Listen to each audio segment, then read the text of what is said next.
right on the homepage. Yeah, right on the homepage. If you want to go check it out, you're welcome to. It's just like, Yeah, I'm on it now. It's just a clock. oh, just refresh. I feel bad. So where was the error here? Also, just remember, anything you say on here is being broadcast. Oh yeah. I'm totally gonna forget Keep it that. clean. But, hopefully it's not too bad. He fixed it. This was from you. Yeah, look at us. That was the correct one. Okay. Yeah, because I should actually obviously post about this. And what other things to post about? So if you guys want to keep like Facebook up, we have to. I don't know if anybody's put any effort into figuring out where people will be commenting, whether it'll be like on the live. I think we were gonna do the in the event. So that was what I tasked Allie with. She says I've been barking orders, which I might have been. We could do it on the Facebook event, I think, right? I was gonna do it like 7:30, like start sending your questions in the Facebook event, and then they'll have Zoom open and just have Facebook open, and so like Bobby and the crew can just look at it. There's an echo on our feed. Oh, okay. Thanks, Nick. There's definitely a bit of a delay. There is, yeah. Yeah, there's gonna be one. Different Nick. Let's see if he heard you. Striker. 802 event. Shout out. All right.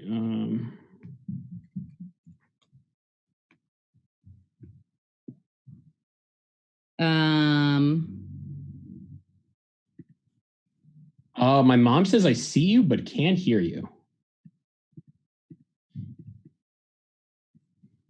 Can you just and your mom has her computer audio on? Sure. Yeah, let me because the website, at least I noticed, like you had to click to turn on the audio. Like a small little widget. I'm gonna close my computer because I think it's. They can hear us. Eric can hear us. Let me see.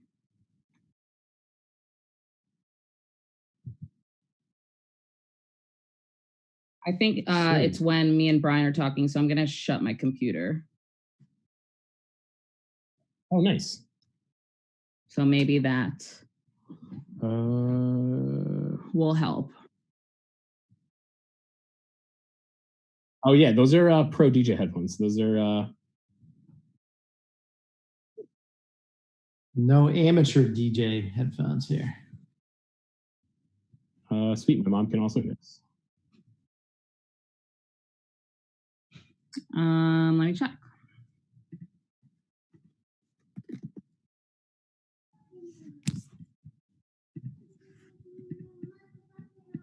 So are we doing Facebook, Instagram? I don't think it's Instagram. No, not Instagram. Okay.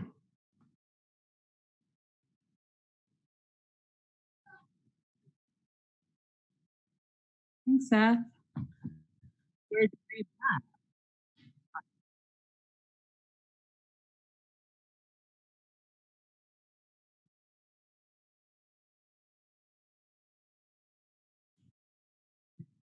On Twitch, you mean?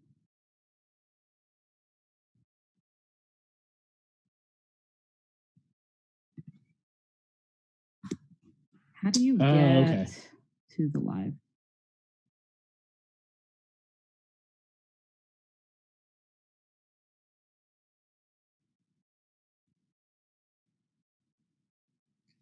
Okay. Oh, there. Wait. Well, I don't want to go. How do I find our live stream?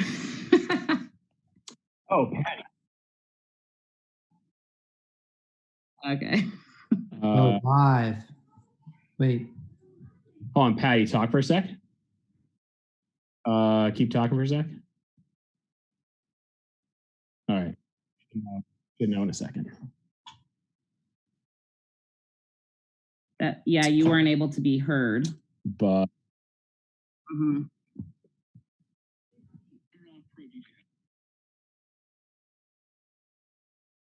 Still can't hear you. 5. Wait. Hold on, Patty, talk for a sec.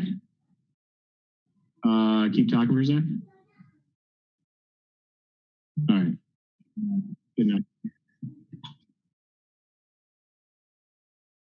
Yeah, you weren't able to be heard. Okay. How about now?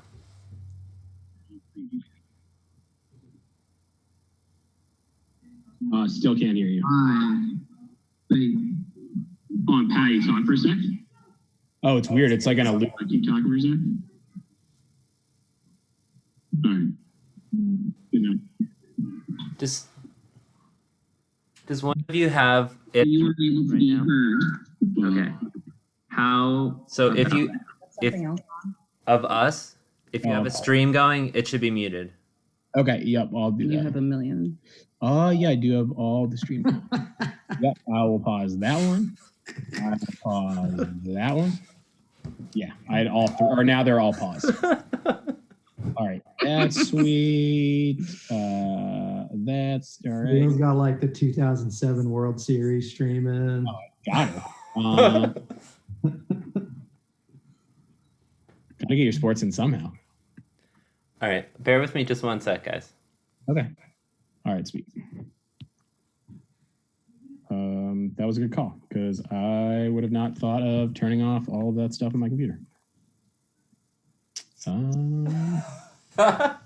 Okay. Yeah, is that all of them? All right. So I think that It'd be all 1 minute to 5:50. Yeah, we got a minute. Let's just hit when that countdown clock, because then that's the most efficient. Oh yeah, I haven't been watching the countdown clock. Is it counting? I think the clock went away once it went live, right? Well, we're not quite there. Oh, no, 20 seconds left. That's fun. What a fun thing to have done. All right, I'm gonna share this on my. Harlan. I know we could see Twitch. Yeah, we can see Twitch chat. Harlan just let us know that we're live and that he loves us with an exclamation point. Oh, that's so nice. Really appreciate that. Yeah, we'll give shout outs all day. I'll give shout outs. You say nice things, I'll say it over the air. That's pretty much how this works. You don't say nice things, I might say it too.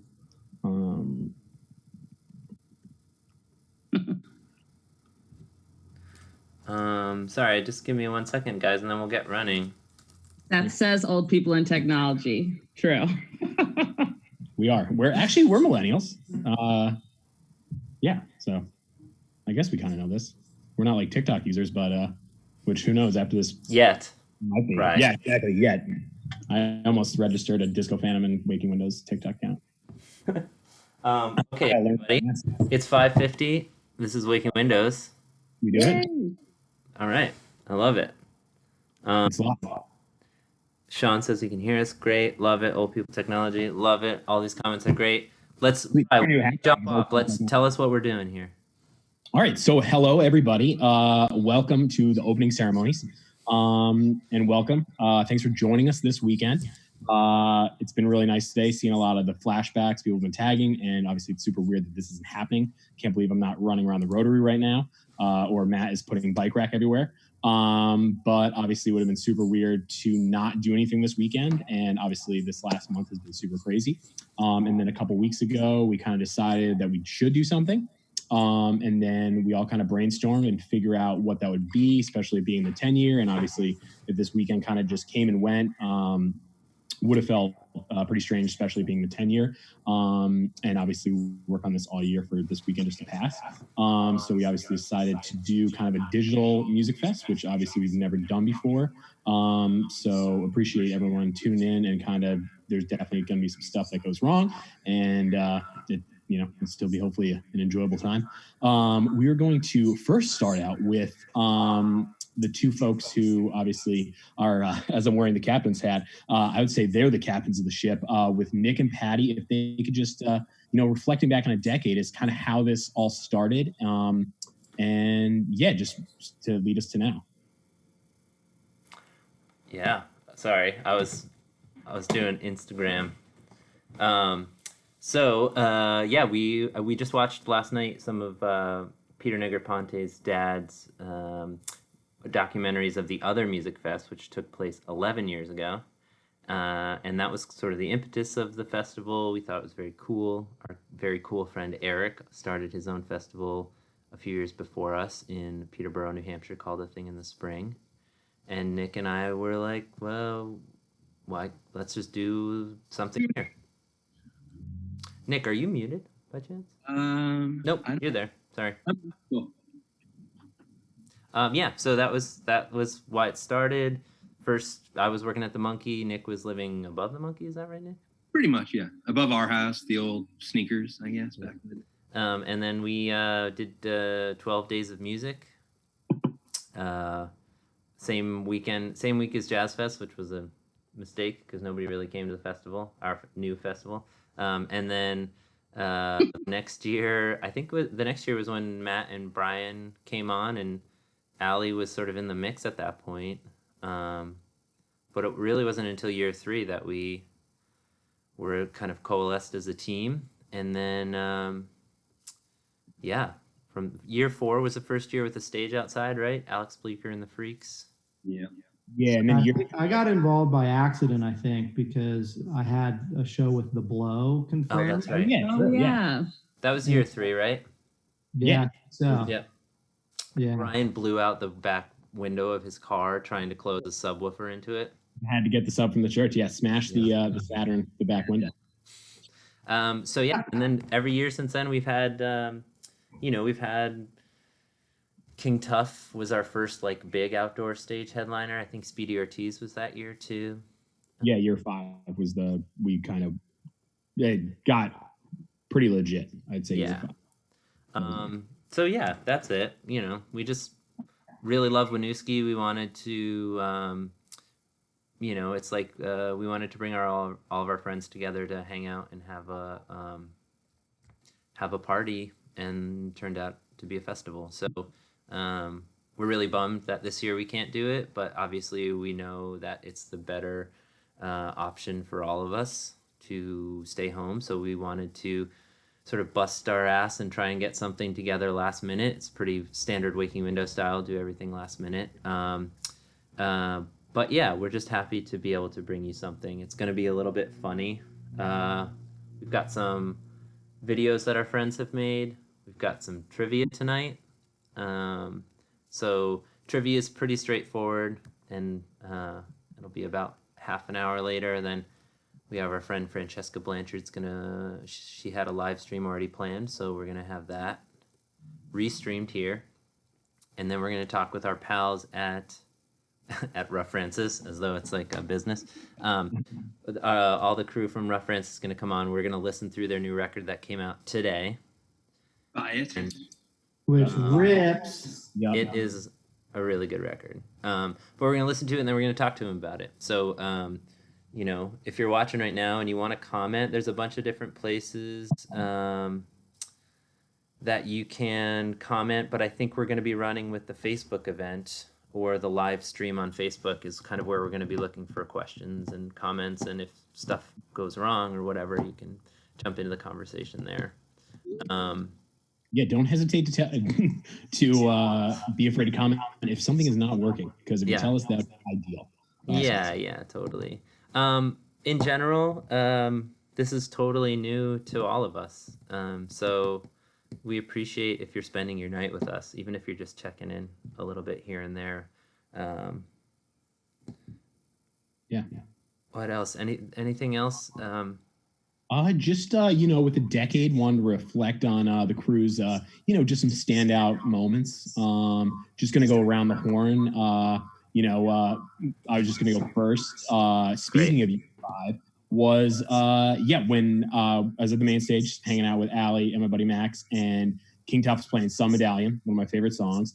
And I looked around and I couldn't believe we actually pulled it off. It felt like we robbed a bank or something. It was like we got away with it, and yeah, it was amazing. It was like we shut down the street. It was packed with like a real, SL100 stage and lights and all that. And I didn't realize how many folks were there until after they played that song and everyone clapped. And I just couldn't believe that we did it. So that was a top past moment that I reflect on every once in a while.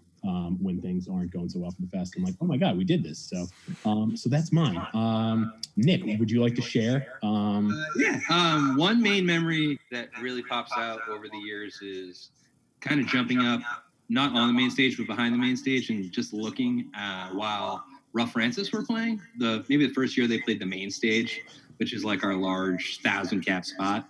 So it's just really cool to look up there and see like our buddies playing like the local music festival with like 1,000 people, like an ocean of people, so to speak. And each year, that's just kind of the move I try to just get out there and look out in the evening, because it's such a magical night. Like no matter if it's raining or whatnot, it's just such a magical Winooski night. I don't know, Friday, Saturday, Sundays in Winooski around this time are pretty special. So yeah, it's nice to keep it on this year with just everything from home, and just even this is probably the most I've talked to people in the last couple of days. This is the last 2 months. But yeah, that's Patty. Yeah, I don't know. The festival is usually pretty stressful for me, but every year playing a set is the best part for me. It's like I get to sort of put all of my other things aside and just do the thing that I like to do the most and play some music. And last year was really special playing before Is Jesus? Girls House? Yeah, because Peter, I was saying before Other Music Fest was Peter Negroponte? Yeah, Peter Negroponte, sorry. I'm just trying to keep track of a few different things. Because he was sort of the inspiration for the festival, so it's fun to like share the festival with him every year too. So. Yeah, and that was a killer night too. That was at Lucky Cloud, like packed. Like everyone did such a good job. Claymore lighting, like it just looked great. There were so many fun people, it just felt like a very full circle moment for sure. Yeah. What about you, Matt? Oh yeah. Well, I think we already touched on Nagel smashing his back windshield. I don't know. I kind of like that year we went on the main stage too. That was like a pretty big deal. I kind of had the same feeling as Nagel of like, holy shit, like this is. Yeah, we got away with something. This is real. I also loved one of the first times like I actually saw a band for the first time was at my first days on Jump Set at the Monkey House. Oh yeah, that was amazing. Yeah, that was so good, and I was so wiped. It was like it was like the Sunday pizza party day. Yeah, for sure. And I just like leaned against one of the poles in the Monkey House and just like took it all in, and it was so. Happy anniversary! Hey, man. I don't know how close to our schedule we really need to stick. Probably somewhat close. Oh yeah. Cheers. Yeah, I need to plug a couple things here. Yeah. Oh yeah, totally. Allie, go for it. Let the artists get that money. So one of the other reasons why we're doing Waking Windows from home this weekend is it's a huge bummer for all of us and all of you to not be celebrating in person, but it also hits the Winooski businesses very hard as it's a huge weekend financially for businesses coming from the winter and potentially a slow season to kind of kick off the summer of people going out, eating and drinking. So if you can maybe buy a gift card this weekend, get some takeout, do something to support Winooski would be great to just maybe have them feel a little extra boost. We have a list through the Downtown Winooski website. .org. There's a list of all the businesses and how you can support them. We're highlighting them on our Facebook throughout the weekend. We also have a new initiative starting today is Green Circles, showing your love for Winooski, either in your business or your house, which is great. And then also we want to be able to support the artists this weekend. So the folks that are performing this weekend or businesses that are doing some little demos and stuff, you could Venmo Waking Windows. You see it on the banner on the screen to Venmo Waking Windows and leave a comment of who you'd like to tip, and we'll get that money to them. And also through our website for the 2020 lineup, we have links for all the bands that were supposed to play to their website so you could buy merch, music. And again, Bandcamp is giving all their money to artists today, not collecting fees. So today would be that day to buy some Yeah, music. Yeah, it goes directly to them, and obviously by the Rough Francis record. And then also along this weekend on social media, just either add us on Instagram so we can add to our stories and share with folks, or use the hashtag Waking Windows at Home.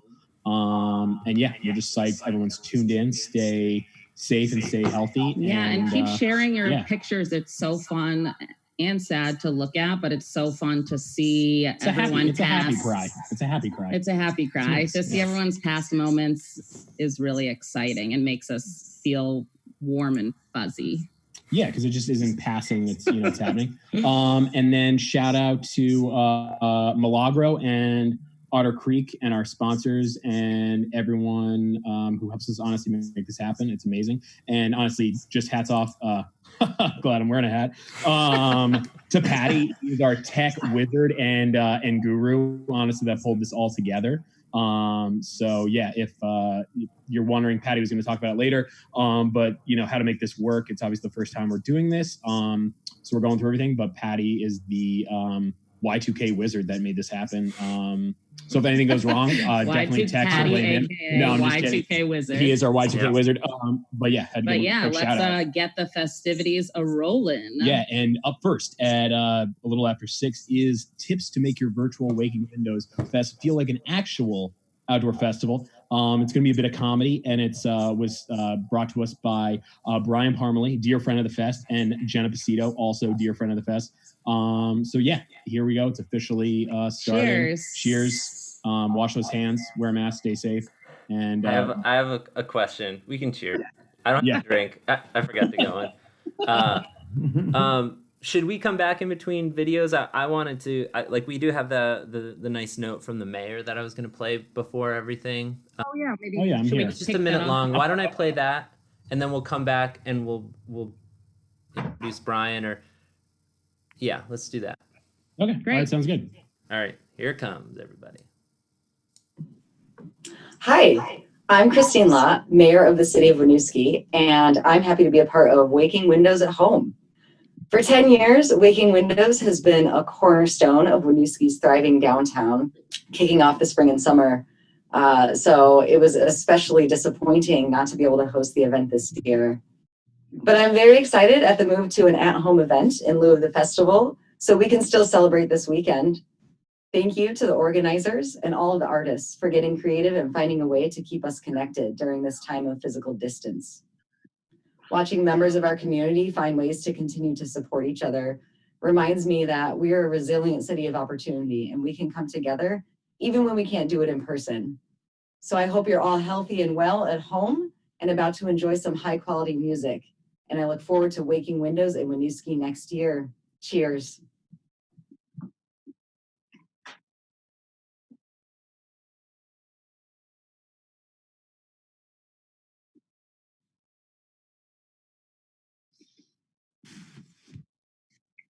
You guys hear me? No, you can't. There we go. We're back. There we go. We're back. Oops, that's me. Sorry. Okay, cool. So now we're gonna jump into Parm's video. Thanks, Brian and Jenna. Is it Jenna? I'm sorry. Jenna. Okay, great. Then we're gonna do a cocktail mixer with Tay-Tay. Taylor from the Monkey House. He's a real solid. Loves Jaw Gems. Actually, great story about Taylor. He didn't really know about music, and then he saw a band called Jaw Gems, and now he's a fan of music and a fan of them. Wow. Where's their That's merch? how it happens. That does happen. So we went from a non-listener to a listener to a merch-wearing listener. Merch wearing. That's the highest form of listener. He would wear a Jaw Gem shirt to a Jaw Gem show. So that's what type of person. High praise. Yep. Okay, let's go. We're gonna dive into Parm's video here, and we are going.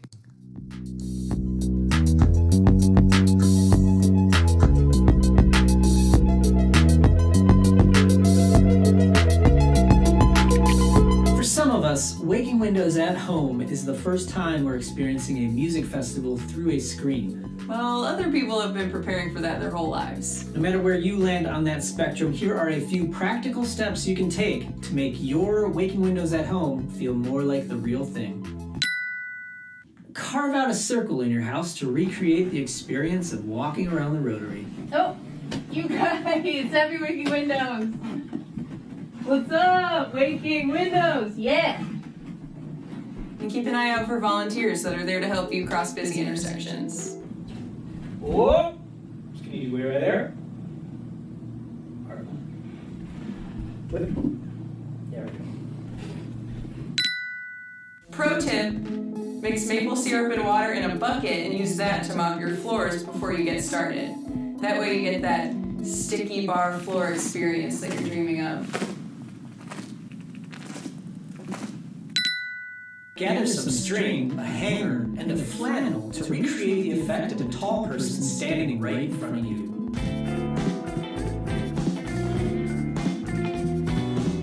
Oh, come on. Use a window at home to recreate your favorite food truck experience. Got an order up for Jenna. Jenna, got a burrito for Jenna. Jenna, Jenna. Yeah, that's me. Thank you. Hey, do you have more hot sauce? Got an order for Todd. Got a cob for Todd. Todd. While watching a singer-songwriter play a podcast loudly in the background to recreate the effect of someone talking over a set. I remember you posting about the new season when you were talking about, I think it'd be the first time you really watched the show, but I saw it when I didn't know what Should it I say was, something? and it like blew my fucking mind. Like nobody had talked about it, and I was like, oh my. Remove all light bulbs, toilet paper, and soap from your bathroom to create an authentic porta potty experience. Got it. God, I can't see anything in here. Oh God, I hope that's hand sanitizer. If you find a cell phone, can you let me know? Thanks. Have your roommate prevent you from entering a room because it's at capacity. Oh, sorry. We are at capacity. Got a little bit of a one out, one in situation. We could wait in line. Form a line. Prop your laptop on a kitty condo, wrap it in a flannel, and hug your friend that you haven't seen in months. Oh, so good to see you, dude. Oh. Happy Waking Windows. Happy Waking Windows. Accidentally walk into a comedy set, realize where you are, and awkwardly walk out. I was like, Tinder, more like cinder block, because they're at me. Oh, it's 4 o'clock. And finally, and this is the most important, be sure to order takeout from one of the many excellent restaurants in Winooski and eat the hell out of it. Miss you, love you. See you at the next Waking Windows. Happy Waking Windows. Happy Waking Windows.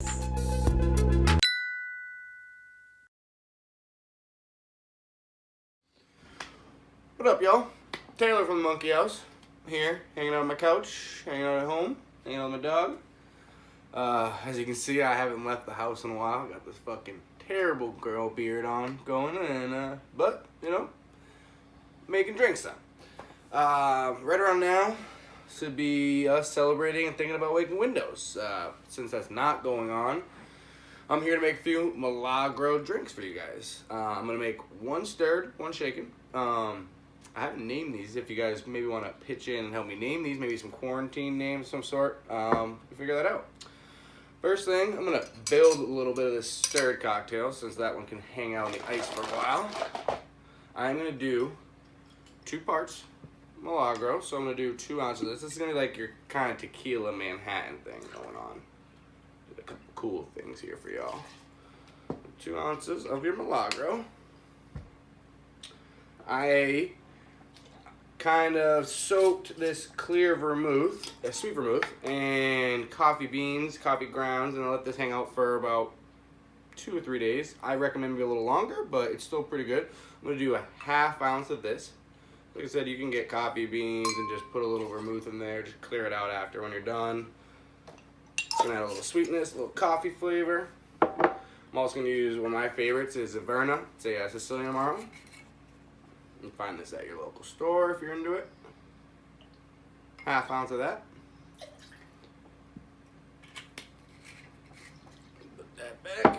So add a little bit of ice. That can hang out for a minute. So that's my stir cocktail. Let that hang out for a minute. I'm gonna build my shaken cocktail. So in this one, I wanted to do something a little different. Didn't want to do something that was just a basic margarita. I wanted to do something a little less lime based since I'm not a huge lime guy. So I went with this like orangey sage cocktail. Like I said, you guys gotta help me name things. I can make drinks, not good at naming. But again, 2 ounces of your Milagro.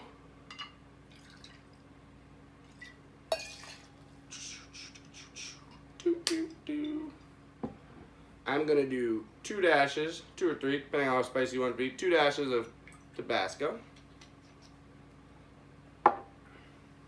What did I do with there? I'm going to do a 1/2 ounce of lime. Like I said, I don't like a ton of lime, so just a little bit of lime for me. Fresh squeezed lime, always better. I got some fresh squeezed orange juice. You know, you got stuff in your fridge you're trying to get rid of, make cocktails, right? So I'm gonna do a full ounce of OJ. And this is where the drink, I feel, gets interesting. A little bit of sage. Just take it, you know, slap it around, get the oils going, throw it right in there. Save a little bit for garnish. You'll see what I'm talking about. Rest of your ice. That can go right on there. Shake it up. And if you're good, you can do 2 at a time.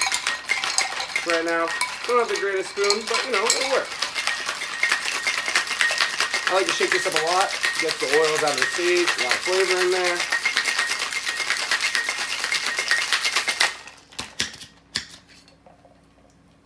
Now since there is all that sage beaten up, I'm gonna double strain this. Some people don't have to if you want to see that sage in your cocktail. I have a large rock.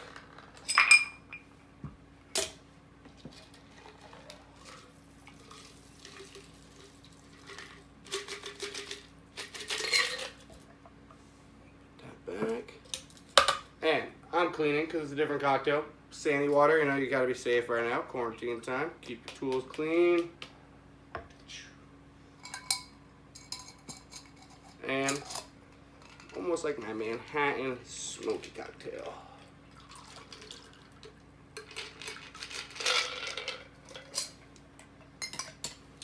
Now, get these out of the way. Move my stuff. Now this one, it's like I said, a little coffee. I really like Averna with coffee. Tequila's got a little different, you know, flavors. If you want to switch this up, maybe add a little bourbon to that one. A little bit of orange on there because the citrus goes pretty well with coffee, I feel. There's that. We got a little bit of that fresh sage you saved left. I'm gonna slap that, give it a good little scent come out. There's your garnish.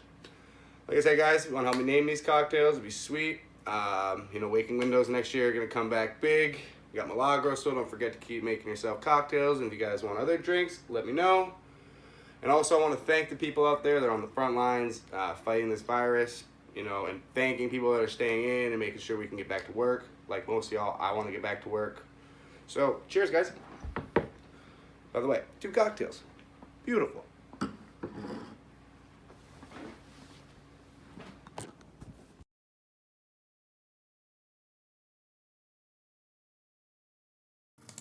And we're back. Are we back? Yeah, we're back. All right. Are we back? Yeah. Oh. All right. Make sure you guys mute what you're watching it on. Hey there, sports fans. Well, thanks, Taylor. I just made a fresh cocktail that you just suggested. It's delicious. Hey there, sports fans. Well, thanks, Taylor. I just made a Hey guys, make sure you're not streaming our stream. I'll be right back. Hold on. Ooh, we're actually on time. Who are we on? Can you hear us? Left the room. Are we live streaming right now? Like us? Yeah.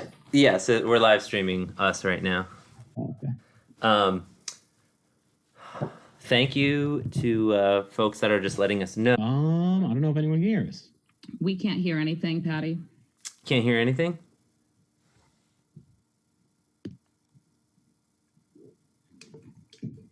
Huh. I can hear every. I mean, I hear you, but just on the Zoom. Oh, it looks like the stream. Yep, I think the stream was just down for a sec. My dad said he hears us, but I don't hear us. You need to add a quarter.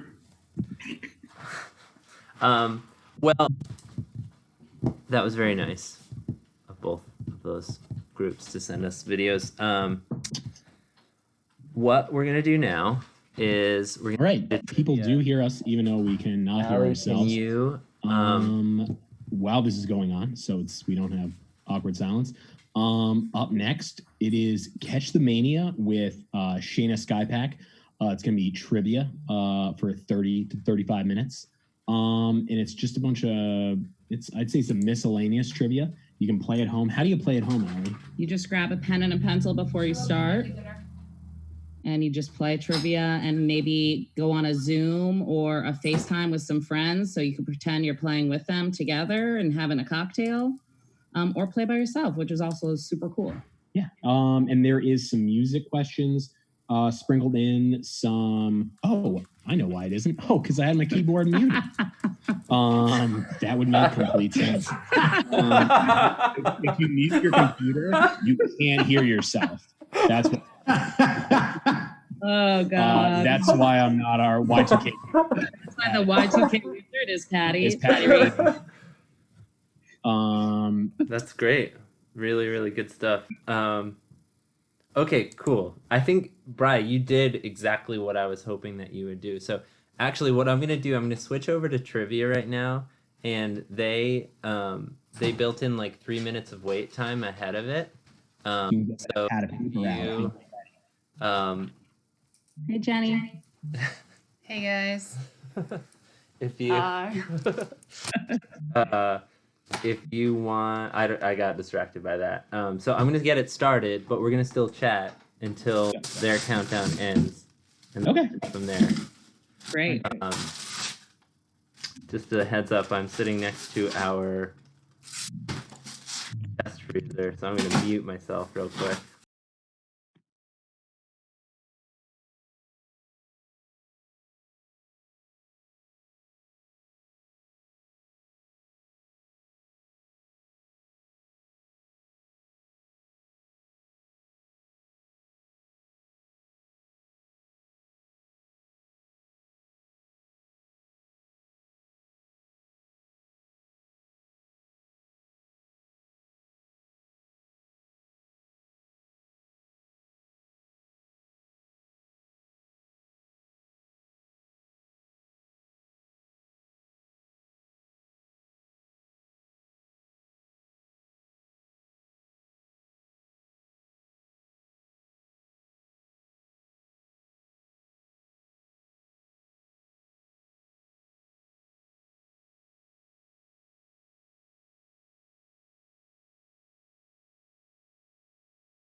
They're sort of for the diehards that could hang and continue,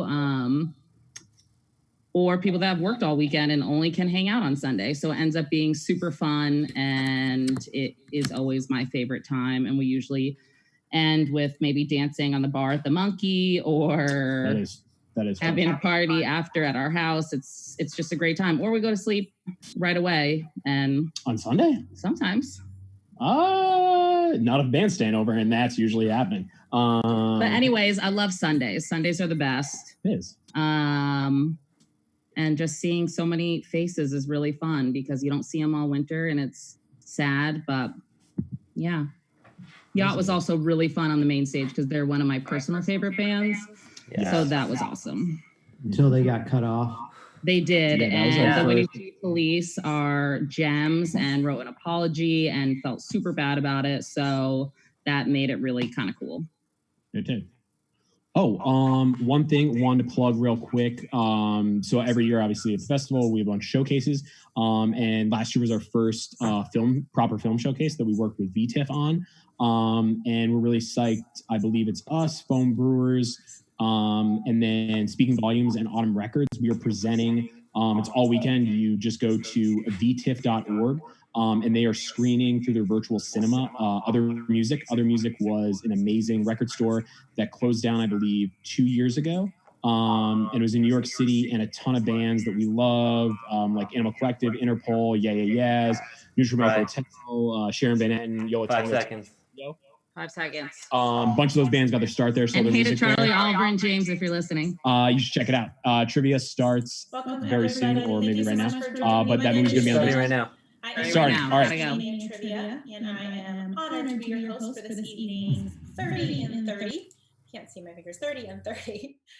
We've got Waking Windows at Home edition. So we've got 30 questions, 30 minutes. We've got some Winooski trivia kind of sprinkled in, as well as some other random questions. So we're pumped to have you. As you're playing, please go ahead and share a photo with us. If you're doing like watch parties, or if you've got your whole family joining in, make sure that you're tagging Catch the Mania. We are on Facebook and on Instagram, and our program runs midweek, typically Mondays and Wednesdays. We do random trivia themes on the weekends, on a Saturday sometimes, so make sure you're focused on that. Check out Waking Windows as well, their website, Instagram, Facebook, Twitter, all of it. They're going to give you information on events that are going on sponsors. So grab a beer, or not a beer, or a drink, or not a drink, and join me for some trivia. So grab a piece of paper and a pen. We've got 3 rounds, 30 questions. We're going to get started. Here comes round number 1. Miscellaneous is the category. So it's going to be an assortment of questions for you to challenge your mind, starting with our first. Here it is. Volvo was founded on the concept of safety in 1927. What country was this company founded? Once again, that is question number 1. We've got 10 questions in round 1. We've got questions in round 2, and then we'll go over answers to round 1. So you've got about 45-ish seconds for each question. As you know, the answer is write them down on a piece of paper. It's just for fun. We'll get started on question number 2 in just a few seconds. So take a peek at that slide for one last moment. Here comes 2. What is the simplest fraction of 12.5%? Some math for you. What is the simplest fraction of 12.5%?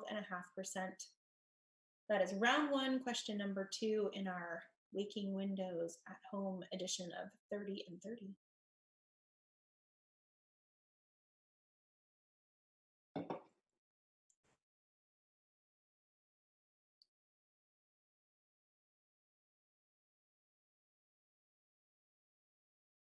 Few more seconds on question 2 in round 1, miscellaneous being the category.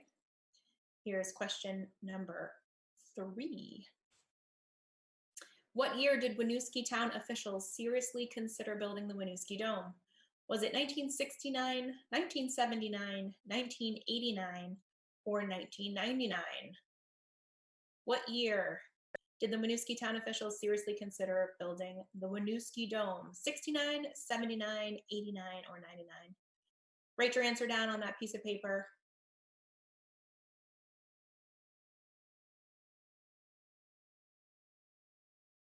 Thanks for joining us.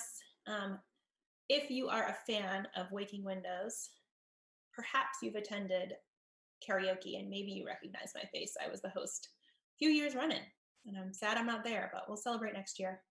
Here's miscellaneous round 1, question number 4. How many edges are there on a cube? How many edges are there on a cube? Some more math of sort.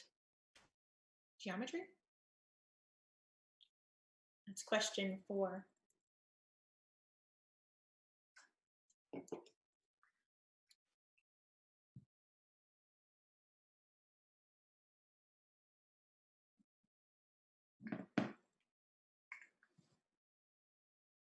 Last few seconds on question number 4, and then we'll be going over onto slide 4-5. Who is not an actor on The Morning Show? Is it Reese Witherspoon, Billy Crudup, Laura Linney, or Steve Carell? Who is not an actor on The Morning Show? So 3 of them are, 1 of them is not.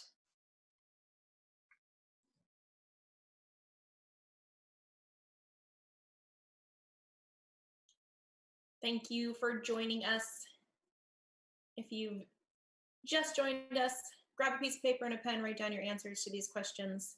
We're on question number 5, about to be question number 6 in our miscellaneous round, Waking Windows edition of 30 and 30. Question 6. The world lost what singer-songwriter in April of 2020 who had gold records on albums Still Bill and Just As I Am? Was it Bill Medley, Bill Withers, Bill Haley, or Billy Idol?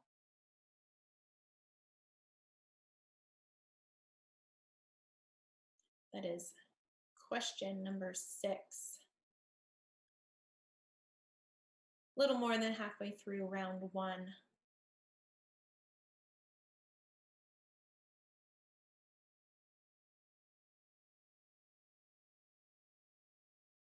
Write down your answer. We're going to be moving on to question 7. Name one of the 2 main genres of music that Sneakers Bistro was known to host years ago. There are 2 main genres of music that Sneakers Bistro was known to host years ago. You only need to name one of them.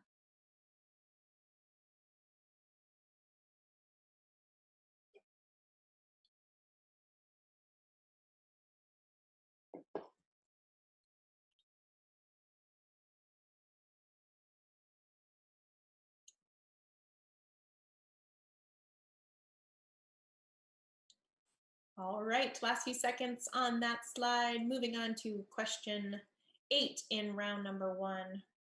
Higher Ground first opened in 1998 in Winooski in the former space of what restaurant chain?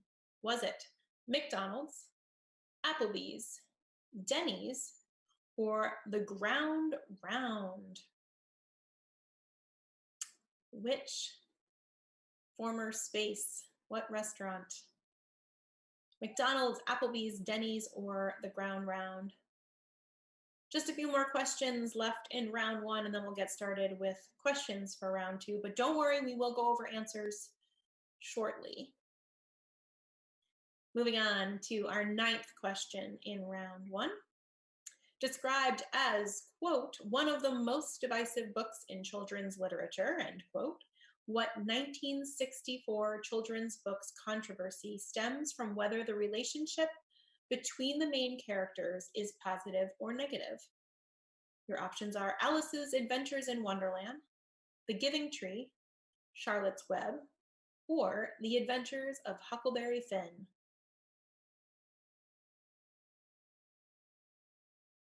That is question number 9. And our last question, question number 10, coming at you in just a moment. Question 10.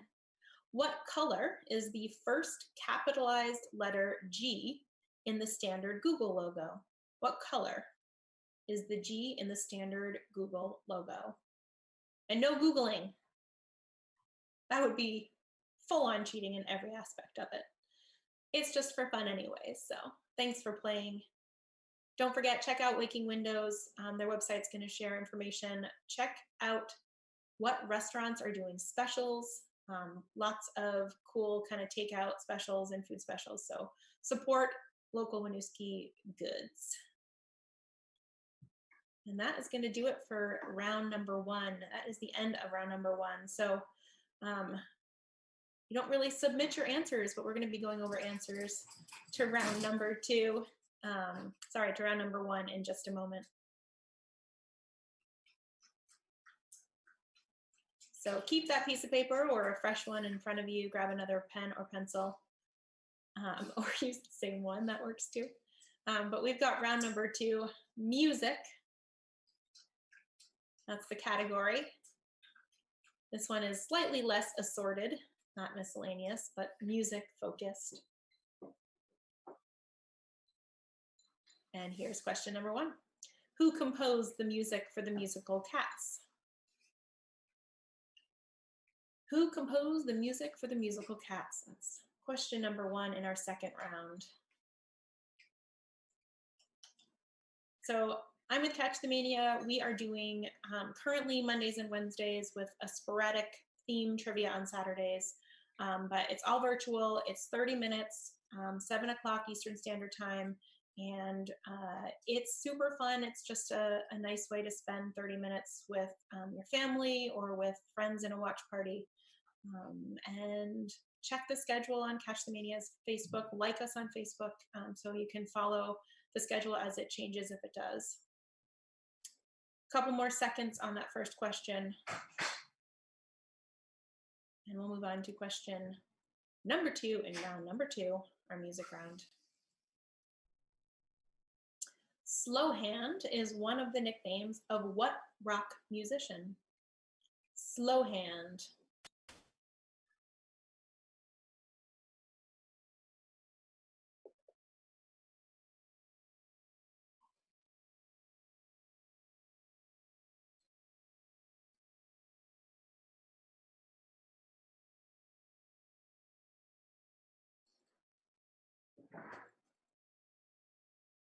Name that rock musician with the nickname Slow Hand. Couple more seconds, about 15, and then we'll move on to question number 3.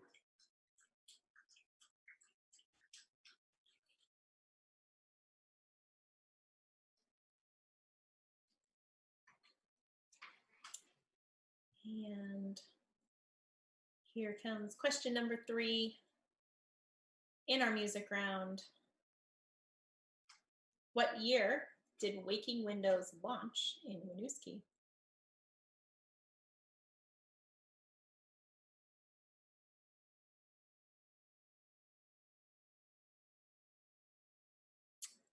Once again, what year did Waking Windows launch in Winooski?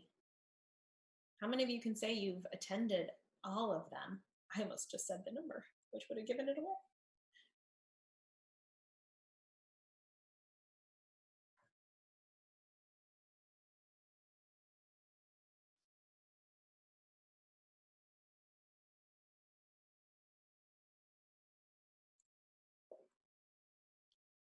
We've got question 4 coming at you shortly.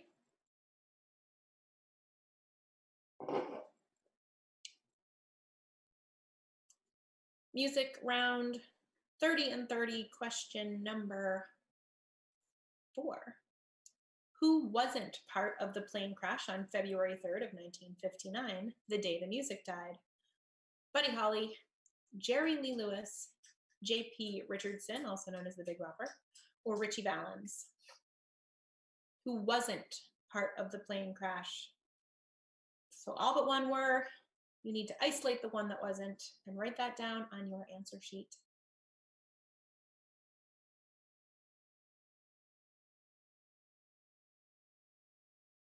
Is anyone else singing American Pie in their head? Or is it just me? I can just hear it. Hence the dancing and bobbing. Couple more seconds on round 2, question number 4. We will have reached the halfway mark of round 2 and of the whole trivia. Here is question number 5.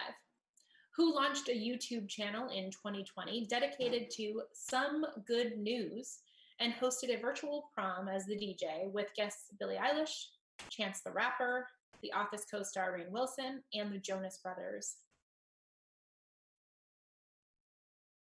Who launched the YouTube channel Some Good News, SGN?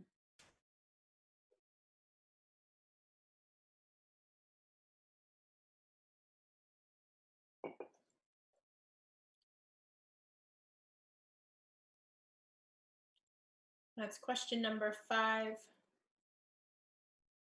Write that answer down on your sheet of paper. We're going to get going on question number 6 in just a few seconds.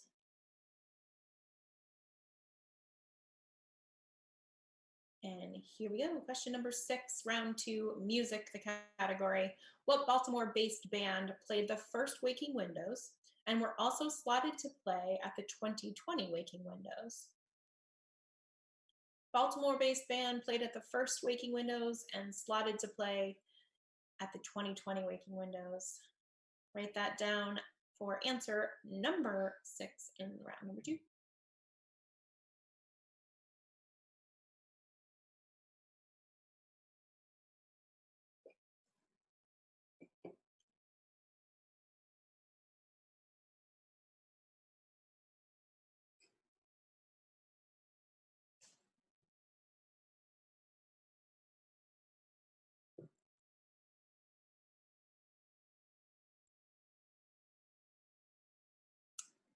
Last few seconds, and then we'll move on to question number 7.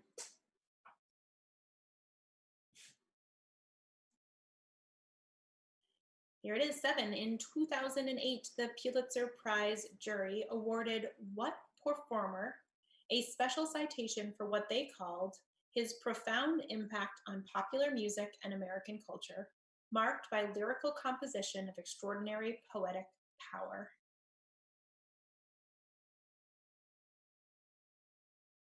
That is quite an accolade. What performer? 2008 Pulitzer Prize awarded what performer a special citation for what they called his profound impact on popular music and American culture, marked by lyrical composition of extraordinary poetic power.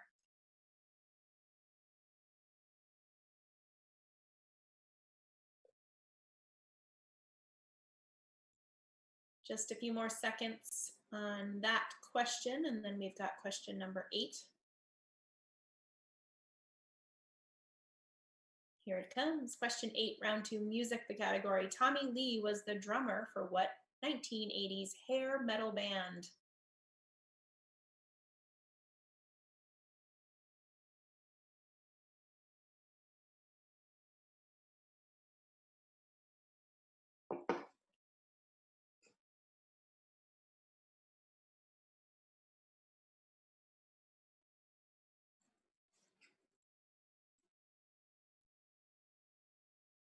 Few more questions left in this round. When trivia is through, make sure that you post those pictures of your participation in our 30 and 30 through Catch the Mania Waking Windows at Home edition. Hashtag Waking Windows at Home. Go ahead and tag Catch the Mania and certainly tag Waking Windows. Let us know that you're participating. I know I'm honored to be hosting, so perhaps I'll take a selfie of myself hosting. Here's question 9. What DJ closes out the Waking Windows Festival at the Monkey House on Sunday night every year?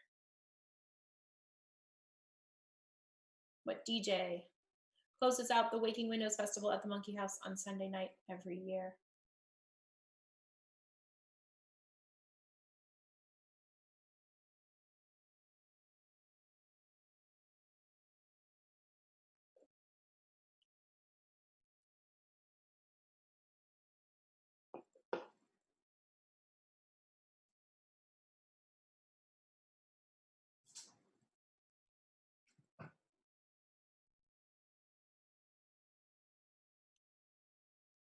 Not too much more time, and then we'll move on to our last and final question in round 2.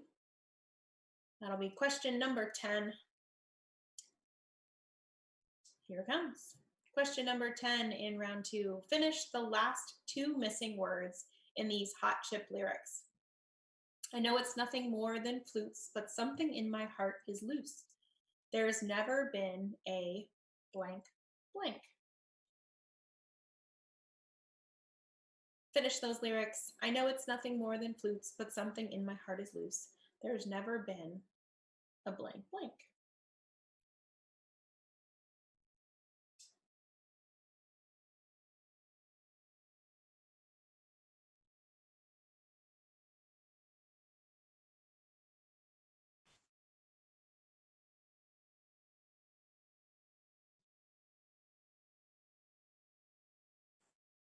Not too much more time on that slide, but if you're Hot Chip fans, you already knew the lyrics, so it's ample time. And that's going to do it for round number 2, music. It is the time of the night where we end round 2 and begin answers. So get your round 1 answer sheets out. You're going to do your own grading. So it's honor system, be honest. You can give yourself half points if you were supposed to name 2 and you named 1. Happy to allow that. But we got round 1 answers coming at you in just a moment. Hopefully you're having fun. Hopefully you did all right. You're not feeling overwhelmed by the questions. But we've got answers coming at you shortly. Miscellaneous was the category of round number 1. And here are those answers. Grab that pen and grade yourself here. So Volvo was founded in Sweden. That is the answer to round 1, question number 1. 2, the simplest fraction of 12 and a half is 1/8. 3. It was 1979 when Winooski officials considered building the Winooski Dome. There are a total of 12 edges on a cube. Laura Linney is not in the morning show. Sadly, we lost Bill Withers, but jazz and bluegrass are the two main genres of music that Sneakers was known to host. The old Higher Ground was in a Denny's, an old Denny's space. The Giving Tree. And number 10, the G in Google is blue. So that was the answers to round number 1. We're going to go over to round 3 questions, and then we'll go over answers to round 2 and round 3 back to back. As always, thank you for joining us. Round 3, question 1. What state is home to the Woodford Reserve Distillery? Is it Tennessee? Is it Kentucky? Is it New York? Or is it California? What state home to the Woodford Reserve Distillery? I've got my cool Waking Windows virtual backdrop, but if it were not there, behind me is my bar, and I've got a nice bottle of Woodford. So I could cheat if I wanted to, but I don't have to. I have the answers in front of me.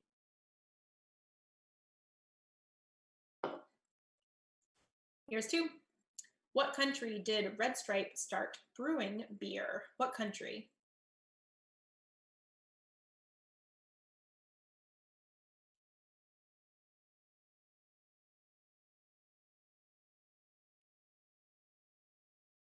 Before all the delightful Vermont craft brews, I actually really enjoy drinking a Red Stripe. Anyone with me? Yes. About 10 more seconds left on that question. Write it down on your answer sheet, and then in just a moment, we're going to go over to slide for question number 3. Misery Loves Company makes a popular sandwich named after what Burlington band? MLC makes a popular sandwich named after what Burlington band? That is question 3, round 3. Just a few questions left before we go over answers to this round and the round prior. Take those photos, like Catch the Mania on Facebook, follow us on Instagram, check us out currently Mondays and Wednesdays on either YouTube Live or Facebook's Catch the Mania page. Yours truly hosts quite often, so if you enjoyed this, you'll enjoy it just as much any other day. Here comes 4. What was E.T.'s favorite candy?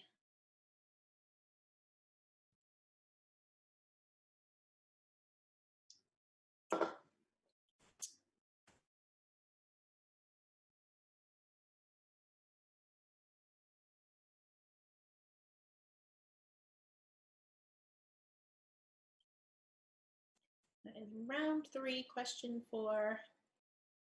E.T. Phone home. That's my E.T. impression. Except I want to E.T. phone anywhere but home because I'm here all day long. Here comes question number 5. Bluets, giant puffballs, and lion's manes are all types of what food item? Bluets, giant puffballs, and lion's manes. What food item are they all?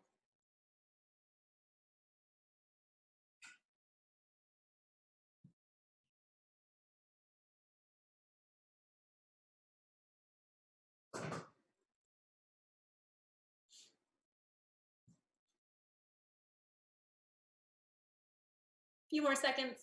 Write that answer down. Best guess you got. If you don't know the answer, a guess is better than nothing. Here comes question 6. What meat is most often used in al pastor? Tacos. What meat is most often used in al pastor tacos? I could go for one of those right now.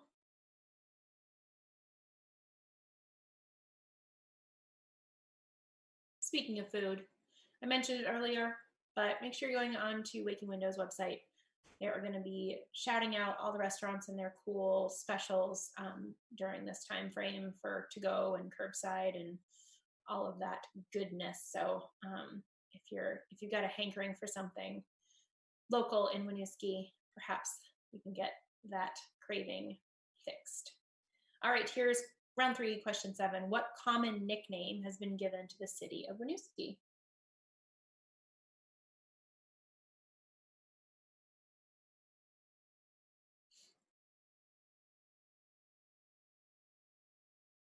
I'll give you a clue, sort of. It's not the Noosk, because that's what I assumed it was the Noosk. Like, I'm going to the Noosk.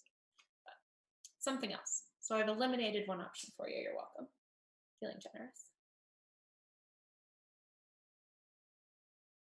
Here comes our 8th question in round 3. Just a few more left. And then sadly, it's time for me to say goodbye. Here it is, 8. What animal's milk is used to make authentic Italian mozzarella cheese? What animal's milk? Man, all these food questions. Sorry if you're hungry. It's not making it easier.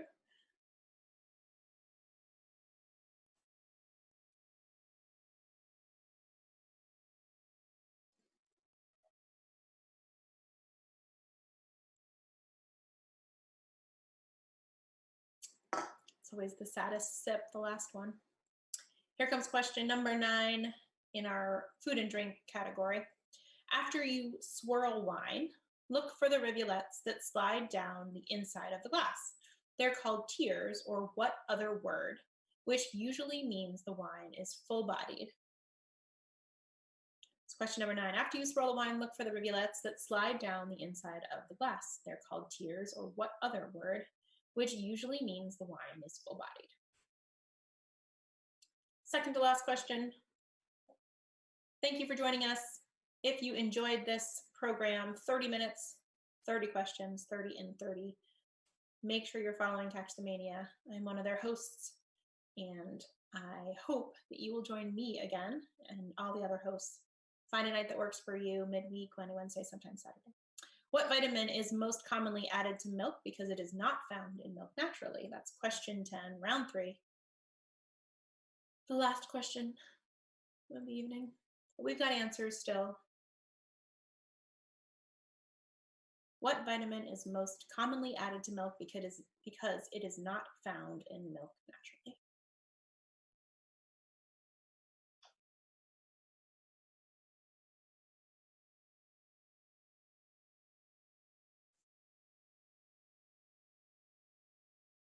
Write that answer down on your answer sheet.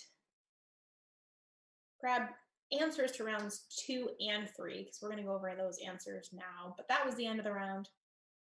How did you do? 30 and 30, Catch the Mania. I like we say 30 and 30, and then it's Waking Windows edition. You don't even have to do much, just all right there. All right, end of round 3. Answers to round number 2. That was our music round. They're coming at you shortly, so scrounge up that answer sheet for round number 2, and we're going to get going on answers to round number 2. Music was the theme. Waking Windows edition, 30 and 30. Coming at you. Here it is. So, how did you do on the music round? You're about to find out. A little bit of Winooski trivia, a little bit of music trivia. So, Andrew Lloyd Webber composed the music for Cats. Eric Clapton, also known as Slowhand. 2011 was the year Waking Windows launched in Winooski. Jerry Lee Lewis is not part of the plane crash. John Krasinski, SGN, Some Good News. So great, real good, feel good thing. Future Island, that's the Baltimore-based band, played the first week Waking Windows. Ooh, that stopped working. Question 7, our answer was Bob Dylan. Makes perfect sense. Motley Crue. Tommy Lee was the drummer for Motley Crue. 9 was DJ Disco Phantom. And Better Day. I know it's nothing more than flutes, but something in my heart is loose. There's never been a better day. I hope that's how you feel about today, that there has never been a better day. At least in this like short window of time, if it hasn't been the greatest day. Here's answers to round 3. Kentucky, Woodford Reserve Distillery. Jamaica, Kingston. Ref Francis. 4 is Reese's Pieces. Mushrooms, Bluets, giant puffballs, and lion manes are all what type of food item? Sorry, there was a fly. I look crazy to you all. Al pastor, tacos, or pork.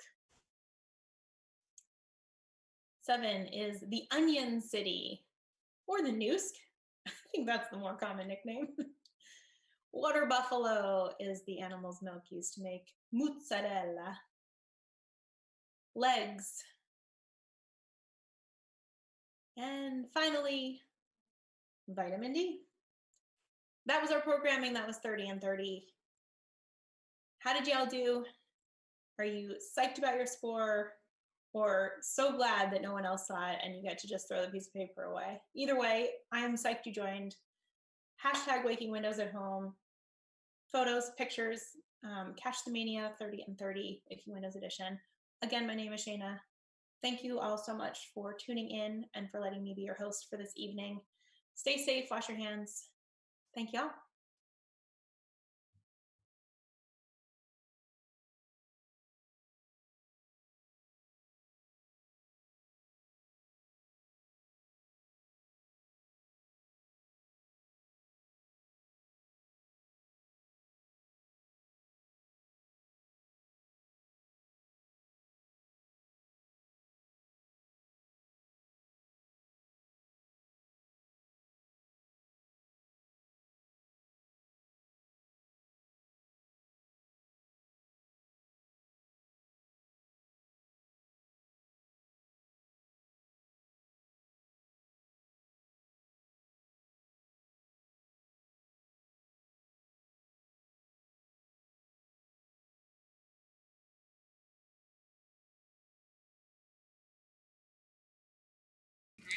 Great. So I just wanted to plug the VTIF movie properly. Yeah, go for it. So basically, let me pull up the information. So this weekend, like I was saying before, we do a bunch of showcases, obviously, at the festival. And last year we partnered with VTIF to show some movies, and then we showed another movie of theirs at their festival. And this one they came to me with, and I was really excited about it because Other Music was a legendary shop in New York, and it closed a couple years ago. And I was fortunate enough to go there a couple times and buy some records, and it was really great. And it kind of lined up perfectly with the festival because a lot of the folks that would sell their music there are artists like Vampire Weekend, Animal Collective, Interpol, Yeah Yeah Yeahs, Neutral Milk Hotel, Sharon Van Etten, Yola Tango, and TV on the Radio. And they really supported independent music. They had a bunch of really big in-stores. They used to have folks come and play there all the time if you look online. And they've been trying to make a movie for a while. I actually donated to the Kickstarter a long way back, and the movie was supposed to come out, but because obviously the way things are right now, they're releasing it digitally. And basically all you do is go over to vtif.org, and they create a virtual cinema. You can check out the trailer if you want, and the movie is actually available now, and you can watch it all weekend through their virtual cinema. And there's some cool interviews. There's an interview with Greg Davis at Autumn Records, and then with Norbert at Speaking Volumes. And once you buy a ticket, you have 72 hours to watch it. But obviously, it's a really cool movie. There's a lot of great interviews, and it's just really great. They had some amazing employees who just really cared about music. And obviously, like a lot of record stores, it's a lot more than just about the music. It's a great meeting space for folks to meet the staff, get recommendations. And yeah, just obviously super vital to musicians who are obviously trying to put out music, people who are going to buy music or discover music. And it was one of the really great shops. So it's a cool way to help them out by watching the movie, help out VTIFF because they're bringing, it's not only this movie, they have a bunch of stuff that they've been doing through the virtual cinema. So keep checking back with them about tons of films that they're putting out. And I was super excited to be partnering with them to put this out. So it's us, Foam Brewers, obviously great brewery, Speaking Volumes, and Autumn Records in Winooski. So yeah, I just want to pitch that because you should take the time this weekend and watch it because it's really cool. Yeah, it's gonna be great. We have Francesca up next. Our nephews are watching. So hey, Charlie, Oliver, James, we wanted to say hello. They missed it before. That's TT right there, aka Allie. So she wanted to just give a shout out and wearing some lovely Waking Windows merch. The boys are always just laced up head to toe with Waking Windows merch. I don't know if they're wearing. I'll try to feature them this weekend if they wear their shirts tomorrow. I don't think that happens. Yes, we're super excited. So the rest of the nights we have Francesca up shortly from 7 to 8, and then at 8 o'clock. Really excited. Rough Francis, they're a staple of actually every single Waking Windows. They've played Winooski, Portland, and Detroit. It was amazing being able to host them in Detroit. That was huge because obviously Death is originally from Detroit, so that was a special moment when we were able to do that in the D. It was amazing. It was an absolutely packed crowd. Yeah, that was definitely a super memorable set. Any thoughts, Nick, on Waking Windows Detroit with Rough Francis? That must have felt great when that happened. Oh, you're muted.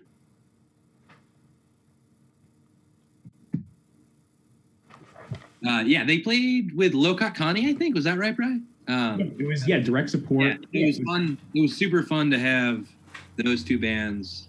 I think on the Sunday maybe, but yeah, it was super fun. Just kind of like, given that we had Lokat and Rough Francis in Winooski so often. But yeah, Rough Francis being in town, that was a pretty big goal for, I think, having, if we were going to do the fest out there, enabling a way for us to like have them come out was a really big deal. So it was super fun to have it actually happen. Yeah, it's nice that we were able to throw a couple other festivals. Yeah, okay, sorry, I was. Oh yeah. And then yes, that was huge, and yeah, it was really nice, especially with Low Cut too, bring some artists that we kind of obviously love having on Winooski, and then be able to bring them out to another festival, and folks be just as psyched and have a great time. And also, Rough Francis is going to do a Q&A after we stream the whole album. So if you want to post your questions in either the Facebook Live or Facebook event, I'm going to try to keep track of those and pass them on to them so we could figure out how to do a Q&A live from the web.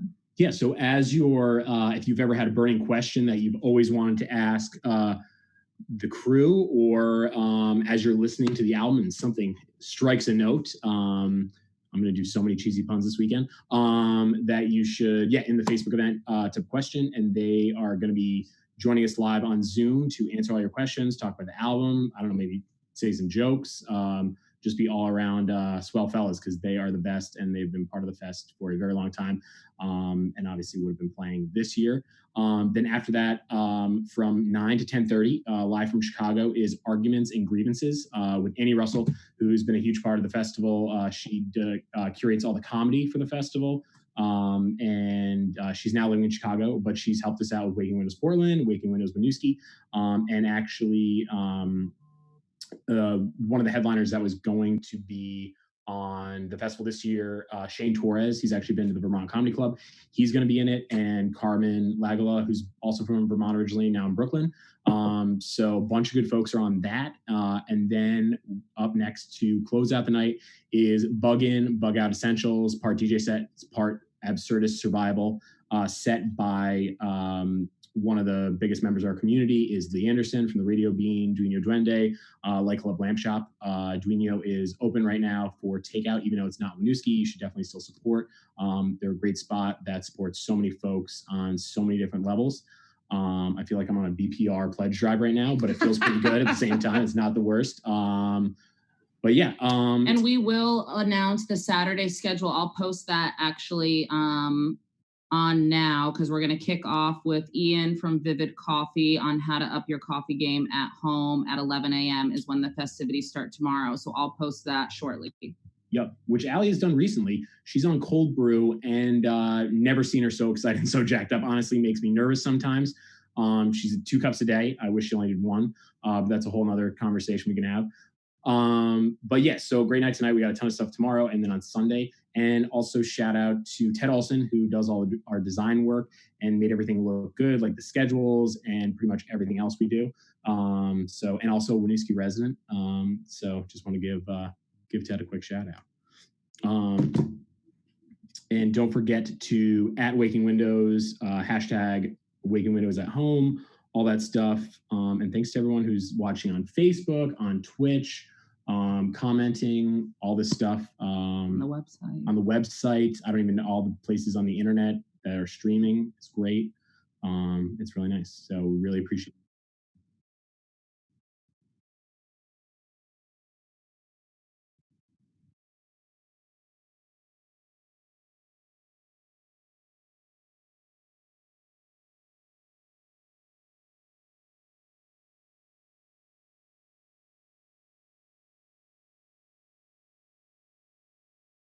Oh yeah, and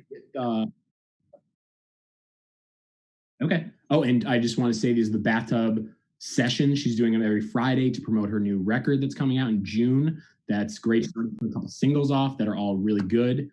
Personal favorite is Baby, because the lyrics come to me really easily. I'm a big lyric guy, but it's really good. So support her and all the other folks that are putting on Music Stand Bandcamp and the artists that are going to play the fest. So really appreciate it. Hello. Can you hear me? Yay. Okay, cool.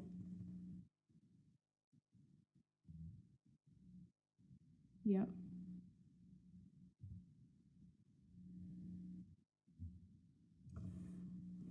Let me start here.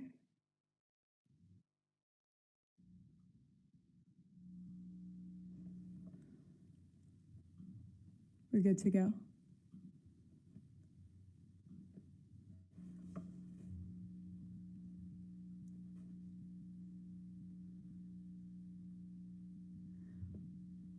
Thumbs up. Cool. Hi, everyone. I'm here with Waking Windows and with my bathtub. I'm just going to go right in.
Doesn't matter anyway, the chances were you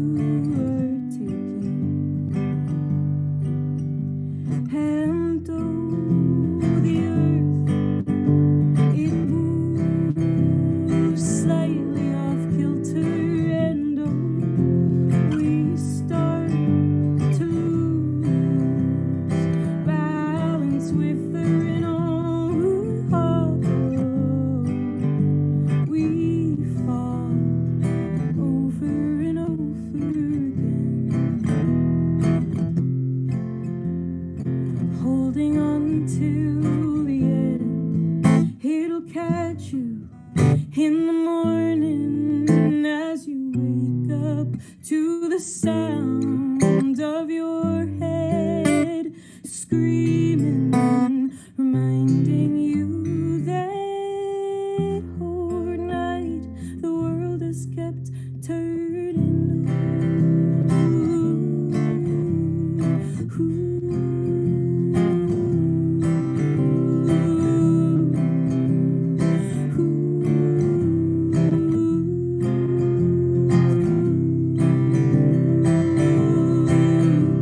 And though the earth, it moves slightly off kilter, and oh, we start to lose balance with her, and oh,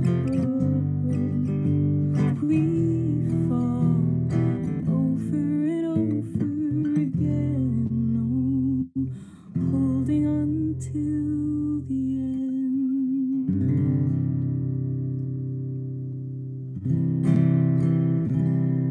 It's my first time using a microphone and an interface, so we'll see if this goes through on the Facebook and the YouTube.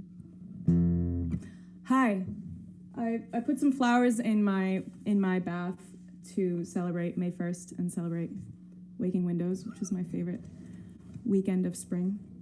And I'm really happy it's still happening virtually. And honored to be here. I'm gonna sing an old one from my first record. It's French. It's called Tu n'existes pas, which means you don't exist. And I used to have a joke, and I was like, this is about my boyfriend. It's called You Don't Exist.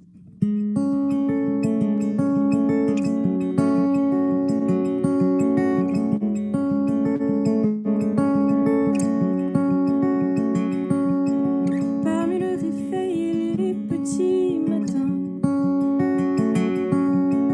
parmi le sommeil et l'attente pour demain, milieu de mes cours et mon travail sans fin, ton visage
So in honor of Waking Windows, last year I performed probably one of my favorite shows ever in the church in Winooski, and we did a cover of one of my all-time favorite childhood songs, Dido, White Flag. I'm not gonna play that for you tonight, but I'm gonna play another one of my all-time favorite childhood songs, just to kind of follow that trend. Give me a second here.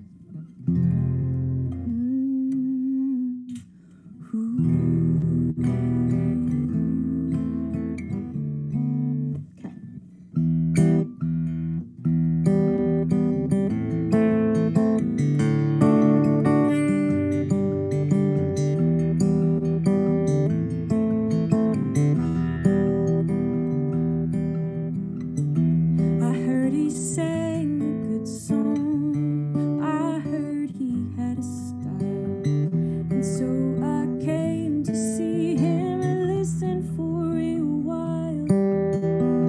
And there he was, this young boy, a stranger to my eyes, strumming my pain with his fingers, singing my life with his words, killing me softly with his song, killing me softly with his song, telling my whole life with his words, killing me softly with his song. I felt all flushed with fever, embarrassed by a crowd. I felt he found the letters and read each one out loud. I prayed that he would finish, but he just kept right on, strumming my pain with his fingers, singing my life with his words, killing me softly with his song, killing me softly with his song, telling my whole life with his words, killing me softly with his song.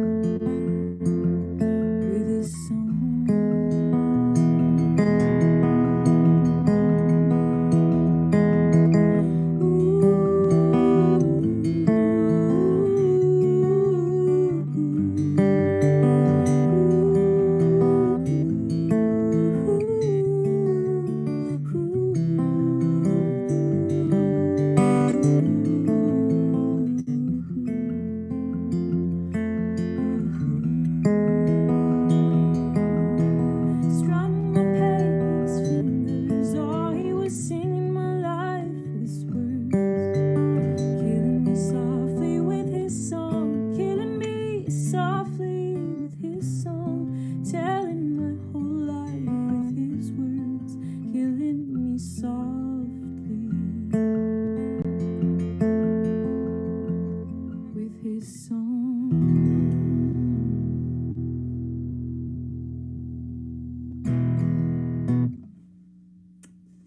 When I play live again, I will play that one live.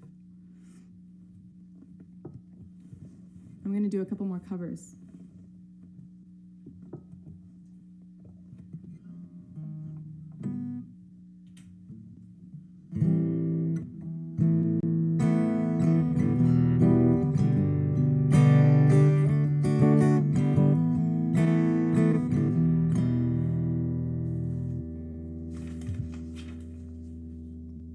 This is a Casey Musgraves song. It's called Slow Burn.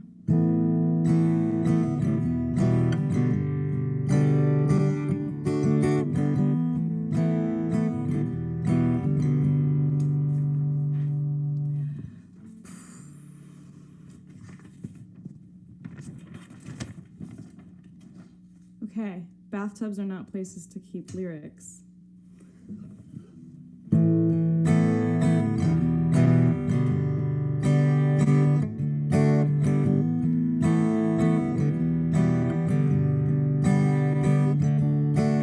Born in a hurry, always late, haven't been early since the 88.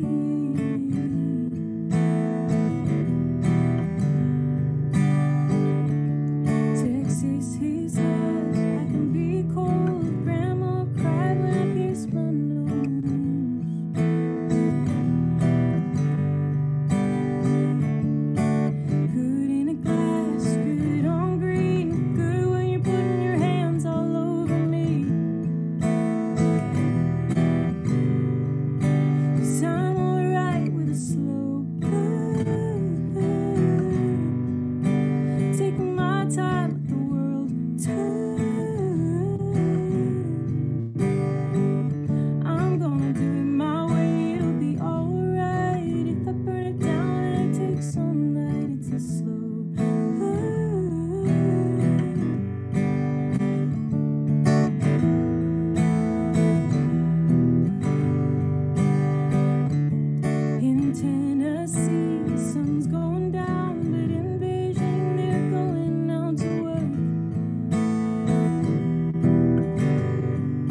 like Brian said, I'm releasing an album on June 12th. It's called Make It Better. And I've been releasing singles leading up to then since last summer with Baby. It was kind of like the inaugural single, and I'm going to play that now. And Brian, this is for you.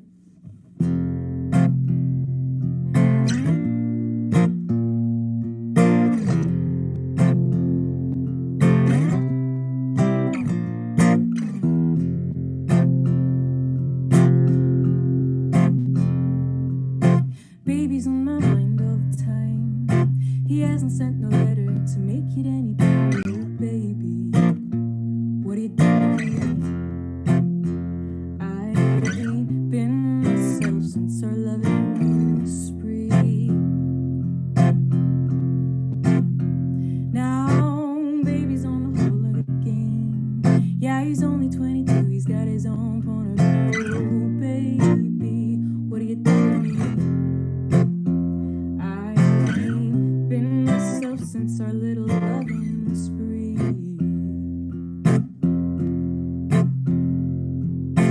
Maybe there's a God above somewhere, and maybe he's very well aware that the heartache involved in having too much love is part of growing stronger through the mess of it all. But it's time that you were told to send you.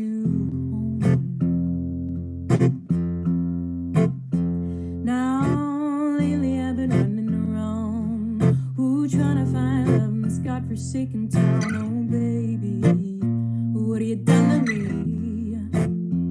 I can't seem to chase you out of my dreams. Oh, maybe there's God above somewhere. Oh, maybe he's very well aware that the more I keep hoping for your return, the more I keep hurting, the less I learn. It's time that you're told to send you home. And though the days are long without you here, and though I don't belong without you near, no.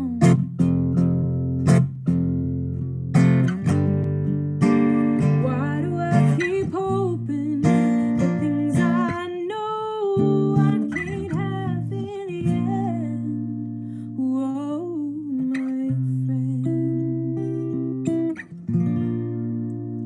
Ba ba ba. Ba ba ba ba. Ba ba ba ba ba. Ba ba ba ba ba ba. Ba ba ba ba. Ba ba ba ba. Ba ba ba. Ba ba ba. Ba ba ba ba ba. Ooh, ba ba ba.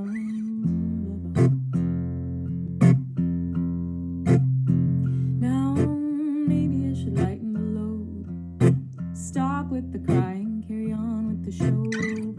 Baby, baby, baby, baby, what have you done to me? Me. Let me readjust here a little bit.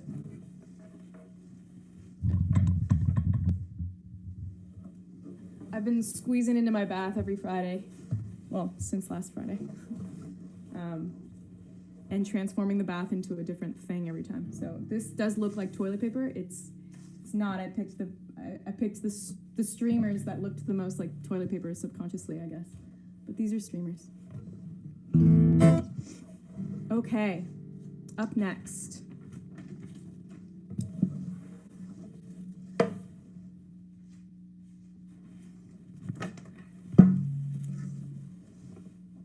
To honor a songwriter I love and adore, and another song I used to listen to a lot in my childhood.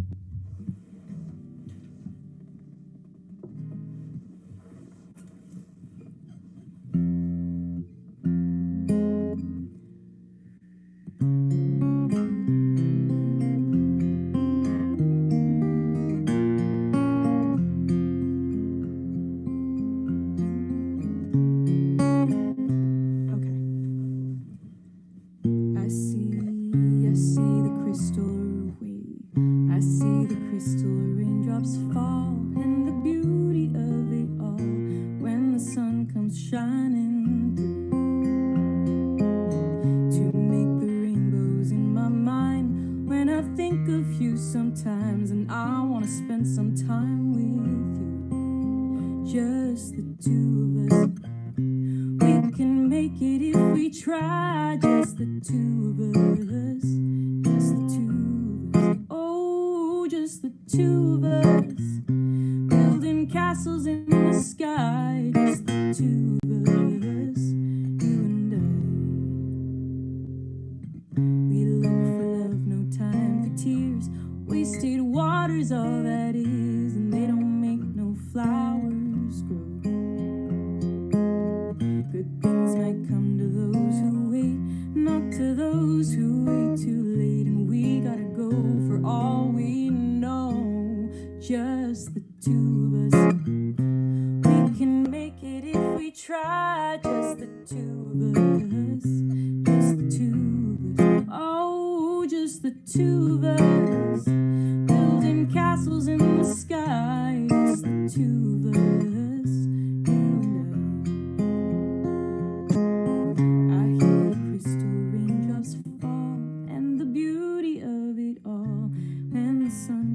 Shining through, darling, when the morning comes and I see the morning sun, I wanna be the one with you, oh, just the two of us. We can make it if we try, just the two of us, just the two of us, oh, just the two of us, building castles way up high. Just the two of us, you and I, just the two of us. We can make it if we try, just the two of us, oh, just the two of us.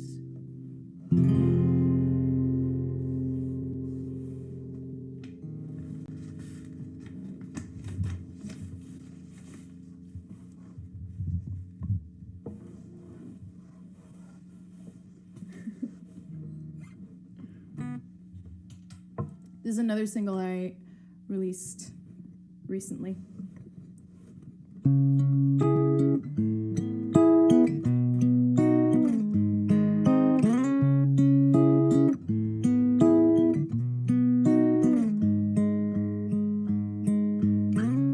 You're leaving tomorrow. No goodbye this time. And I don't know if I'll ever see you down the line. I barely know you at all. How did this happen so fast? Where was the writing on the wall? I should have known this wouldn't last. Were you just passing through, quiet in the night, like you do? And did I misconstrue shadows in the light for you? How do I let go of wanting you so bad? How do I control needing to hold what I've never had?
Okay.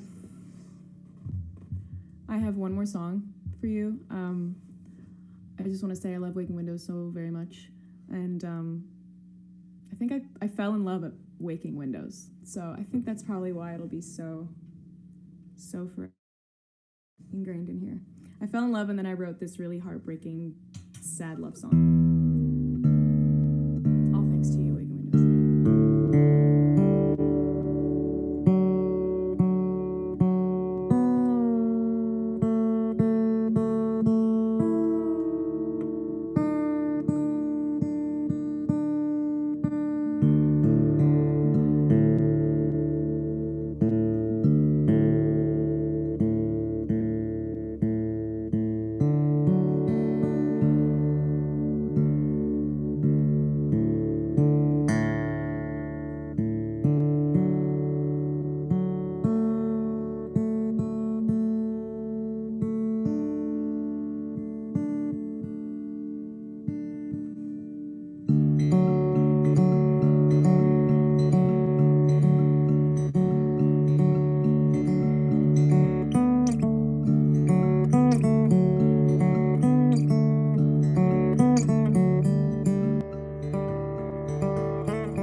Got so used to not seeing you around. Now you're back in town and I'm screaming. No excuses, I know it's been a while and I thought I'd be just fine, but I'm bleeding. Glad to see that you're smiling. I'm glad to see that you're well. Feel the jealousy rising inside and I hope you can't tell.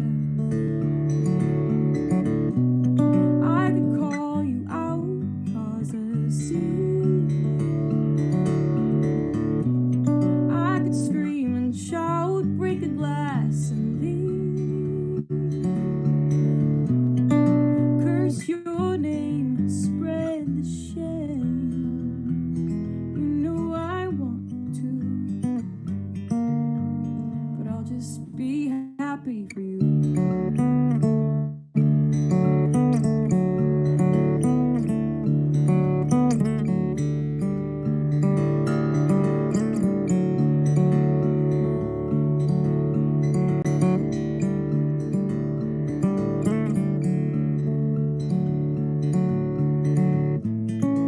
Even when the morning comes,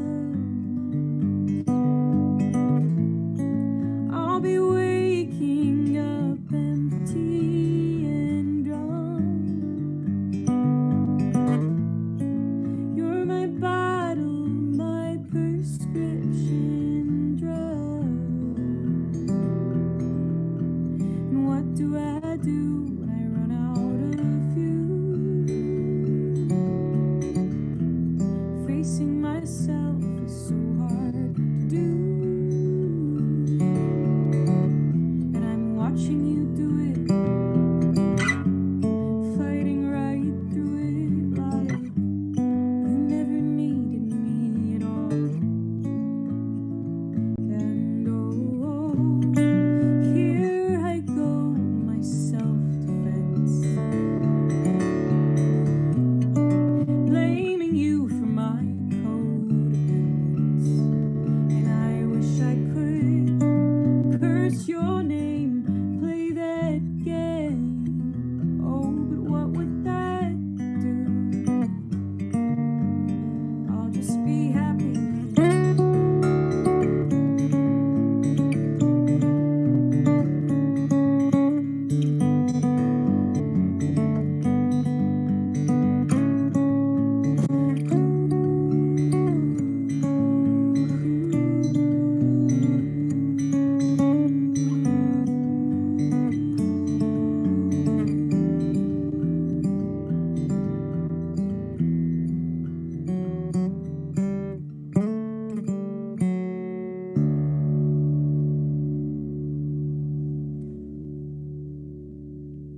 Okay, That's it for tonight. Thanks for having me, Waking Windows. Thanks, Francesca. That was so good. All right. Was so good. Is this done? Yeah, if you want to jump off, you can. If you want to hang out for a second, you're welcome to do that too. There is a slight delay, so people, it's just finishing right now. Yeah. Francesca, do you want to hang for a second? Yeah, let me just decompress for a second. This is so not my ballgame. That's okay. You're doing a great job. Oh my god. So I'm not live streaming right now.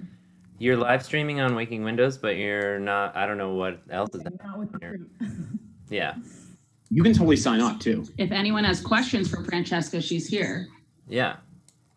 We're just waiting for the Rough Francis crew to jump on. Oh yeah, is this way too early to have stepped off?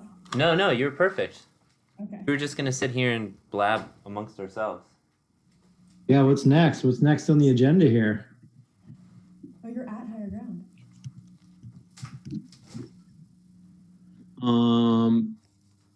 All right, so I just wanted to plug the next thing we have coming up is Arguments and Grievances. It's comedy debates hosted by Annie Russell, who helps us out every year. No, I thought Rough Francis. Oh, actually, I totally skipped Rough Francis. Yeah, come on, man. Work. I was just getting ahead of myself. I had all things up. Brian hit the bottle pretty early, so no. I had my notes. I know earlier I was not even drinking Otter Creek. I was actually drinking Long Trail, so I have to apologize for that. Oh, I'm not no. even right now. Allie, Monster. don't worry. I will have some Otter Creek this weekend. Hey, Fran, Yeah, can you hear us okay? yeah, I can hear you. So when is the record coming out again? You said sometime. June 12th. Awesome. Yeah, sorry, I didn't talk a lot. I'm really still getting used to all this stuff.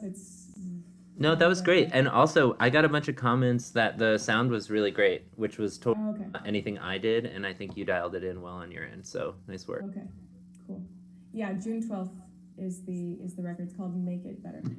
Cool. How many tracks are on it? It's 9 tracks. That's great. It's almost a Weezer album. I love that. That's exactly what I was going for. Pat. Yeah, I knew. I heard that. That's why I brought it up. That's cool. Yeah. So we are. Bobby's coming on here. Here we go. Everybody's coming in. Oh, this is great. This is exciting. This is almost like Waking Windows, just friends hanging out. It's like we're meeting in the Rotary. Excited about music. And Francesca, I'm asking, I put on Facebook if anyone had questions, so I'm seeing if anyone has any Hello? Awesome. Thanks, Allie. Hello. Bobby. Hey. Bobby. Pee-wee. Yeah. First one enter with the 6 zoom background. I was just going to say. Who's going to go in? We need to get some Winooski backgrounds. I know. I was going to try to come up with something real quick, but I just went with the one in the bank. Yeah, you crush it. Hi, Dan. That's a good one. It's a good one to recycle. How does Bobby get to be at Pee Wee's Playhouse right now? I know. That's where I've been, man. I've been quarantined at Pee Wee's. Pretty cool. Lucky bastard. I wish I knew. So much fun. Yeah, there's like a secret word of the day. We get to eat snacks. What's today's secret Even word? the mail lady's pretty wild. Yeah, that's what I've heard. Cowboy Curtis comes Miss through. Yvonne. Dan, are you at the studio? Mm-hmm. Sweet, man. I am indeed. Oh, dude, Nagel's on Price is Right. Yeah. I got a whole lot of these. I know my Zoom background with the day of the week. So Friday feels kind of like Price is Right. I like that. Yeah, Price is Right's pretty sweet. Remember to spay and neuter your pets, everybody. Which I had a funny mic to talk into. Although I think we're on like Wheel of Fortune time slot right now. So Is it 7:30? 7:40, 7:50. I think that's a Jeopardy. I think it's Wheel of Fortune at 7, Jeopardy at 7:30. That's what it used to be. I think that's true. According to my grandmother. Cool. Oh, I to give a quick shout out to my nephew Oliver. He is saying hello to me, so I'll say hello back. Hey Oliver. Hey, oh man, thanks for watching. Love shout outs with kids. It's probably my favorite thing. So back to our Ollie. Bobby, how are you making out in this new paradigm? Just trying to take a day, one day at a time. Yeah. But for the most part, like, I mean, we've been doing really good. Yeah. Yeah. Are the kids? You have a bunch of kids in the house, right? Yeah, they're all in the house right now. I had to, like, they begged me to get, like, they want to, like, they're really into old Nickelodeon shows right now. So I, like, got them a subscription to, like, this premium Nickelodeon streaming account. Nice. And I did that before I did this call so they could leave me alone. Nice. Do you know what they're watching by chance? I think they're watching old episodes of iCarly. Ooh, I think I feel like that came in like a little past my. Oh yeah, that's totally. The only reason why I know about it is because it's stuff that they watch. Because it's like old to them. Sure. Which is really funny, but it's super new to us. Like it's like way new. It's not like you can't do that on television or like Pete and Pete or anything like that. Double Dare. Like that's the cool thing. It's like I told them about all those shows. Like they're stoked to watch like Pete and Pete and Keenan and Kel. So we're gonna dive into some old Nickelodeon stuff. You're gonna be the coolest kids ever. I know, and the funny thing, I remember like growing up watching Pete and Pete, and I had like, I think I was introduced to Iggy Pop through that show. Like, I didn't know that he was like Iggy Pop until a little later, because he was like the dad to one of the kids. It was really funny. I'm like, oh yeah, like wasn't one of the Pete's is in a band? Yeah, Danny Tamborelli. Yeah, I played with the Powder Kegs like for 2 gigs back in 12 years ago or something like that, and I played a show in New York, and Danny's band was on the bill. Yeah, they're like a jam band too. He's a jam guy. Yeah. Really? That's pretty cool. Moved to Vermont, Danny. Yeah. Right. Played Vermont a few times. He probably lives in Montpelier for all we know. Yeah. Dan, how are you making out at the studio? I'm not making out. It's quarantine time. That would be against social distancing. Oh, I see. So, yeah. No, things are good. I've just been, I was supposed to be mixing all this month and last month anyway, so I'm here. Cool. Just doing normal things. Yeah. It's How good to are you have guys? some normal.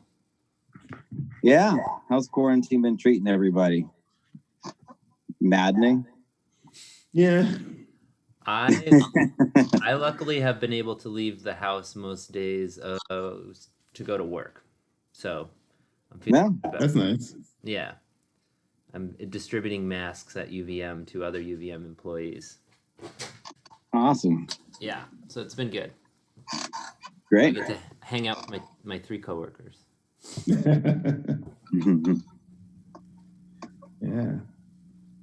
Are the rest of Rough Francis coming? I sent the email to the guys. I sent the text. I don't know if Jules can make it because he's probably like trying to rock a baby to sleep, and Urian is probably like chatting with Tony Hawk or something. One of his other famous friends. Probably like Tony hanging out on with his here. famous friends. Yeah.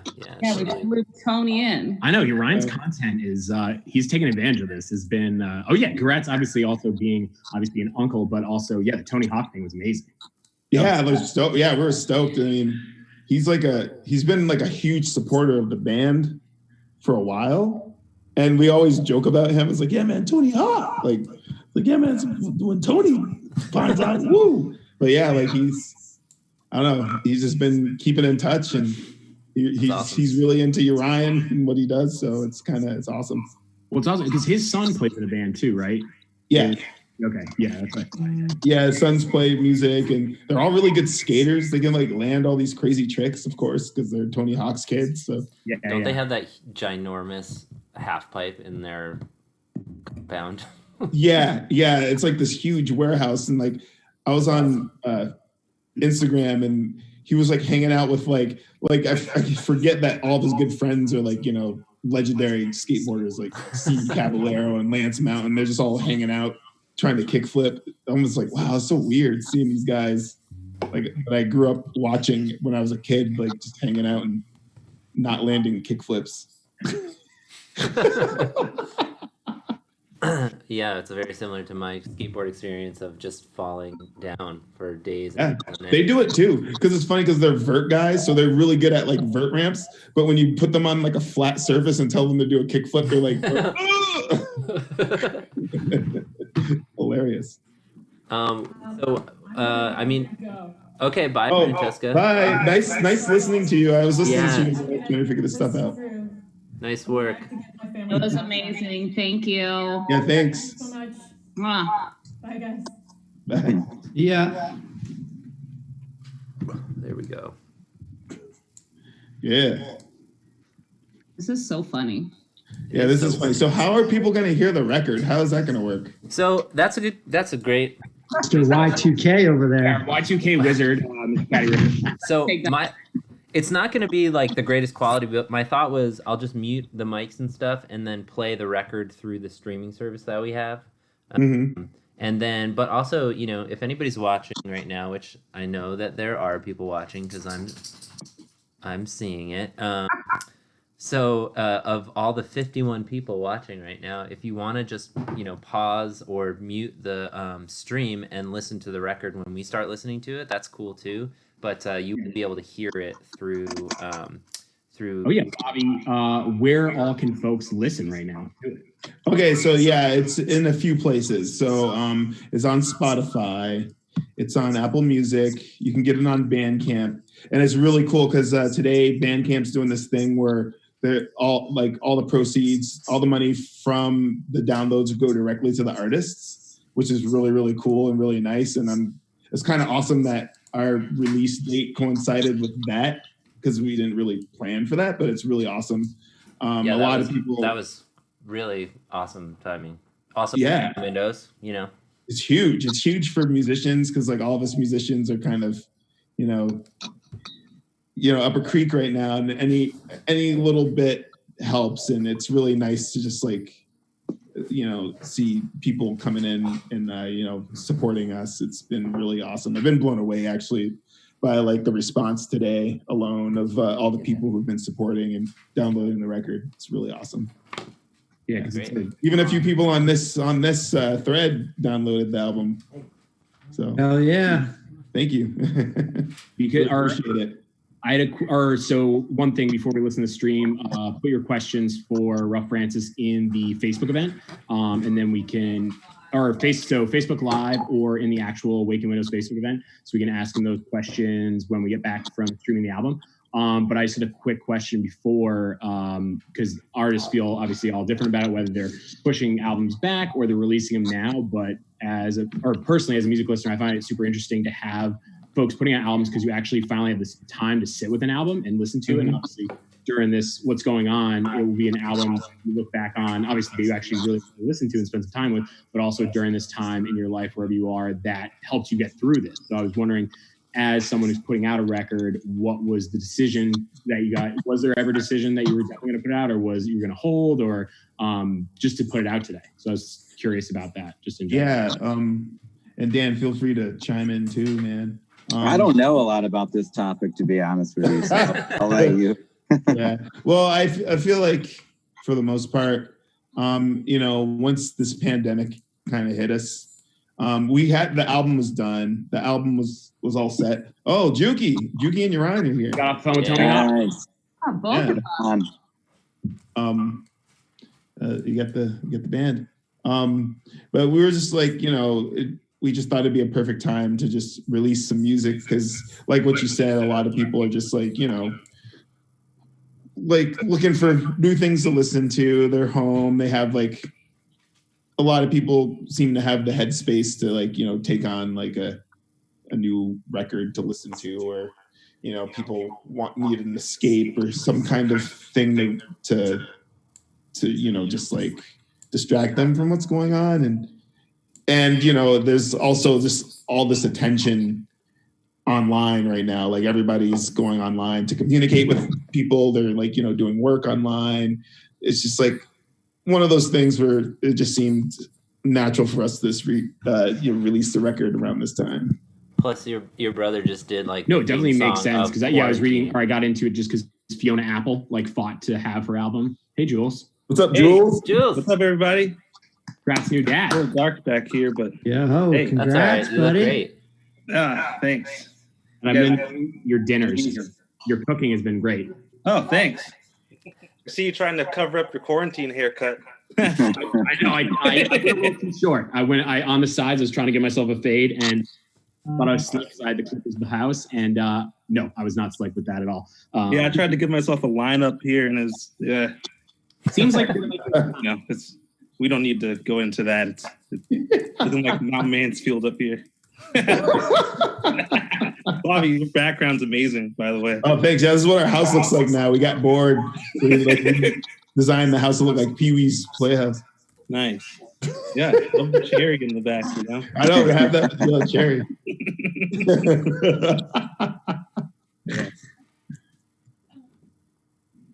So do we want to? We'll stream it, or Patty? What's the? Let's see. Well, let's see. Yeah, we got you, Ryan. Bam. Ooh, Look at that. Hey, what's up? Oh, hey, Dan's in here too? Yeah. Wow. True. Rare internet appearance. All right. Yeah. Whole gang's here. Yeah. This is my first time on Zoom ever. I didn't know anything. So Well, you're doing a great job. thanks. Take a screenshot of this mess. This is pretty cool. Yeah. I think there's going to be an actual record of the. Hey, what's up? Hey. Yeah, what's up? Actually, I'm gonna get a brewski. Hold on. Do it. Hey, get a brewski.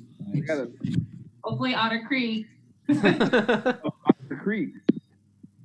Yeah, busted out the old Waking Windows glass. Look at that. Oh, wow.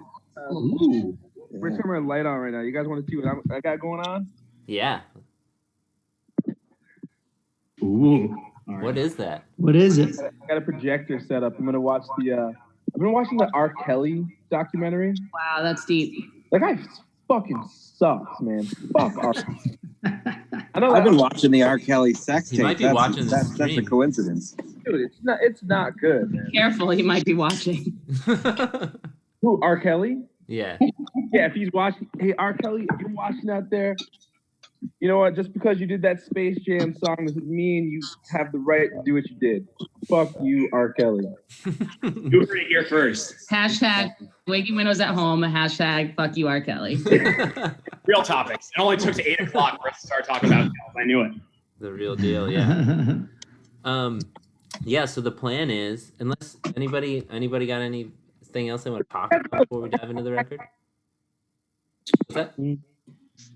I gotta get a background. Oh, it's all I do. I for sure right here. So what we're gonna do is mute everybody's microphone. I'm gonna play the record on the stream, but if you want to listen, go to Bandcamp or go to Spotify or iTunes or whatever streaming service you want. Go. We'll all start the record together through, and then we'll come back in and just hang out and talk about the record afterwards. It's like 25 minutes, right? Yeah, it's very short. Yeah, 25. I'd say that's a Wait, reasonable. so length. do we have to do the whole record? I mean, you don't have to. You can jump back on. Don't we just turn into skeletons after? Like, We're just skeletons. Like, farm.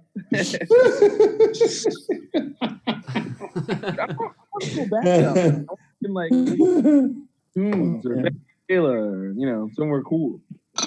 Yeah, well, Ryan, you can work on that while we're listening to the record, and then we come back and show us what cool background you decided. Meeting setting. How do you guys get there? Is it meeting setting? You've got 25 minutes to figure it out. Yeah. All right, so here's the plan. I'm gonna set up. In the dark.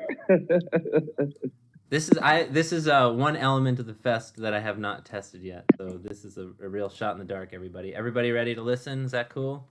We want to be on the main stage tonight. Yeah. Yes. This is the first Waking Windows at Home album premiere. Yes. Waking Windows at Home. I love it.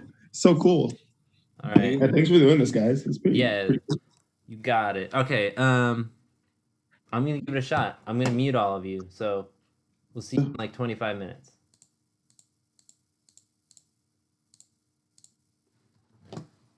And here we go.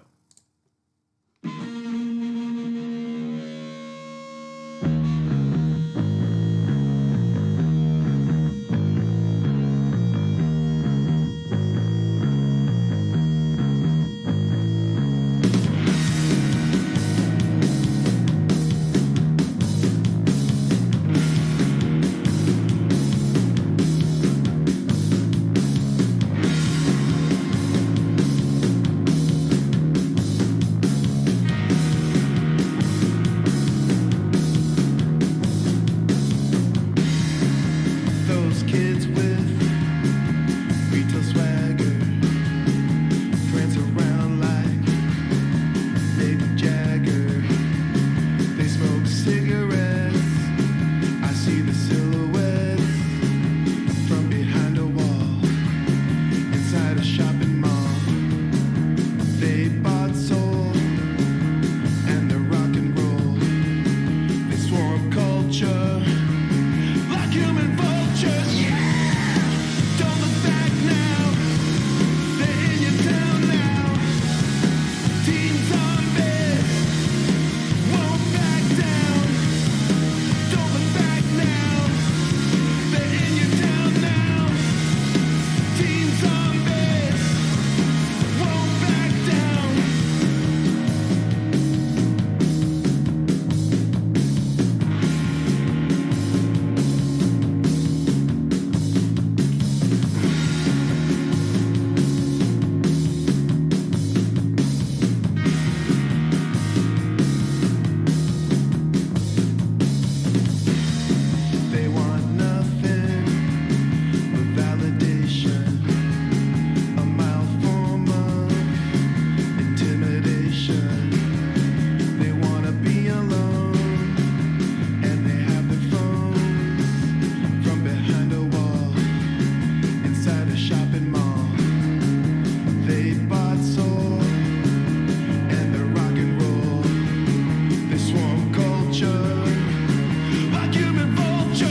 Step in the Name of Love. It's sort of in this tradition of Black family music. We have these songs, songs that Hey, everybody back. with weddings, family reunion. It gave him another layer of songs that they love. Oh, just a heads up to turn off your streams. record done? If you're streaming it, yeah. That's done. Wow, that was quick. Yeah, that was it. Starting to get into this R. Kelly documentary. Oh yeah. Come on. We don't need that in this. I know. You don't need to invoke the name of our Trying to get into that. It's like I'm trying to get into something that's gonna bum me out. Yeah. Oh man, speaking of that, I watched I watched some really bummer documentaries the last few days. Oh no. That the act, you know, the girl that was like being manipulated just medically by her mom. No, that is so crazy. Crazy. That's real. Oh, that's terrible. Yeah, Allie watched the Netflix series and No, the Hulu one is way crazy. really bad. Yeah, the Hulu one is nuts. Oh my I was God. like actually tense like the whole Yeah, time. so I sad. see the Like whole you're just body. sad and like depressed, but it's really entertaining, sadly. Yeah. That's And then really I watched Event Horizon last night for the first time. That movie's crazy. Crazy. That's from the 90s, right? Event Horizon. Does that? Yeah. It's like Yeah. they find an alien ship that was sent out into space that like can jump different dimensions, and it comes back and the ship's basically alive, and like the same doctor from Jurassic Park turns to this evil dude and just like fucks up. It's pretty nuts, man. Wait a second, you know what's nuts? I'm in my room right now and I hear somebody washing dishes, and I just want to see if it's a kid. I'll be back. Because if it's a kid, that'd be amazing. Yeah. Test it out. Guys, I love that record. That was so good. Oh, thanks. Hey. Yeah, you did such a nice job on it. That pedal steel really pulls it all together. Oh, Yeah. Matt, you were listening to Hank Guys. Williams. That was Hank The Williams. 14-year-old is washing dishes. Wow. Wow, it's a miracle. It's Big deal. Come on. Oh, all right. I'm looking at the comments. I'm looking at the questions now. Yeah, this Where are the one questions? curious. Yeah, where can I find those? Does Paul have the internet? In Fletcher, I don't know. I'm on the Facebook. My phone has the Facebooks on it. So. All right. Cool. Jules, do you want to just do the questions and then we can answer them, I guess? Because Okay, yeah. First I don't one have it up right now. is you guys doing vinyl for this album as well? And hopefully, yes. You know, we just kind of wanted to put it out like for you guys, like, you know, as soon as we were able to. You know, we're gonna work on getting a physical release as soon as all of that becomes a feasible reality. And, you know, if we can tour on it and we can play some shows, you know, hopefully that'll be happening this year. Or, well, with everything going on, it's just unsure, but hopefully, yes. Yeah, at the very least, by 2021, yes. Like we can Cool. say that at least. Yeah. It's like Oh, man. say anything. Be like 2021 and 2020 is a surprise. Like I know 2020 is a surprise. Exactly. the treat. All right. Well, the next one is how much did R. Kelly influence your last album? And he did not influence our album at all. Not at all. Not at all. None. That's the next album that's coming out. Oh, yeah. I mean, if you think about all those angry songs, and but yeah, no, man, no energy was directed towards that fool. All right. Lawrence Fishburne is the next. Oh God, it was all the same person, by the way, asking these questions. So, yeah, thanks, Andy, for you know. That was the whole question, just Lawrence Fishburne ? Love Lawrence Fishburne. Yeah. Dude, I can't see questions. It's kind of driving me nuts. I know you're reading them, but I just want to see them for myself. Yeah, I mean, that's basically it, man. Yeah. Oh God. Oh, Facebook great. event that asks if Paul has the internet. Yeah, the people want to know if Paul has the internet. Yeah, where's Paul? What the fuck? He does have the internet, I think. Yeah. Unconfirmed. the dogs are probably using it for something else. Yeah, man, those dogs. Oh no, I gotta clean up doo-doo again? Oh. Actually, well, he's in the woods, so like, oh yeah, shout out to the Beegs. Yeah, he's They're in the around woods. here. His dogs could just like, you know, do their thing. My dogs are currently both licking themselves, so I'm not gonna put them on camera. Yeah. They're enjoying they're, the stream. they're happy. Yeah, They're enjoying the stream. rock and roll makes them lick themselves. So I know this was covered elsewhere, but because it hasn't passed here, why is the album called Urgent Care? Well, the second track is actually called Urgent Care. And I mean, this all these songs are written like pre-COVID, and like all the ideas for the songs were like pre-COVID. So it's not like a COVID song or anything. Yeah, when Bobby wrote like the lyrics for it, it was kind of like when we were going through like getting like the official titles and everything for the song. I was like, hey man, like, can we just call it? Like, we just asked, like, we just talked to everybody, and just like, hey, let's just call it Urgent Care, because that just makes sense. Yeah. And actually that song is really about, it's just like about like, you know, a lot of people in this country who, you know, get hurt and they get sick and they don't have medical insurance. So they end up in urgent care, you know, and then, you know, even there, they can't really get any help. Because I was there once with Nicole, and there's a guy that came in and he was not doing too well. And they denied him because he didn't have like any money. That's crazy. And it was just like, I was like, oh man, it's like, sorry, sir, like we can't, because like you have to have all this stuff. And I was like, man, that's messed up.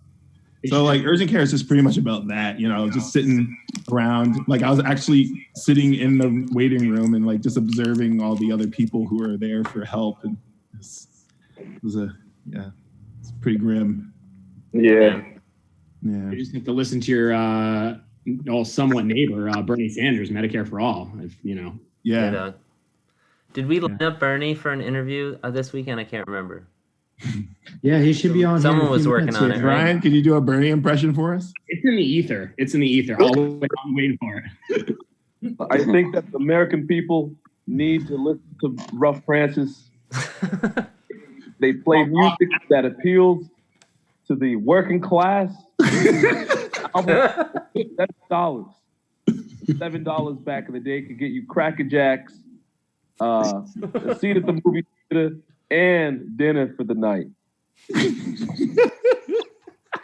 would endorse 100% of that. That is. I feel that way as well. Yeah, you should just record that, Ryan, and send it to him. Like, yo, I was can you actually approve this? with like one of those wacky, because I've been doing some like dumb commercials and stuff for this record before, but I was gonna do like a Bernie Sanders one, but I didn't know if that would be crossing the line. Granted, like, you know, Larry David did his thing, but he's actually his cousin. Oh, yeah. Oh yeah, I think I saw. Yeah, like an article about. I didn't know that. I know Larry David. Yeah, he does a good Bernie because he doesn't have to do anything. Just be himself. Same dude. All right, so we have some more questions coming in from Facebook. Whoa. What's Miles, which is actually my cousin. Hey, Miles. What's up, Miles? He's asking, what's the best show you guys have ever seen in a Burlington music venue? Whoa. That's a good question. That's a really good question. It doesn't have to be top because that's impossible to do top. But what? Yeah. Bobby, I feel like you have some old, like the old school, like Club Toast history. Yeah, go deep, Bobby. Go deep. I mean, there's a lot of them. There's a lot of them. Yeah, it doesn't have to be top. Memorable. It can just Did you be see like memorable. the pie tasters back then? Actually, you know what? One of my favorite shows, a show I always think about at Toast, was seeing Sick of It All at Toast. Oh, yeah. Sick of It All, AFI, and Vision. That was a cool show. Nice. That was like one of my favorite shows that I always think about because like that was when I was probably like 16 and like all my friends were all, you know, excited to see those bands because it was like pretty rare to have those kind of bands come to town. Mm-hmm. And it was just pretty wild. And I remember Quinny did sound. That was pretty cool. So those drums sounded pretty nice. But yeah, that's one of my favorite way back when show memories. I'd have to say either Off or Ceremony. Ah, yeah. I really like the Ceremony show was really sweet because the guitar player had sweet hair, and they just like I really like 4-piece bands. Like there's something. What are you trying like, to say, Ryan? Yeah, no matter how. Yeah, I know. Come on, I know. I'm not. But like, Is this when a it- message to Paul? No, no. But like, there's something like that's really powerful about like a really tight 4-piece with like, I don't know. There's just something that like when it's punishing, it's extra punishing because there's nothing to hide behind, you know. But nothing to hide the punishment. All right, I'm gonna jump in and I'm gonna say, okay, Public Enemy at Memorial Auditorium was pretty nice. Oh, yeah. Jazzy Jeff Yeah. and the Fresh Prince again at Memorial was a sweet show. Yep. Probably happened like just on the cusp of when my memories were forming. So those two, our dad booked that show too, and Lamb's Bread open. So Lamb's Bread opening for Public Enemy is like that's amazing. That's a crazy Holy shit. shit. Yeah, I missed that one. Humble brag. That is amazing. Yeah. And then again on the Memorial Auditorium kick, I'm gonna say Monster Fest 2 is up there. I saw Bad Brains, Converge, Napalm Death, Dillinger Escape Plan, like so many bands. Remember Shat? Who? Shat? Yeah. No, I don't remember that. Oh yeah, they made a mess of that place. Oh my God! Yeah, I remember the mess. I don't remember. I just remember the mess. That was a mess. And what was that cool band that we liked? That was they all wore like black and red, and they were like super like nobody liked them because they were kind of like they sounded like the Stooges, but nobody like liked the Stooges back then. Yeah. What was that band called? The Icarus Line. I think. Icarus Line. Yeah. Yes, they were cool. That band was like the was cool. coolest band there. Yeah. And they didn't give a shit. Remember how like they really did not give a fuck. Yeah, you guys got to see all the cool shows. I came on the scene a little bit later. Because like that band was like they're like the Stooges. They wanted to be like they sounded like the Stooges, but nobody like cared because that wasn't cool. But, like people just didn't care about that back then. But those dudes had some swagger, and they were just like, we don't give a shit. I remember the coolest thing about that show was that all the free stickers. Oh, yeah. I just walked and did the rounds. Like every band was giving out stickers, so like I just plastered my base case with all these stickers of bands that I'd never heard of, and like they just like So like now I have like the Rocking Horse winner is like forever burned in my mind as that important band. Hey, did any of you guys catch LCD Sound System at 242? What? Oh, at Memorial Auditorium. Yes. Brian was there probably. Front row. Went to the Old Knees after the show. It was Someone at the skate park was like, "Yeah, man, I saw them at 242. It was like their in between day. There was like 100 people there." What? I mean, there weren't many people at the memorial show, I don't think, right? There wasn't many at the memorial. Well, either. they played. It was very sad. Well, they did 6. Actually, it was not sad. It was a lovely time. I mean, it was amazing, but it was sad the best time how ever. few people were there. No, but James Murphy was the sound engineer for Six Finger Satellite, and they played Toast. So they were at I don't know how long ago, but they played. That's when he got the name for the record label. But yeah, he sounded. That's a deep James Murphy trivia cut, Bri. I got to know these things. If I don't know these things, I don't know who knows these things, but I got to know. All I know is you and Jason Cooley were there. Yes, exactly. Yeah, he was. Yeah, that's literally how we became friends. He walked in the Radio Bean and handed me when he lived across the street and handed me an LCD record, and I was like, "Oh, sweet, we're friends now." And then we became friends.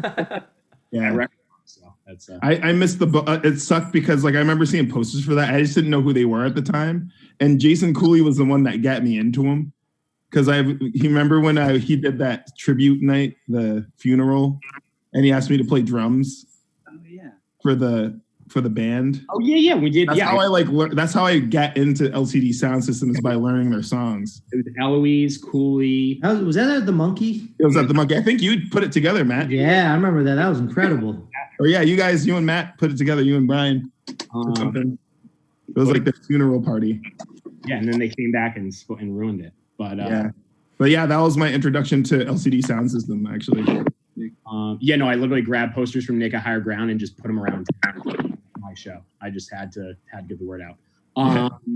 We talked about it a bit earlier, and obviously Detroit, but we were super excited that we got you guys out to Detroit to play Waking Windows Detroit.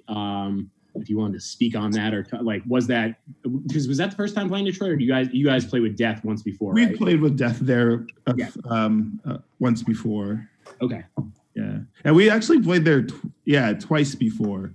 Yeah, we played there a couple times because we played Yeah. the Magic Stick, and then we played the Converse Party. Oh yeah. Yeah, we played the Magic Stick twice, I think. Yeah, something like that. Did we? Yeah, I don't remember. Yeah, but yeah, it was cool to play L Club, especially when Mav was there, and that was a really fun time. And we we hit it off with Low Cut. Yeah, Remember those little? Yeah, that was a good time. That was a fun time. That's some good pizzas there too. Yeah, that was like a really fun time. It was like a cool van vacation for a couple days. Yeah. There was a couple of things about that show that would stick out for me is playing what's the name of that song? Don't Let Go. What's the name of that song? What's the actual name? Walk On By. Walk On By. Yeah, so playing Walk On By that night, and then Car Seat Headrest played a James Brown cover. They did I Don't Mind, which is basically the same exact song. And so that was kind of funny. Dame Funk's set was incredible. Oh yes. All the 3 hours of MIDI Korg. Can I get the MIDI Korg? Yeah. The MIDI Korg is working, but now the big keyboard is not working. Yeah, right. Oh man, that was awesome. Yeah. Like nothing could work at the That's same Dame time. Funk, man. He really had a good attitude throughout all of that. He really did. Because Moody Man was headlining and they're boys, so he couldn't. He had to stay. He was wearing his shirt. He was wearing a Funkosphere shirt. The Moody Man was, so he had to. That was a cool artist connection because they're boys, so they had to. Oh yeah. It's awesome. Yeah. Also the Laser Blast. That was a really memorable time. Oh man. Laser Blast. Mav is laughing. He knows what we're talking about.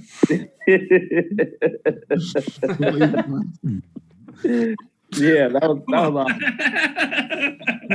I don't bring that up, but yeah. Yeah, man. There was a lot. Can you elaborate on the Laser Blast for people who weren't there?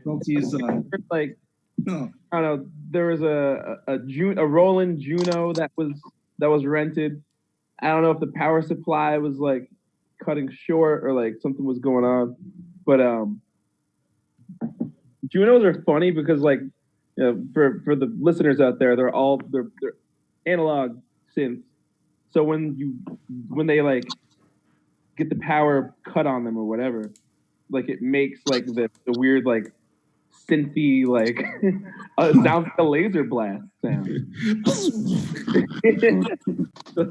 so lady was playing keys and she was like having a hard time because like I don't know if it was like the power strip or something, but. And she was getting mad. Remember, she was like swearing. She was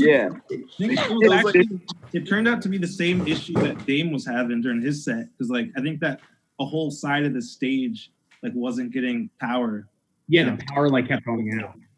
So then the second they get it, it would just go off again. Yeah, like a fuse switch or something. But like the problem was that me and Bobby were up front, and it was just like anything that's laser related is just like kind of all bets are off. We're gonna be. I know we really like get a kick out of like 80s instruments, like like the synth instruments from like because they it's 2000, it's late 2000s and that stuff does not work the way it used to back in like 1984. Like those wires get all like get a little crusty and need to be resoldered, stuff like that. Yeah, especially if you travel. Yeah, I don't know if we backline, but yeah, if you travel with it too, obviously having old analog synths is like knocking them around is not the best. Yeah. I mean, like even like Jules, like your amp is from what, like 1964 or something? Yeah. Yeah, same thing. It's like well, Well, last back then, you know, the 80s time period. All these old amps. So yeah, Kurt asked us during the making of that record. He's like, "What's the newest piece of gear you guys have?" And we had to think it's like Uriah snare drum, and like second place is my bass from the '90s. Yeah, and that's like still not that new. Yeah. It's like still old. To my kids, that's like the 50s. The 90s are like the 50s to my kids. They're like, whoa, the 90s? Exactly. Okay. Did you guys want to speak on that with recording the album with Kurt and all that? Oh, Beagle makes cameo. Yeah, Beagle. Nice. Oh, hey. Yeah, just deciding to record with Kurt and like what that process was like, and obviously because Uriah is very skilled, Dan's very skilled with recording and mixing and all that, but going outside the bands, like reasoning and that kind of experience of doing it that way. What it was like and why you guys chose to do that. Well, I think we just wanted to get it done.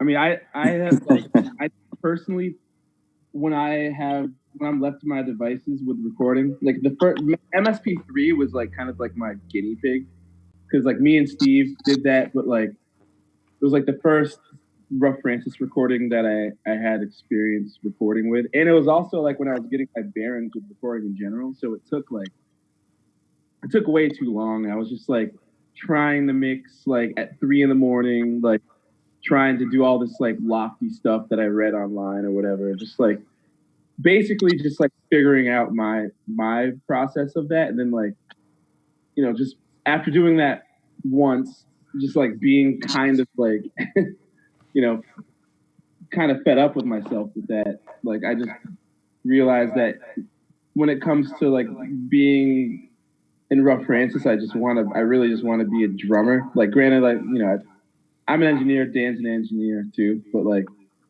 it kind of takes a little bit of the pressure off just to like just show up and play, and just like, and also having Kurt there was like just a nice learning experience from someone that also records his own band, but also like has a very, very methodical approach to the recording and is very experienced and just like an easy person to be around and get good performances out of everyone. So yeah, and it was just nice to have like that extra shoulder to lean on, you know, that extra person, extra set of ears.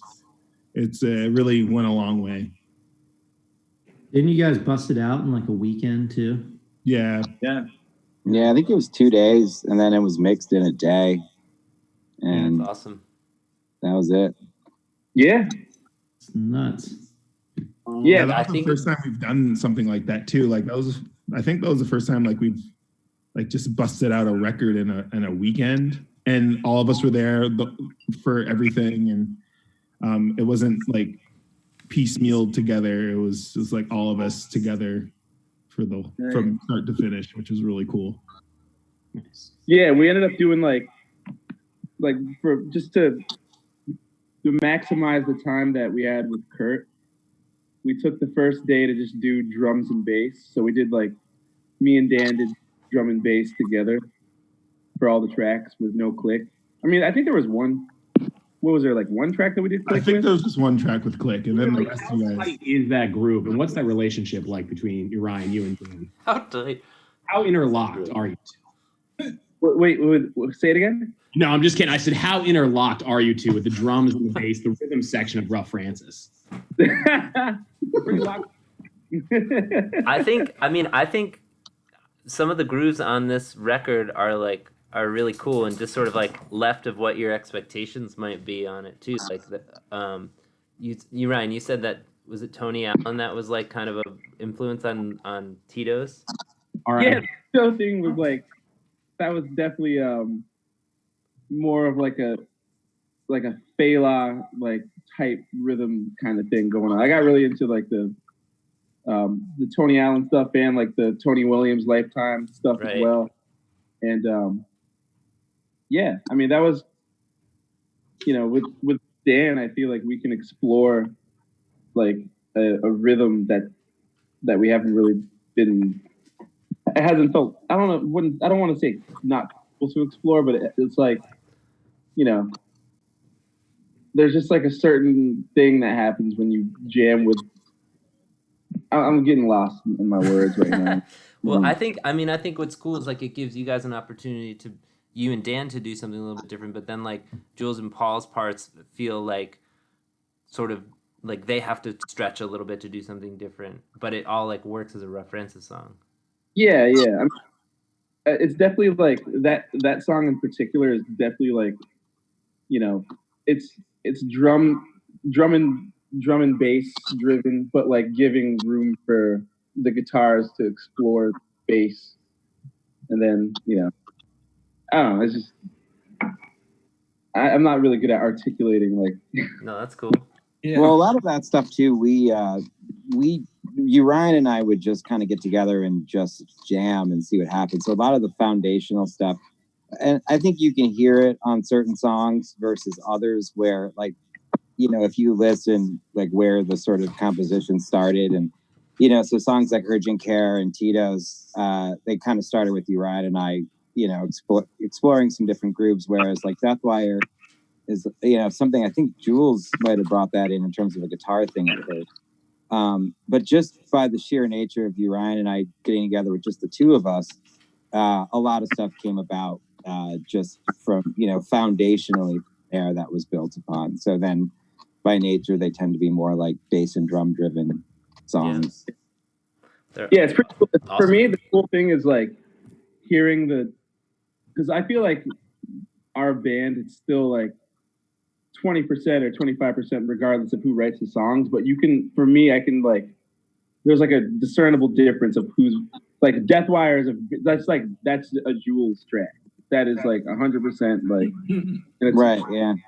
And then like the stuff that's drum and bass driven is so apparent, obvious. Like, but really nice for me because I went into this record thinking like, I want to do as little as possible. Like, like I just don't. I feel like it's kind of like simplicity and like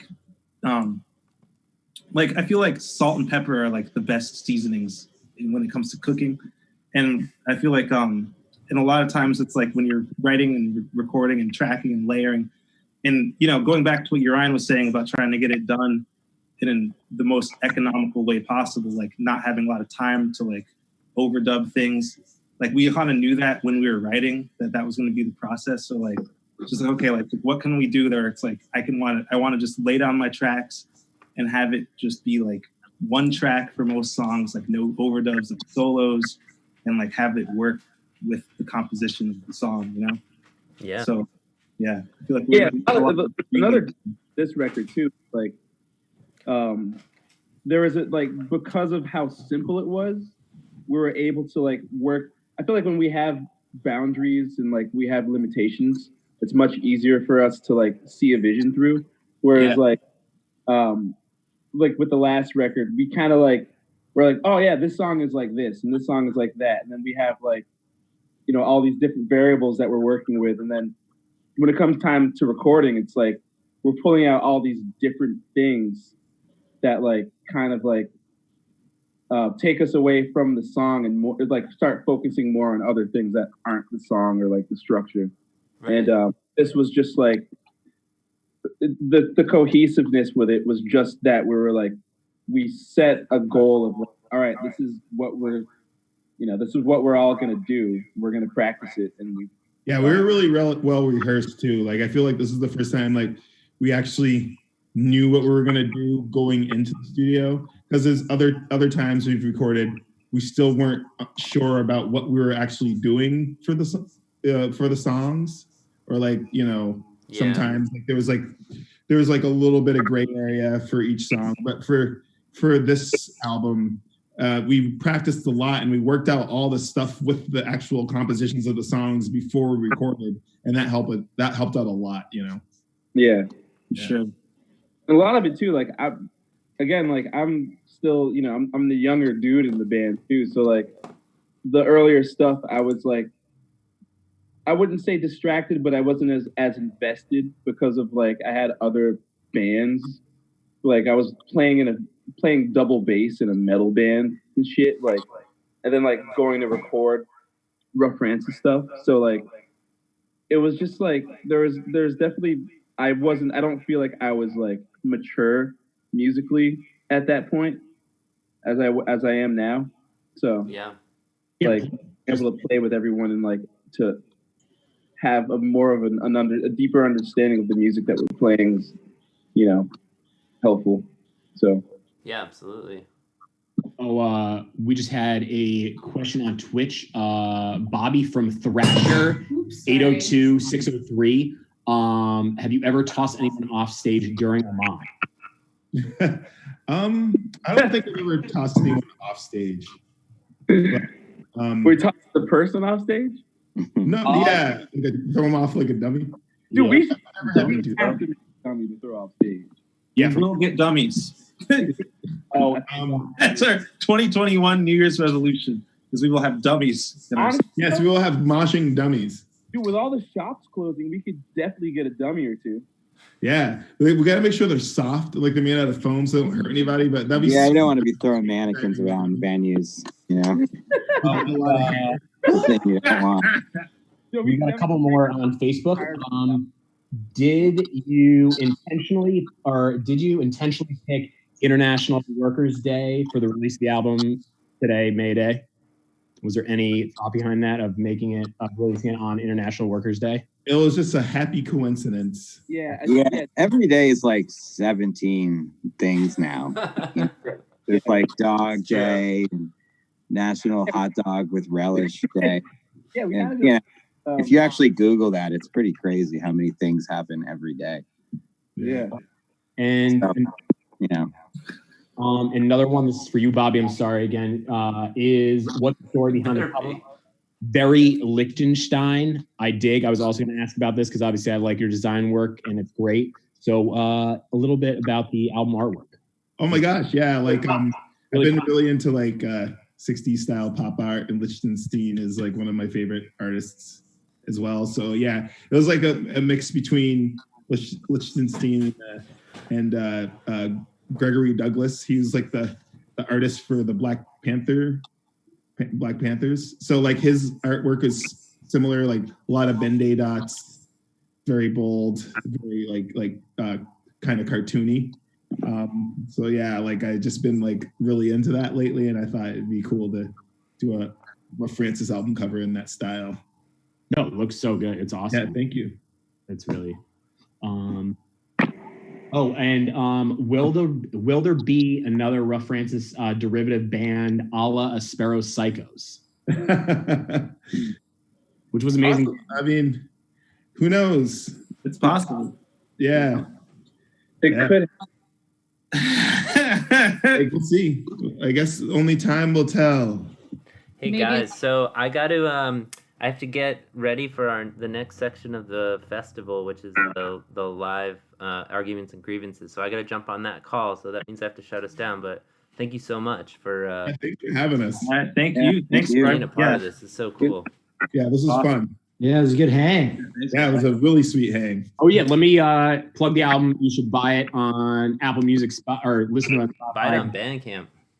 All that, yeah. Bandcamp is like actually the best. Like that goes to us directly. So buy it on Bandcamp. But we're also on Spotify. We're also on Apple Music. The tracks are on YouTube, and probably other places. Groove Shark. Yeah. Soul Seek. Pirate Bay. What.cd. Napster. Napster. Real Music Player. Oh, Real Music, yeah. And on the dark web too. Also, you can put it onto your Instagram stories too. So you swipe up and you have a wacky video. Oh, sick. You can make some story music with it. If you got any cat videos, feel free to put some Rough Francis music on it. Yeah. Oh yeah. All right, I got to switch over to Parm's video, and then we're going to head to Annie Russell and Arguments and Grievances. Thank you, everybody. Hey, thank you. Later. Yeah, peace. Okay. Peace.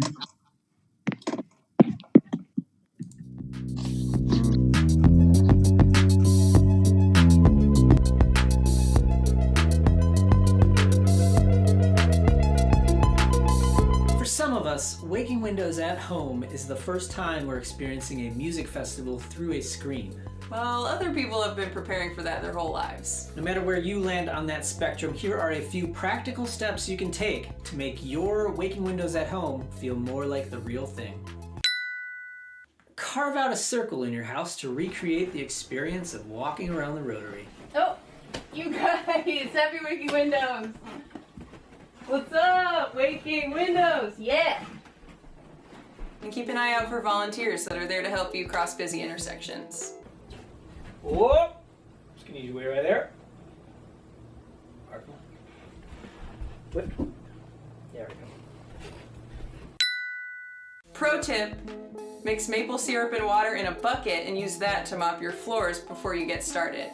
That way you get that sticky bar floor experience that you're dreaming of. Gather some string, a hanger, and a flannel to recreate the effect of a tall person standing right in front of you. Oh, come on.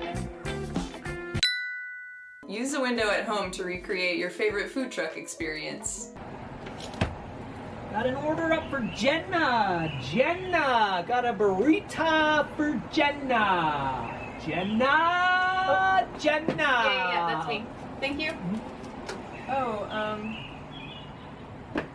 Hey, do you have more hot sauce? Got an order for Todd. Got a cob for Todd. Todd.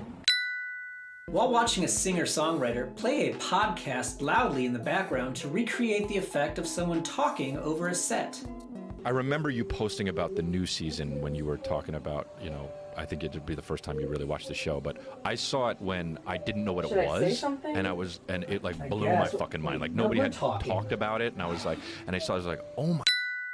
Remove all light bulbs, toilet paper, and soap from your bathroom to create an authentic porta potty experience. Got it. God, I can't see anything in here. Oh God, I hope that's hand sanitizer. If you find a cell phone, can you let me know? Thanks. Have your roommate prevent you from entering a room because it's at capacity. Oh, sorry. We are at capacity. Got a little bit of a one out, one in situation. We could wait in line. Form a line. Prop your laptop on a kitty condo, wrap it in a flannel, and hug your friend that you haven't seen in months. Oh, so good to see you, dude. Oh. Happy Waking Windows. Happy Waking Windows. Accidentally walk into a comedy set, realize where you are, and awkwardly walk out. I was like, Tinder, more like cinder block, because they're having... Oh, it's 4 o'clock. And finally, and this is the most important, be sure to order takeout from one of the many excellent restaurants in Winooski and eat the hell out of it. Miss you, love you. See you at the next Waking Windows. Happy Waking Windows. Happy Waking Windows.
A museum. There is a Larry Bird Museum in Indiana.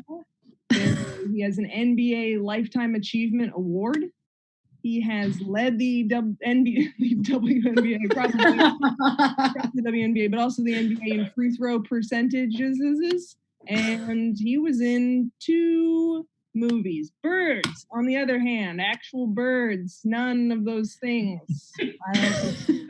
And then you're probably like, Carmen, birds have been in movies. Please, they are background actors at best. And if you're gonna counter that with what about the movie Birds? Yes, even in the movie Birds.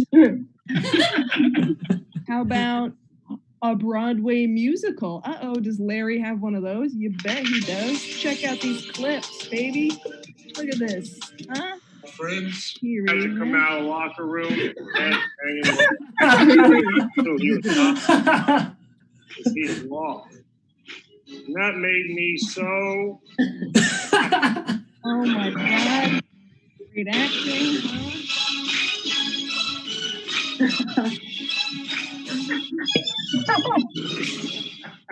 Wow. Magic Bird.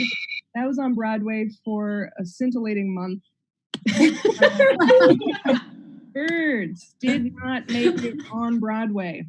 Not even once. Cats even made it on Broadway, not Birds. And Cats is kind of the opposite of Birds. Larry Bird is unselfish. He has 6.3 assists per game here, just a couple of them. To watch Larry Bird in action because he makes the game so beautiful. Look at that. Oh, wow. Versus actual birds are very, very focused. They're always hoarding things like nuts and straw. So, and then finally we have bird flu versus there's no Larry Bird flu that we know about. So I just figured I would end on that note because in these trying times, it's important.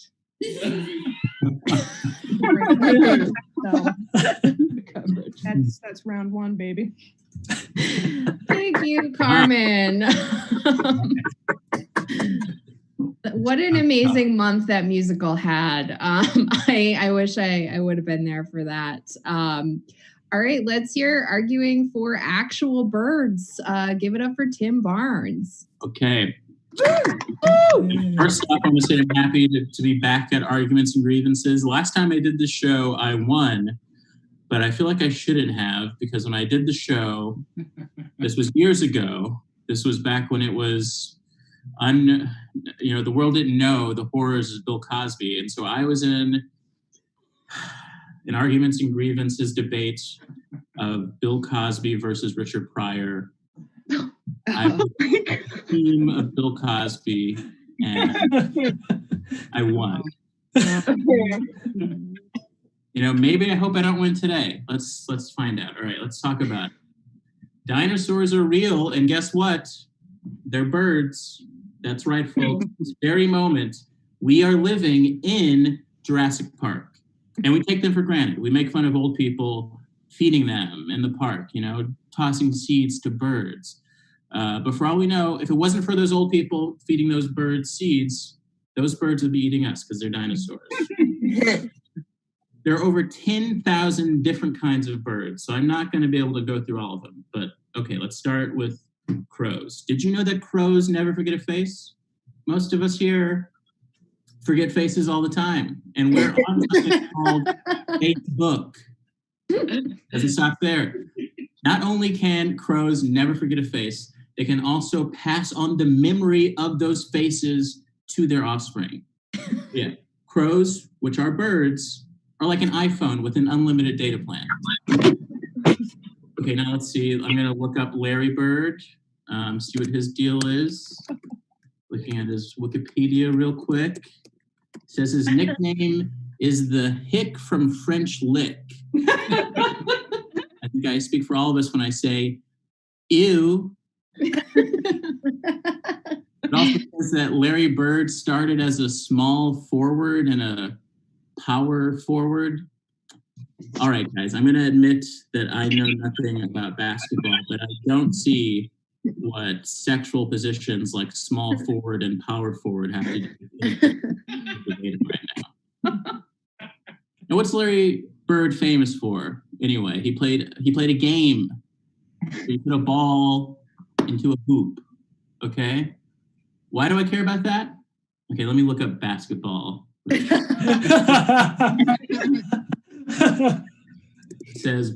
says you win basketball because you put a ball in a hoop a bunch of times. And they have a rule about bouncing the ball too much. You can't double dribble. What the hell kind of game is this? Why are there so many people paying attention to it? When there are literally winged dinosaurs shitting on hummingbirds can fly backwards. Ravens and parrots can mimic human speech. Some birds even use tools. And I repeat, Larry Bird can put a ball in a hoop. I rest my case. All right. We love to see it. All right. The rebuttal, Carmen Lagala for Larry Bird. Yes. Let's do this. Let's figure it out again. Should be easier the second time. It isn't. Let's see. Am I doing it? Share. Present. back to Larry. Where's he at? There he is. More of why Larry Bird is better than actual birds. A part 2. There he goes. Larry, sure, he may be not descended from dinosaurs, but he never forget where he came from. That's the sentence that made sense. Here's a little testimonial from someone on the street that I ran into. Do a very exclusive man on the street interview. This is a stranger. I don't know him, just somebody in the street. No, we're doing the video. Sir, I don't know you. Do you? How do you feel about Larry Bird? Love. One of the greats. Yes. The hick from French Lick. He's great. And how do you feel about actual birds? Also pretty good. No, it's not weird. Oh, I think they suck. Yeah. Good piece of shit. There you have it, folks. Yeah. So a little bit of evidence there. Let's get right to penises. That's the natural progression of things. Birds have gross penises, or they have no penises, it looks like to me, but I looked up duck penises. What is that's disgusting. Versus I looked up Larry Bird in Urban Dictionary, and it defines Larry Bird as a large Caucasian penis. The dick from French Lick. So you can't, that's pretty good, I think. Food, you're probably wondering. Food, what do they eat? Birds, shitty bread. Whereas Larry, when he was injured, was quoted as saying, I can't read it because my screen is blown. Oh, there we go. I was so bored, I'd sit around the house, drive my wife crazy, and eat and eat. In 2.5 weeks, I was off. I ate 10 gallons of ice cream and 7 wedding cakes. Why then? I ate wedding cakes because you knew they was going to be good. I mean, who would fuck up a wedding cake? Delicious. Delicious. Oh, boy. Oh, there's a cake. Delicious. Woo! Okay. All right. You're probably wondering, what about Twitter, Carmen? That's a bird, so that must be better. If you look it up, that logo was named after Larry Bird. See? So that's your evidence, because Twitter's just a place now where you can go to get canceled. So that brings us, what does the Bible say about birds? And my source for this, obviously, BibleTools.org/bird as a symbol of the devil. Matthew, oops. Okay, I need to go back. There we go. Matthew identifies the birds of the air as the wicked one. Mark connects them with Satan, and Luke links them to the devil. In Genesis, fowls swoop down on Abraham's sacrifices, and he has to drive them away. You can see that in Deuteronomy 2826. The end time Babylon becomes a habitation of demons, a prison for every foul spirit, and a cage for every unclean and hated bird. Yeah. There's Jesus. What's he got to say about this? Yeah. That is. So in conclusion, here's Larry, and you should vote for him because he's cool. Look at him, he's really awesome. If you like this video, subscribe.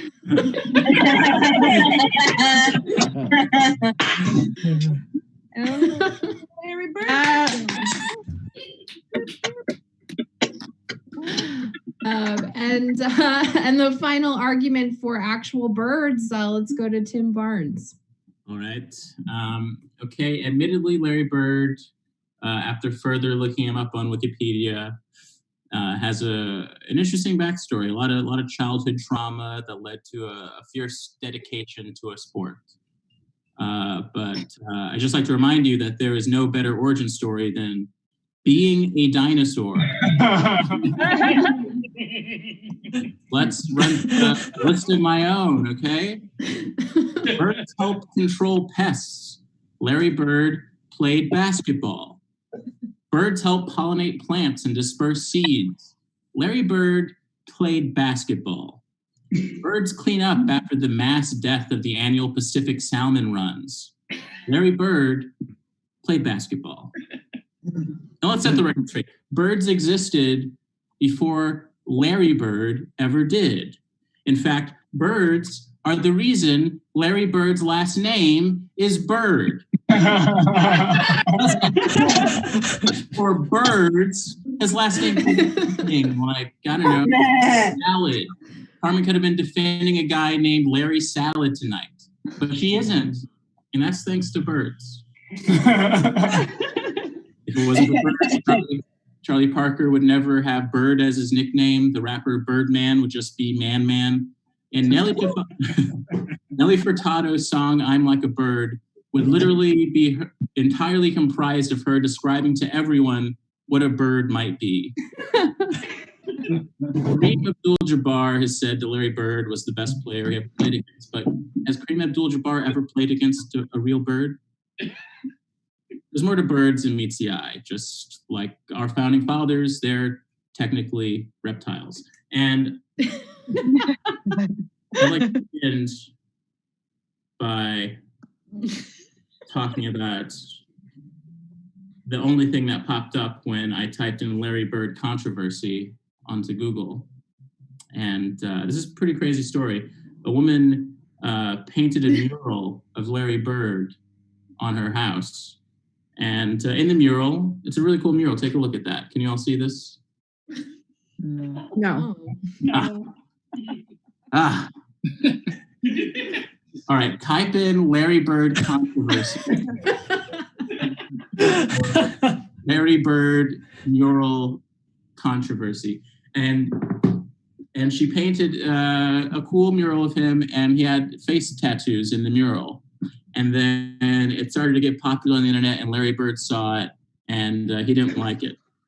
And he asked her to get rid of the face tattoos. And she did. So, I don't know. Is this the kind of guy you can trust? A guy who doesn't want artists to take risks and make statements? And I'll tell you who's really excited that there's a pandemic on our hands right now, and that's Larry Bird. Because that mural doesn't even exist anymore. It's been replaced by the artist with a mural celebrating nurses and doctors. So, am I saying Larry Bird with the coronavirus outbreak to get rid of this painting? I'm not saying that, but just wanted to toss that out there, give you a little bit of food for thought. And that's, I'm done. Let's hear it for both of your performers. That was so funny. Yeah. All right, it is now time to vote. And guys, I can't emphasize enough that I'm so excited that we can just find out definitively who has won this, and it is not based on me deciding who clapped louder at North Bar. So we're gonna launch the poll now. Is it going to be Larry Bird as argued by Carmen Lagala, or will it be actual birds as argued by Tim Barnes? We are launching that poll right now. And while we give you guys a second to vote, I think we're going to put in the chat function, if you guys can click on that, we're going to put where you could send Venmo for the show if you want to pay the performers, and also how you can donate to the Kickstarter for the North Bar staff to give them a few bucks while they are not able to be working right now. So we will find out who won. Guys, it's a close one, but we got Larry Bird for the win. Yeah. In your face, birds. Wow. Majesty of nature, just no respect for it. But that's okay. All right. I'm really excited for this next performance. I mostly just, Chris, I love your background right now. Where are you? Are you at like the NPR Tiny Desk concert right Yeah, now? pretty much. Pretty much. Oh my God. So we are going to hear something I think that's on all of our minds right now is which cure is better, the band, The Cure, or the medical intervention, The Cure. And it's something that's I've been up at night thinking about. So we're going to welcome your next two performers to duke it out. So please give it up for Chris Santiago and Evelyn Troutman. Nice. So I think going first on the side of the band The Cure is going to be Chris Santiago. Okay, hey everybody. Hello. Sharing.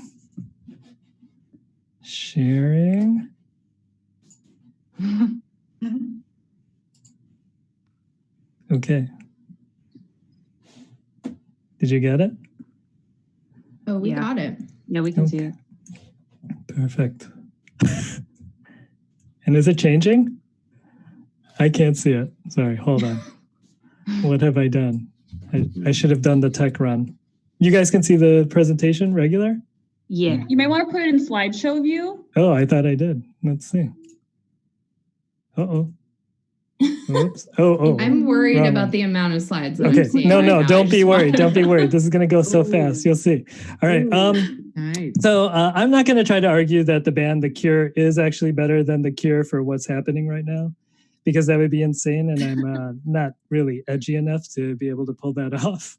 But rather, I will say that The Cure has been proven to be a cure for a specific young, artsy, suburban Asian boy caught between white friends that were into punk and industrial music and Asian friends into house music and more house music. So I can't speak to the experiences of all like suburban Asians, but I assure you that I have written an obscene amount of terrible poetry because of this music. And I don't know if that makes the world a better place, but it sure did lead to some fabulous weeping, even though boys don't cry. No. And I'm no snob either. I didn't know the band leader's name was Robert Smith after years of listening to them. The only musician's name outside of pop singers I knew was Joey Santiago. The guitarist from the Pixies, because number one, his name, and number two, Filipino. I got to have one indie role model. It takes a lot of energy to be a snob or to know things, and I'm too lazy for that. But you know what? Medical cures, they do take a lot of time to research, develop, refine, test on people, then test on more people, to ensure efficacy. And then it's got to be delivered to the public through a distributor. And even then, not always very effective, But the band, The Cure, same process, yet with consistent delivery and results since 1977. So I don't know, coincidence? Maybe. Year of my birth? Totally.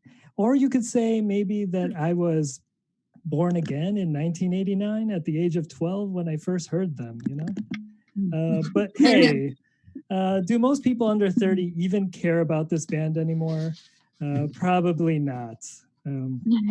Should most people under 30 care? Well, I'm not going to tell people how to live their lives better, but everyone's allowed to make their own bad choices. And this is America for like a little bit longer. Also, you know that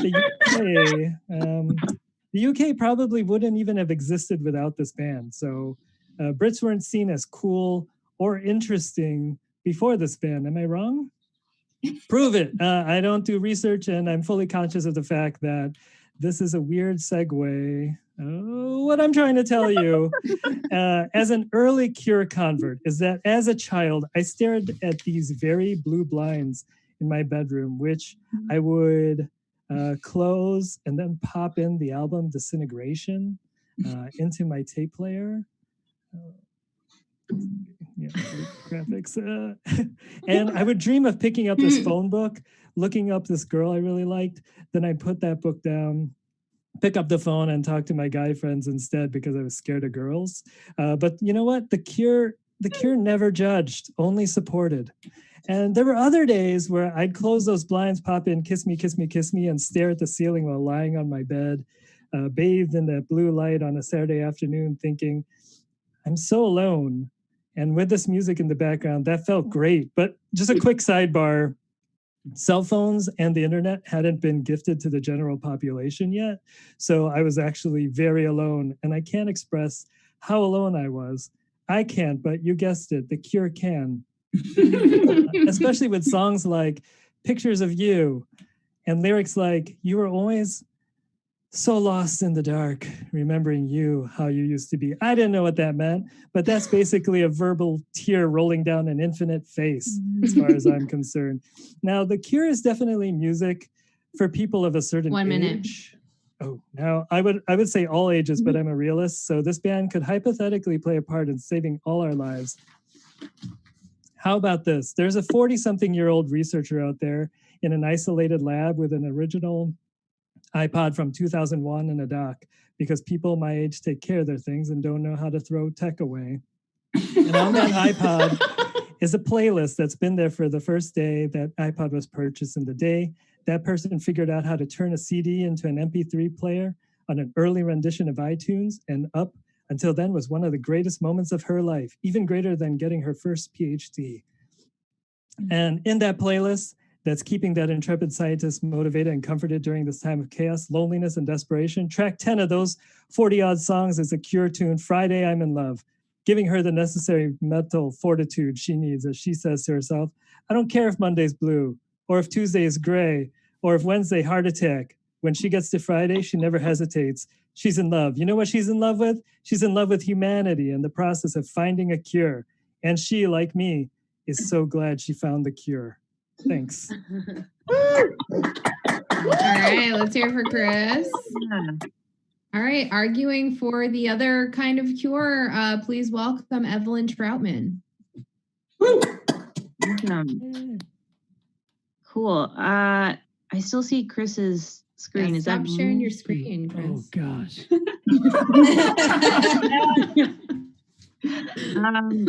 Yeah, so I'm defending the Cure, and let me share my screen. So start now. All right, cool. Can you guys see my screen? Yep. All right. All right, so I don't know anything about medicine, but when I was 16, I impersonated my doctor. I used Yahoo and made a fake email account so that I could pretend to be her and email my dad saying that I was fine and didn't need therapy. So that medical experience really makes me feel qualified to be talking about any sort of cure. Additionally, other medical experience I've had surgery done to me. One Halloween, I dressed up as Ebola. I used to do the throwback. And for a period of about a year, I was addicted to Ambien. So, experience with medication management as well. And also for the past 2 months, I've been living in a mental institution for my eating disorder. And this is the part where I would usually make a bunch of jokes about being a real starving comedian or whatever. But I don't really have time for that in this set. So no, this is not the first time I've been in rehab. But yes, I do take awful selfies every time I go. No, I'm not talking about the cure for corona. That's already been established. Basically, if you isolate and consume disinfectants, you'll be fine. So basically, if you're actively suicidal, you will survive. Now I'm not talking about that cure. The cure is not any one thing. that because the cure is different for everybody. Everybody has different issues. You know, some people threaten to kill themselves over a pair of pants. Other people compulsively sodomize themselves. Other people pick their nose and eat it. And yes, all of these people is me. And that's sort of the point. You know, I can really only speak to my own experience. Like Chris could really only speak to his experience. And for me, I don't really know what the cure is, but I really don't think that it's this. And hey, I love Robert Smith and his music, but this man, no man can save anybody. No man with an angsty haircut and a microphone can save you. I have learned this. Do not date other performers. Because, you know, the cure, the real cure is, it's kind of like having a hair stuck up your asshole. For the longest time, you don't even know that it exists. Until one day you're sitting on the toilet and you like sense it deep inside yourself. And you're like, should I pull this? Like, will it do more damage? You're like, well, nobody else can do it for me. So you just kind of grab hold of it and you start pulling, and it's the strangest sensation. It's simultaneously painful and relieving. And it's like a long process, but then, and you keep pulling astonished, like, how did it not get lost amidst all this shit? And then eventually it's out and you're looking at it and you're like, this is it? Like, this is what the cure is? Like, but then you realize, no, it's not the hair, it's the discomfort and the process of pulling out the hair. Because now you're just, now you just have the hair, and so you're like, well, maybe should I show it to other people to like try to help them? And you're like, well, no, that's not going to help anybody. Like, everybody has to feel it themselves. So then you just flush it down the toilet and you're left with just, you know, your bare asshole. And you realize, you know, the cure is it's not some band. It's not any one thing. It's really just how you find yourself after you've lost yourself. So the cure is really inside of us, you know, like it's inside everybody. It doesn't need to go on tour. It's everywhere. It's inside of us. It's inside everybody, even babies. You know, Robert Smith has never been inside a baby. That's a good thing. That's a good thing. So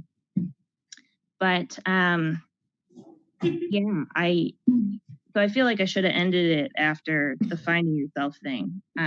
But that's really my opinion on the cure after being in therapy for 2 months. So thank you. All right.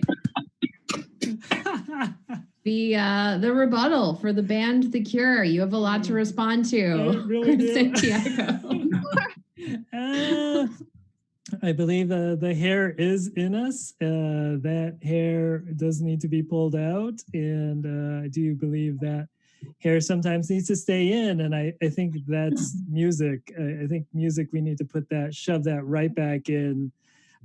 Because, you know, like when you were in like 5th or 6th grade, all of us, I think we were all like kind of inoculated by the first songs and bands that we fell in love with. Like, they're in us, you know? And I just feel like, I don't know, if you don't have that, maybe you're a psychopath. Like those, okay, so for some people, right, it's like or even like ICP, right? Or I mean, for some people, it's like country or like maybe disco or I don't know, death doom, new black Christian power metal or crust punk. You know what I mean? But I mean, but for some other people, it might just be like prog rock or EDM, trap or house or something.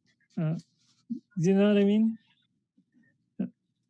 okay, maybe, I mean, some of you might just like be into like top 40 or like Nuggets, Folktronica, Black MIDI, or like Vaporwave, Psych Folk.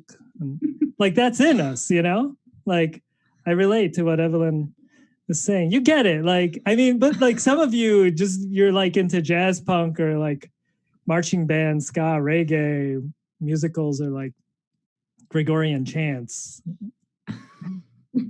I think you guys know what I'm saying, right? Like, because like some of you are like into Tuvan throat singing or like a cappella or glitch or something, like pop, hip hop, bebop, J-pop, K-pop, ambient, or like chamber music. Yeah, I don't know what I'm trying to relate to everyone that might be watching, because like some of you are probably into like Chinese covers of American music or like carnival music or big band or like new wave, chillcore, nerdcore, bird sounds, right? Bird sounds, or whatever Wesley Willis's music is called, like whatever that is. But I think like music makes us stronger. It like helps us pull out that hair, you know. But like we're not like, and like we're not. I think from Evelyn's thing, I'm just realizing like we're not invincible, you know, because we're all kind of like vincible. Which I stole from the Flight of the Conchords, because you might be into like comedy music and stuff.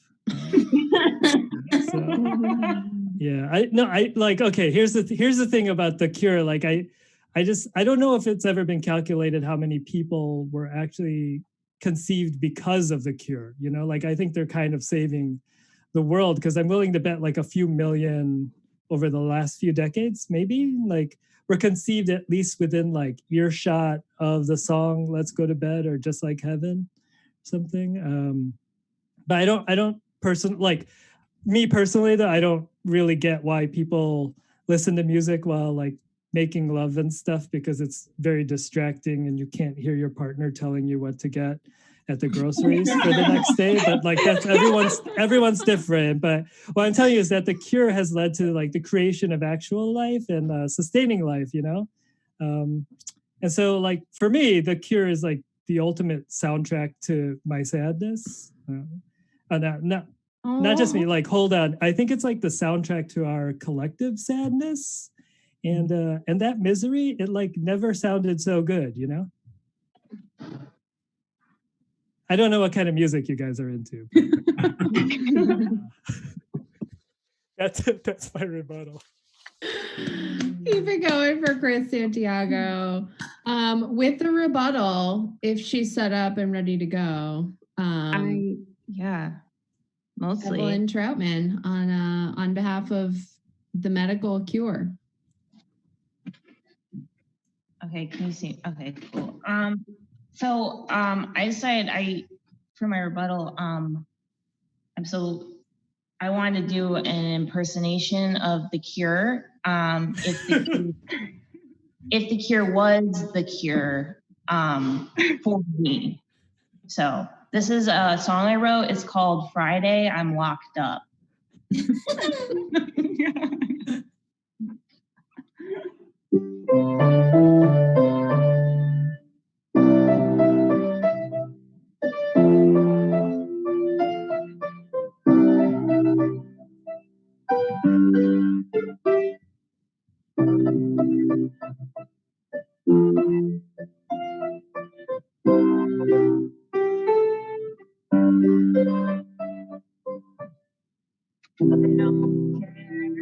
Monday's my insurance review. Tuesday I get cut and Wednesday I get to. Thursday just unlock the goddamn bathroom. It's Friday, I'm locked up. Monday you can pour me boost. Tuesday, Wednesday, search my Thursday, I still haven't. It's Friday, I'm locked up. And Saturday takes. And Sundays you always calculate.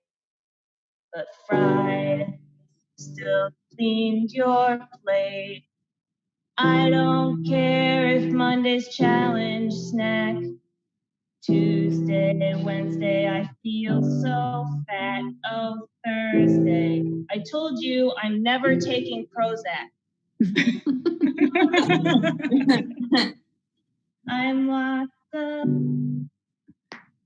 but Monday I can hold my breath. Tuesday, Wednesday, say fuck Ed, or Thursday, choose the cookie instead. It's Friday, I'm locked up. Saturday, you accidentally saw your weight. And Sunday, dissociate. But Friday, still fucking ate. Learning to trust my own mind. It's a wonderful surprise to feel my self-doubt drop and my spirits rise. I throw on my gown and just smile at the sound of the blood pressure cuff puffing up and down. Able to take bigger bites. It's such a foreign life to eat during the day and sleep at night. I still fill myself with disgust, but through the whole process, I learned that before I came here was when I was really locked up. I don't care if Mondays do survey and Wednesday too. Oh, Thursday, I don't really care about the food. It's Friday, I'm someone. Monday, I found what I need.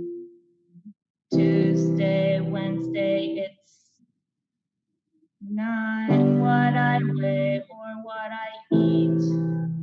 Thursday, I think that it's just me. Maybe Friday, I'll be enough.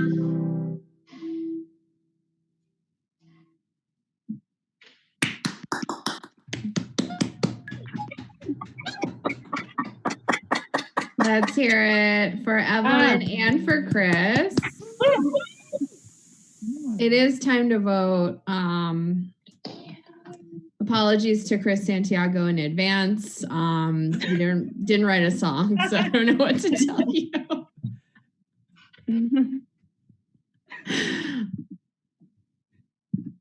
All right, the poll is live.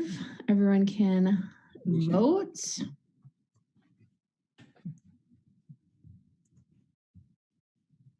This is, I don't know, can you guys see it changing as people are voting? All right. I'm gonna keep that to myself. All right, votes are still coming in. You have like a second if you haven't voted yet. The winner is the medical intervention. Let's hear it for both of our performers. And I should say that you don't get anything for winning. I guess I should say that at this point.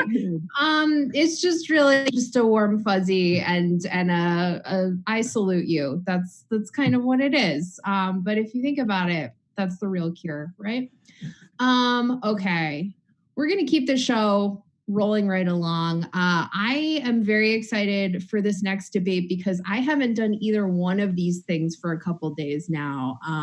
So I can't wait to find out which one I'm going to want to get into after this. So please welcome to our Zoom stage. We've got all the way from LA, we've got Molly Carney and we've got Carly Kane in the house, everybody. And these two will be arguing the topic of showers versus baths. And it's a tricky one because, yeah, like I said, we're not doing too much of either of them, but I can't wait to learn more, I guess is what I'm saying. So going first on the side of showers, Molly, you're up. Thank you, Annie. Congrats to all the other contestants. It's a pleasure and an honor. I asked my girlfriend how I looked today, and she said it looked like you showered. I did not. But I'm all for showers. Showers, people don't get shot and die and surrounded by their blood water in tubs. I mean, in showers, that happens a lot in tubs. I'm watching a lot of The Sopranos, and for that, I apologize. Also, taking a bath, you kind of just have to stare at your belly all the time, and you wonder, why didn't they, why is my innie such an innie? You really contemplate your belly button as a whole and its beauty. You have a risk of, Carly was my roommate for quite some time, and she took too many baths to where I thought her skin was going to strip off of her body. And I think it's a waste of water. That might be a low blow because actually it depends on how long your showers are, but it is a debate. I will defeat you. Also, especially Carly, there is risk of dropping things into the tub, like an iPad or a telephone, perhaps a toaster if it's Groundhog's Day, which we're all living at this very moment. You also have, you could get electrocuted and you could die, especially in Chicago homes that are very old. Our tub was green, not by the choice, we did not get to choose that. Carly sits in there for a long time. And sometimes one has to take a poopy when your roommate's in the only bathroom. And when you're taking a damn poopy and your roommate's titty up in a tub that doesn't fill up her whole body and she's sitting in a puddle like a little schoolgirl, I am going to house and say, excuse me, I got to take a little poopy because my little bitch ass roommate.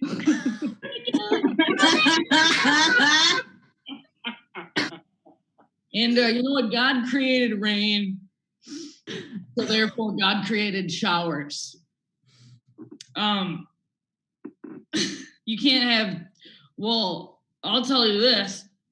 You take a tub, you hop in the tub, you're sitting around your little skin cells, and they're swimming around you, and you're like a deadhead, but not for fish, for your own skin. You little sickos, you little sick fox. Pardon me. Children watching. Yeah, let's see. Oh yeah, and pruny fingers. That's just gross, and especially if you're blind, you can't read Braille if your whole hand's a word. And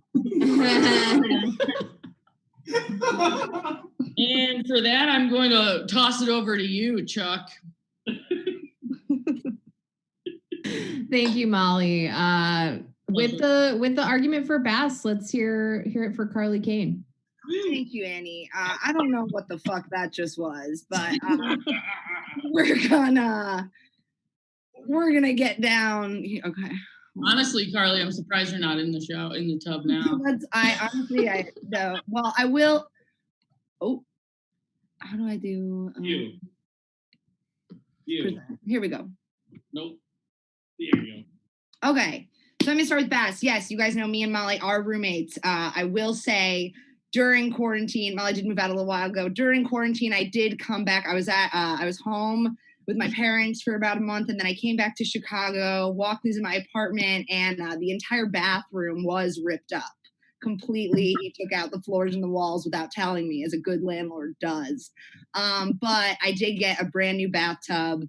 So Molly, you can go fuck yourself that you never got to experience this. Okay, baths, here we go. I'm gonna start with some cold hard facts. Baths are just as clean as showers. If you're washing off from a normal day, a bath will get you just as clean as a shower. Plus the steam from a bath can open your pores and release that dirt.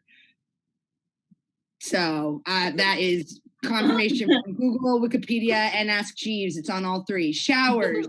They were invented in 1717, young as fuck, barely legal. They're very elitist.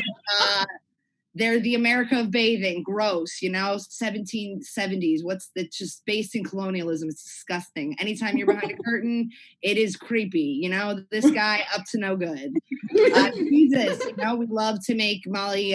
Molly comes from a very Irish Catholic family. Well, Molly, Jesus, he was not taking a shower. No, he was taking a motherfucking bath.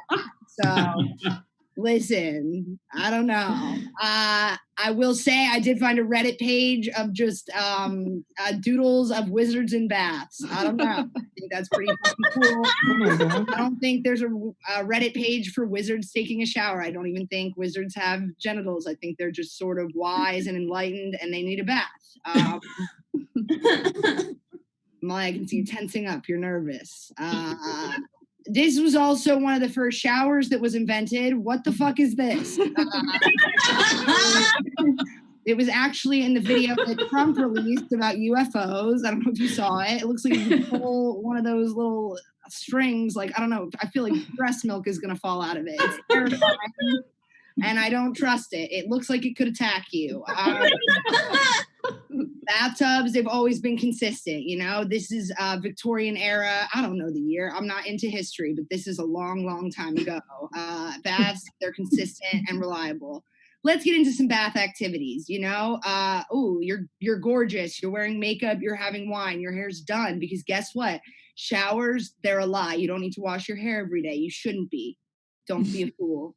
You can splish splash with a little ducky, a little toy, a little treat. You can peek your little toes out and say, "Ah, how nice." Also, you can stalk your partner's ex. You can get calls from your mom. You can scroll through Instagram and think about how everyone's life is better than yours. You can light a candle. I don't know. Can you do that in a shower, Molly? You ever done that? Don't think so. You can also do milk baths when you're pregnant. You can do a beautiful photo shoot. Memories forever. I actually believe that baths sort of represent the cycle of life. You're in a bath. You know, there are home births. You can give birth to a baby in a bathtub with your husband there, recording it on Facebook Live. Also, you know, if you were ever a child, which we all were, you have a gorgeous picture in a bathtub. It was the family Christmas card. It kept your family going. If you're a child that showered with your parents, you were homeschooled and you now mouth breathe in public. Yeah, the entire life cycle. Okay. Also, shower activities. Not many. Crying. And Molly likes to talk about who is getting murdered in bathtubs, Molly? Did you read one Stephen King novel, The Shining? That's it. And that was one of the best literary chapters to exist. No, people are dying in showers all the time. That curtain, and it's always women. It's always women dying in films. Showers are misogynistic. Not only are showers misogynistic, but my God, are they, you know, have you ever had a friend sneak up on you in the shower, pour cold water on you behind a curtain, taking advantage of your vulnerability? I just find it to be absolutely humiliating. And that is the end of my part one. Thank you. All right, let's hear it for Carly, everybody. With the rebuttal for showers, what do you have to say for yourself, Molly? Well, Carly, you little girl who takes... Yeah, I don't call them baths. I call them tubs of sadness. Little girl. I'm talking to you, little girl. Have you ever gotten out of a... You know, when I get out of the shower and I step upon a rug, I wipe myself down. You little girl, you like to hop out of the tub bare ass naked and sprinkle your little dead skin splashes all over my clean bathroom. You know what? When you're sitting in a tub, every female's vulva is at risk. When you're sucking your vulva, you are simply at risk.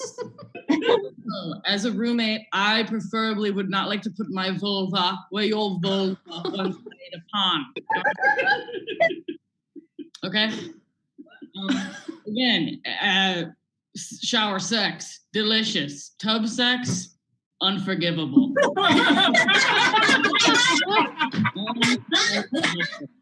It's like a turtle trying to hump a rock in the small cocoon of hell.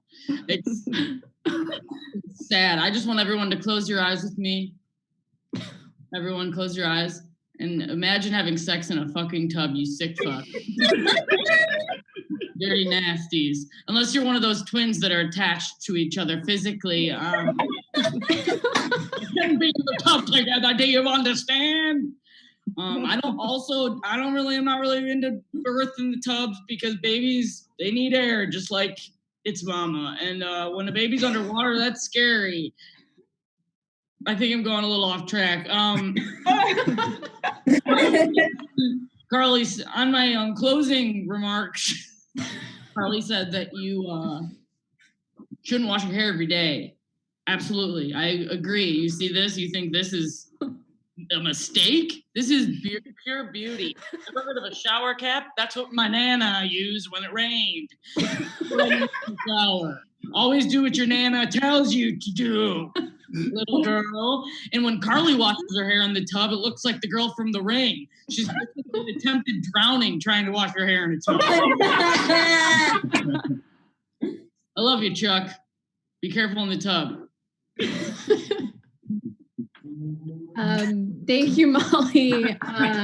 Carly, what else? Molly gave us a lot to think about, and I would just like to say real quick that I do think, personally, shower sex is not for me. Not for me. I think it's like you're just wet and afraid, naked and afraid.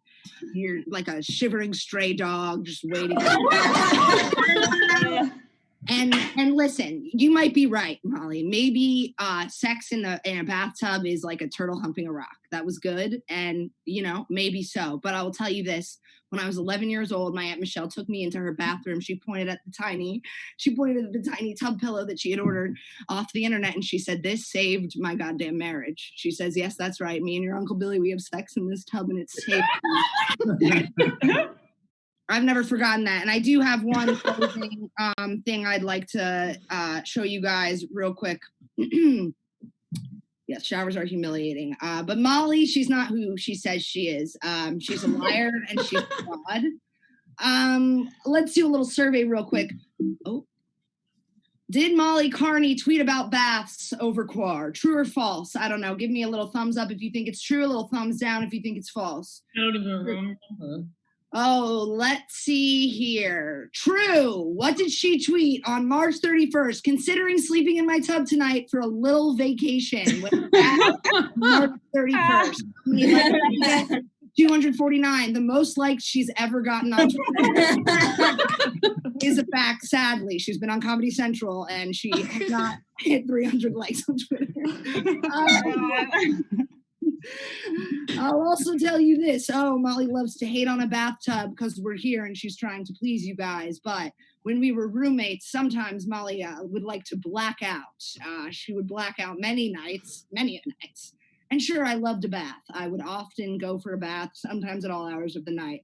And on one particular occasion, on a Saturday night, it was midnight. I was going to brush my teeth and what did I find? Does Molly Carney spend recreational time in baths? True or false?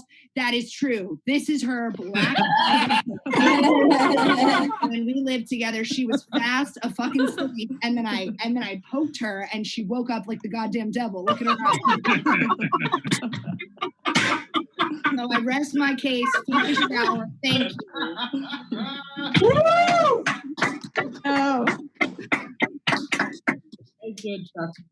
I mean, you two have given us so much to think about. But there's only one thing left to do, and that is to vote. I'm not sure what this is going to be, but please vote now. Showers, as argued by Molly Carney, or baths, as argued by Carly Kane. The poll is launched.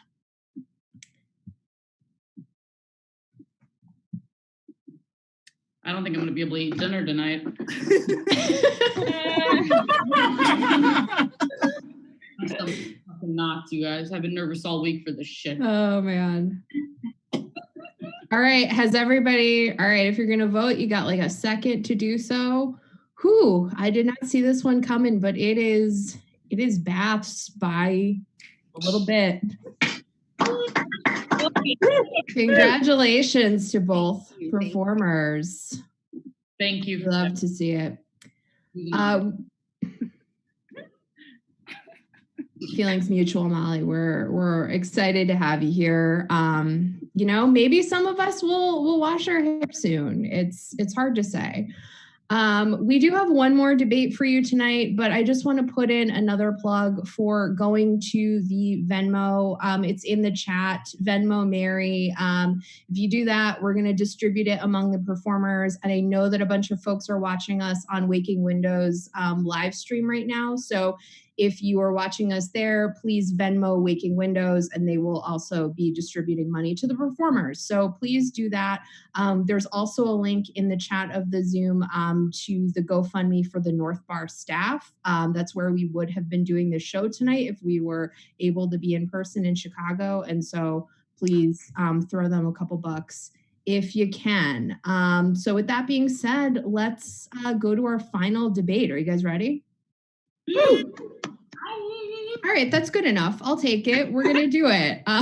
This next topic, it's one that we did decide to end with here tonight, and I stand by that. We are going to hear from producer of this show emeritus, Zach Peterson, joining us from Omaha, Nebraska tonight, and we've got favorite of the show, friend of the show, Shane Torres joining us tonight from LA, correct? That's where you are in the world. They will I got stranded. We're all stranded. That's I like that. I love that you skip the panel and go straight to the games. It's like a streamlined version of Fallon. Yeah.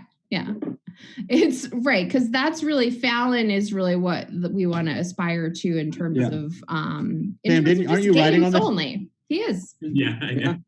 Are you the one who keeps putting his kids on the show? Stop it. Jesus Christ. Been trying to get a spot on that show for 2 years. And this is going to be the night that it happens. I can feel it. This is really going to clinch it. Shane and Zach are going to be debating the topic of cuts versus bruises, something we've all thought a lot about. So let's go to Zach Peterson to start it off with cuts. All right. Hey, hello. I'm on the side of cuts. And listen, I'm not going to be Pollyanna about cuts. I get it. There are some bad cuts out there, right? Paper cut. Ha!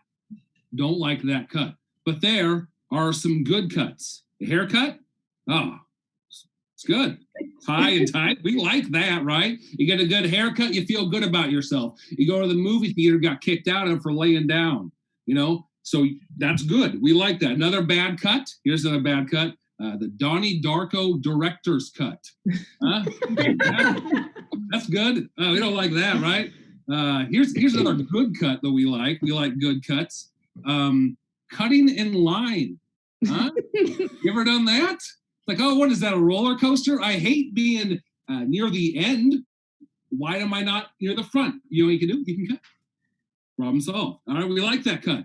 A bad cut, getting stabbed. No thanks. Good cut, my quads and delts. No, because I'm strong. Yeah. Now, another good cut, real quick. Interest rate cuts. There's less interest, and we love that. Now let's talk about bruises real quick, right? Let's talk about bruises. Let's start with a bad bruise. What's a bad bruise?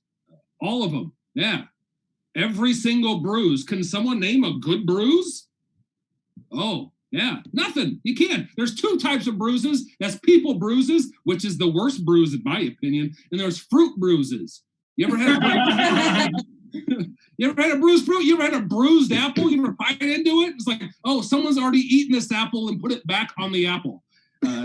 This is a bad apple. I don't like it. It's a bad bruise. They're all bad bruises. Now here's something else. I don't know if you think about this, but cuts, they're precise, right?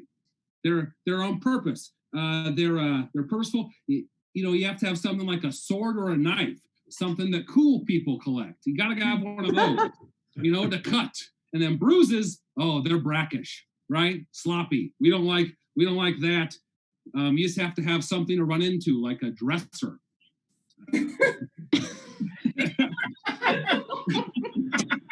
You know what a bruise is? It's a bunch of blood vessels. that they bleeding into skin from damaged blood vessels. So when you get a bruise, you're like, ow, my blood vessels. That's dumb. All right. Now let's refrain from asking ourselves, would I rather be cut or bruised? Let's not ask. That's not the question we're asking. Okay? Because we've all been cut and it sucks. A bruise, not a walk in the park either. We know that. But let's ask ourselves, what can we not live without? Right? What if bruises absolutely disappeared and there were no more bruises? Oh, that's terrible. Fruit's better, I feel better. No, it's good. It's good. I can live with that. What if we couldn't cut things? Right? Nothing be made out of wood. It'd just be wood in whatever shape the wood is. We can't cut wood. We need to cut wood. Bagels would have to be eaten like donuts. Do we want to do that? That seems ridiculous. Our lawns would be overgrown. The neighborhood association would be on your back. You have to eat a piece of salmon in one big bite. You can't do that. I'm trying to take care of myself. And sometimes you have to get cut. All right. Sometimes getting cut is the best thing for you, right? 1 minute. 1 minute? Okay, good. Surgery, right? They have to cut you open to do that. You eat a bunch of change. Uh-oh, what's going to happen? Open up the garage sale, things are good, right? No doctors ever prescribe bruises. No one's ever like, I have the swine flu, right? And then the doctor's like, go run into a dresser at night. You'll feel better. No one's ever done that. Okay, that's it for my round one. Bye-bye. Let's hear it for Zach. A lot of homeowner concerns popped up in that. I live in Nebraska now. It's all I know. You got interest rates and homeowners association concerns. So for all of the people in the suburbs watching this live stream, Zach has got you covered. All right, let's hear the argument for bruises. Let's welcome Shane Torres. Christ. Give it up for Molly Kearney mid-transition, everybody. First of all, you son of a bitch. I'm sorry you can't find your way around your bedroom well enough to not run into a dresser in the middle of the night. Maybe lay off the bottle. Secondly, my ladies and gentlemen of this esteemed Zoom, my colleague here is going to try and convince you to believe some pretty ridiculous things. Look, so I'm going to open with a statement, and I'm not well prepared. This is a quote from the great Buddy Wakefield, who apparently is America's foremost slam poet. If hearts really did break every time we fell in love, or they were cut in half, I'd be able to offer you confetti by now. But hearts don't break, y'all. They bruise, and they get better. Poignant. Now I ask you this, if a heart gets a bruise and it heals, what does a heart do if it gets cut? I'll tell you what it does. It fucking dies like a little bitch. Let's take a look at what this fuckface just said. He thinks cuts are better than bruises. Why? I'll tell you why he thinks cuts are better than bruises. Big bandages. That's why. My opponent here has been in the pocket of the bandage and stitches companies for years. I, for one, am sick of it.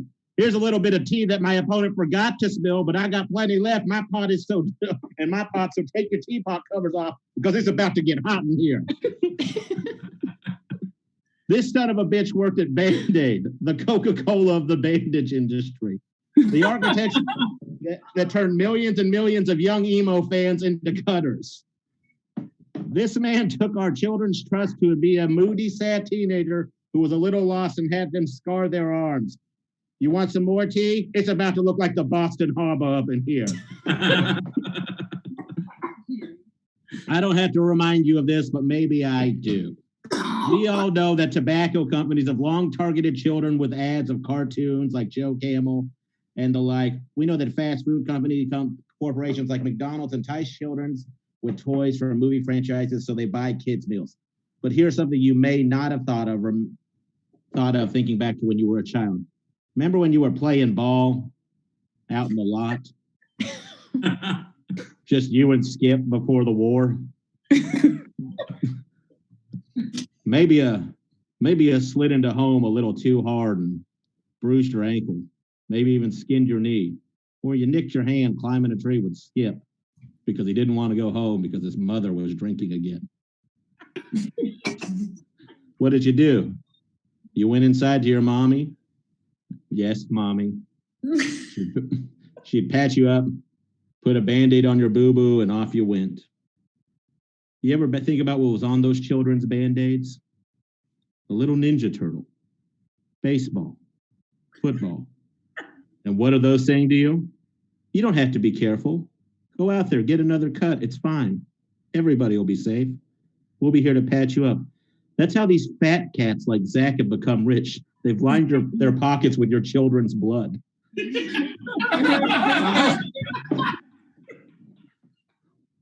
I'm sorry to be so blunt, but GD to hell, this really burns my biscuit.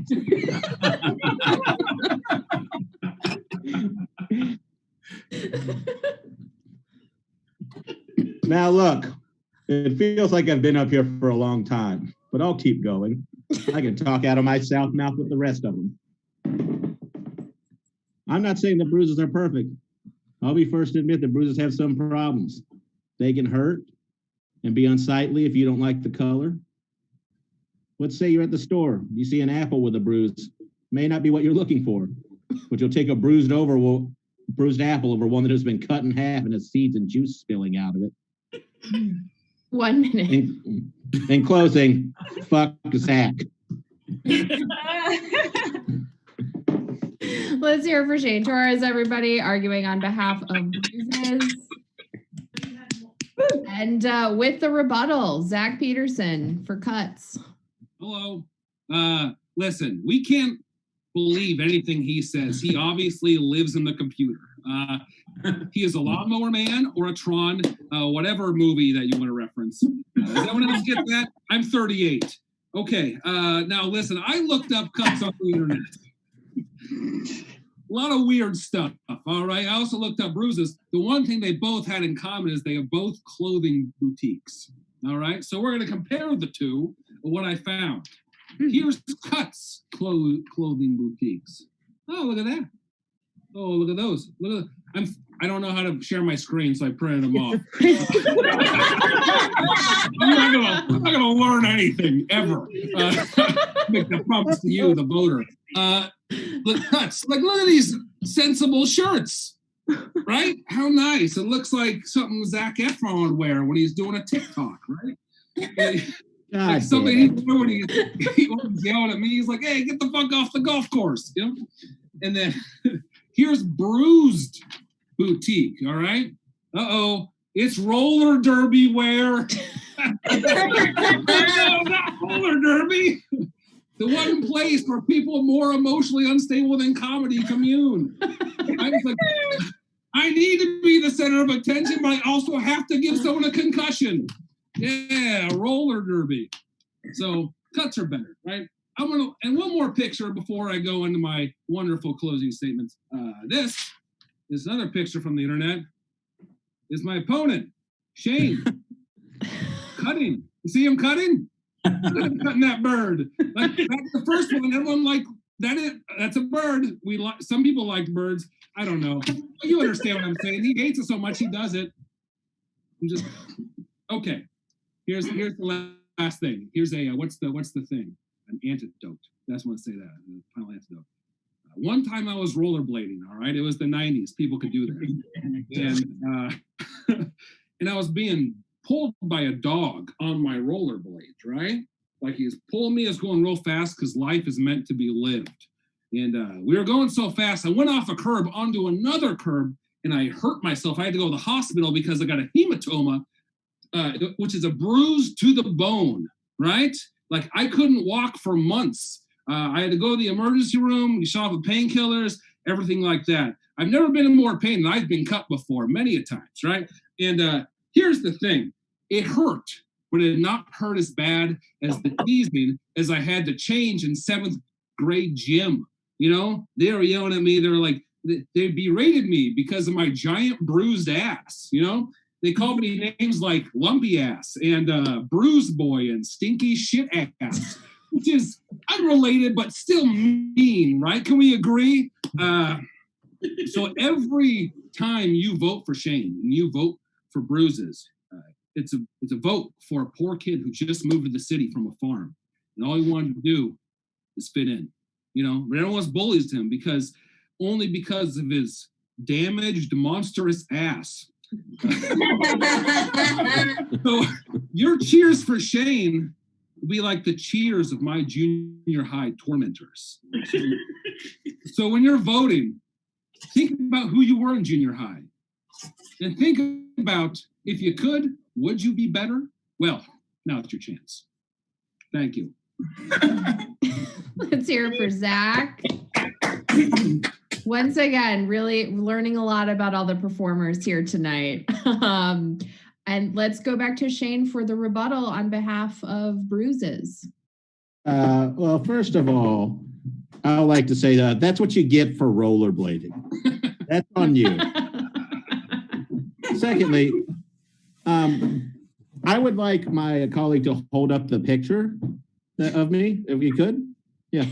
Look, that bird is intact. That was at a fundraiser for children that have been bruised. It is out of context. I took that knife and then I threw it out the window and I tore that turkey apart like a man and fed children with my bare hands. Oh, God. Where was I? Bruises. Ah, Christ. Well, everybody, in conclusion, I'll just show you this picture of Jeffrey Epstein. Just remember, he didn't kill himself. It's been a big news year, but I want you guys to remember that. There were bruises around his neck that were by medical professionals said that he couldn't have done them to himself. So why don't you cut it out and start reading some real news. I got some Reddit threads I want you guys to get hold of. Shane Torres, that's all. God damn it, that's right. Let's hear it for Shane Torres and Zach Peterson. Again, it is kind of crazy that we're in a news year where the Jeffrey Epstein saga is something that will be forgotten. All right, guys, there's one last thing to do, and that is to vote. Is it going to be cuts or is it going to be bruises? And again, interpret that just pretty broadly, however you want. I will take this opportunity to let folks know that you can still Venmo Mary. That Venmo username is in the chat. A number of you have already done that, so thank you so much to those of you who have shot us a couple dollars on Venmo. If you can, we really do appreciate it. And of course, if you have the capacity to donate some money to the staff at North Bar, please do that as well. And it looks like we are ready to share the results here. The winner is cuts. Congratulations to Zach Peterson, homeowner, Omaha, Nebraska. That's it, you guys. That's the show. Thank you so much for watching and hanging out and performing. This has been such a fun distraction and something to focus on this Friday night. So yeah, have a great night, everybody. Thanks, Daniel. Bye. Bye. Great job, hosting. Yeah. Great job, Zach. Great job, everybody. Yeah, that was so much Awesome. fun. Thank you. Yeah, everyone was so good. Yeah, I was like, Oh. to watch. That was difficult. Everybody should go take a fucking shower. You really should.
Boom.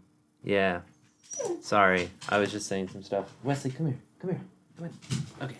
I just wanted to say thanks to everyone for coming, not coming, staying home. Thanks for staying home. Thanks for watching. Thanks for being a part of this.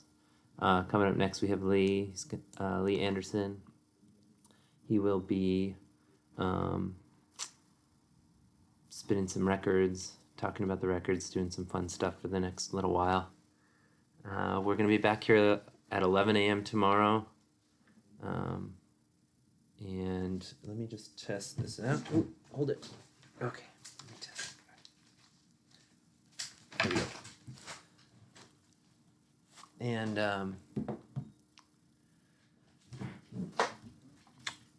there's going to be some talk of how to be a better coffee drinker maker. There's going to be some yoga with Sangha Studios at 11:30.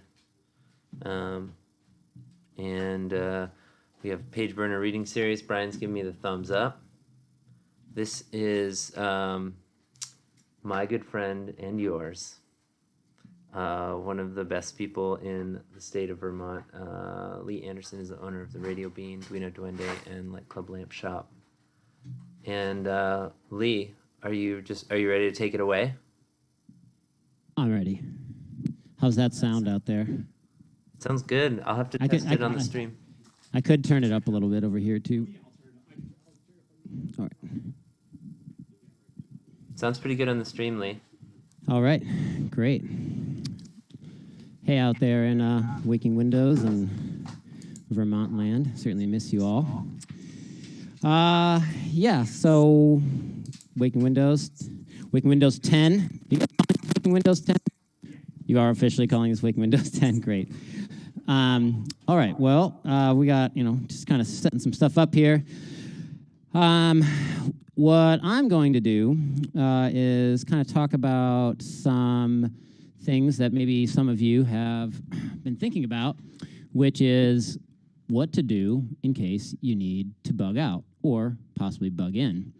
And what I'd like to go over are just, some of the items that I think have, a lot of purpose in a bug out situation. Everybody's going to have their own, preferences and needs for their own personal bug out situation. I've got, my bag here, and I'm going to go over some of those items. And I won't spend too much time talking about of course, I picked a crappy mic cord. The ones that I'm sure all of you have in your bug out bags, if you do have a bug out bag. So I'll kind of skip over some of those things pretty quickly, such as, I think the Lysol body spray. That's something obviously that's highly recommended by the federal government. Just, spray it all over yourself, especially into open cavities. And then, of course, your Clorox chewables, which are in the bottom of my bag, so I won't be getting those out. And then, of course, we got like the first aid stuff, all that, things like that, bug spray, emergency blanket, things like that. Obviously you want to have a headlamp, critical to be able to use your hands. I like mine with a little red light filter on there so you can use it and not be too noisy or, light noisy. I like to have this little guy too, which is a little, hand motion. Has a little generator in there. Other things here that I think are worth noting are, of course, you want to have your American flag for a country of identity in case you're somewhere crazy. And when you have to bug out, I also keep the trusty Canadian flag just in case I need to be from Burlington, Ontario, which, hopefully not, but not Canada's not wonderful. Obviously, I got tarps, all that stuff in here, blah, blah, blah. I'm going to talk about some things, though, that I think maybe you don't have, such as a Silcock key. I don't know if you guys can see this or not. Probably not. But this is called a Silcock key, which has 4 different fittings on it.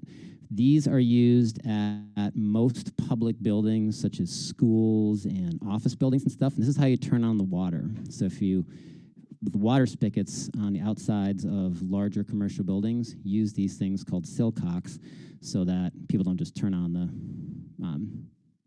hose faucets and stuff like that. But if you're in an emergency and you need to fill up water bottles and stuff, having a sillcock key with all the different sizes is possibly a thing you'll need. Then I guess other things, obviously, if you are going to eat fish, having a fishing net, which I have here. I don't know if you guys can see all this stuff because of the black backdrop and me being dressed in all black. And then I like to have this is something I've had in my bag for a long time, which is a fishing pole. I recently got a collapsible fishing pole. This thing all breaks down. And obviously the lake is full of fish, as are most bodies of water. So other things I think people may want to be aware of, having a Leatherman or any, your multi-tool of choice. But now I want to talk about saws. One thing that I really like is, this is something I do carry in my bag, which is a small collapsible folding saw, the Silky brand, which is a Japanese arborist saw. These things are sharp as and they work really well, fit in your pocket, all that kind of stuff. You may or may not need something like that. However, another thing I do keep in my bag, which is much more practical, I think, because you never know when you're going to need this type of saw, which is more of a larger hand saw, because if you're out in the bush and you obviously you may need to make firewood or something like that, but one of the more unexpected needs that you might have, if I can find this here, is to have, let's see if maybe it's perhaps in the bag here. Let's see here. It's good to have a sheath for your saw too, so when you're reaching in your bag, you don't accidentally hurt yourself. I had my saw attachment here, which makes the saw actually work. Oop, saw down. Let's see, where is, oh, here it is. So, with your saw, when you're out in the woods, again, if you're somebody who is going to fish, perhaps you're somebody who is going to hunt, and so you might need to make a bow, which is good for having a saw to cut down trees to make a bow. But fortunately, I do have a bow with me, which I'll demonstrate now. And this bow can be very handy in case you get surrounded by a group of hostile vaudevillians or possibly have to join some sort of reproduction of the French classic delicatessen. And it's also great for making some noise to scare away bears or basically anybody who doesn't like this sound.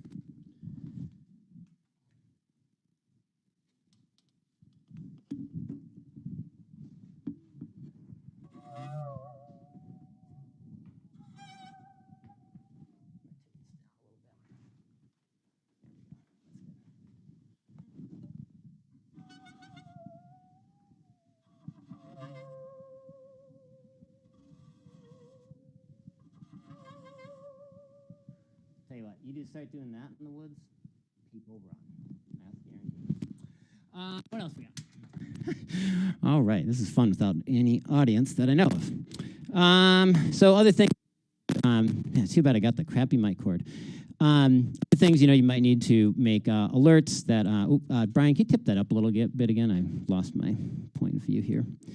There you go, perfect, yep. Other things, that I keep in my bag are obviously like large and loud noisemakers, such as a trombone, or, antique taxi horns, very helpful. What else we got here? One thing I did want to talk about, which, it does get talked a lot in you know, when you're talking about being stuck out in the woods, a lot of people like to talk about first aid. And of course, first aid is something that is amazing. And, you know, we could talk about it all day. However, I personally want to talk about seventh aid, which was 1994. And this is my copy of Live Aid 7. Farm Aid 7, Neil Young set. Absolutely incredible. First aid, I mean, no offense to Mellencamp or anything like that. He did a great job. But Neil Young, Farm Aid 7, definitely a masterpiece. What else we got here?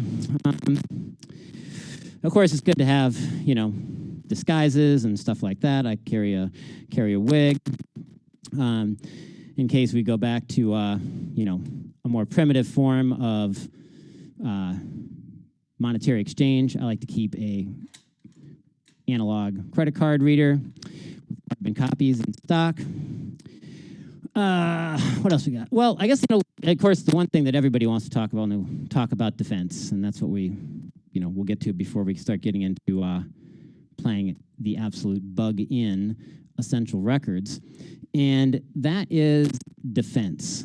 And, you know, there a lot of things can be said about defense. I'm just going to get my bag off this pile here. A second. There we go. All right. So a lot of people like to talk about defense. People have all sorts of opinions about it.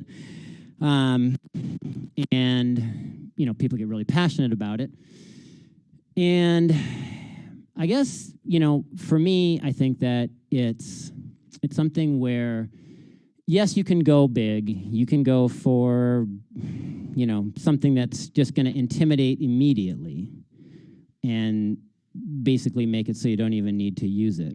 However, for myself, when I'm thinking of defense, I like to think of something a little bit more concealable. And what I mean is something that you can pull out and any bad guy is just going to freak out. And that means the subcompact rescue kitten. Now, the subcompact rescue kitten, this is, and of course, I went for the, you know, pasture camo, so more of a, you know, cow-colored camo. So you get, you know, go into a herd, this thing is gone, disappeared into the herd.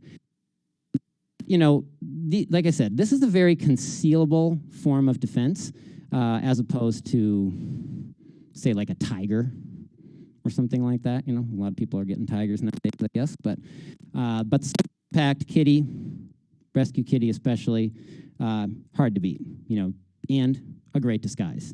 You throw that thing on your face, nobody suspects a thing.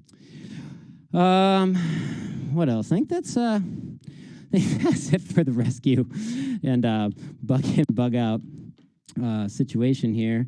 Of course, I do have more jokes that I could be telling about that, but now I think it's time to get a little more serious.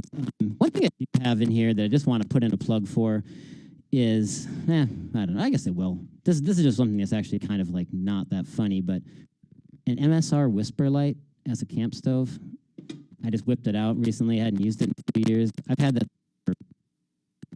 for 20-something years. MSR Whisper Light is the best. You can basically push anything through it.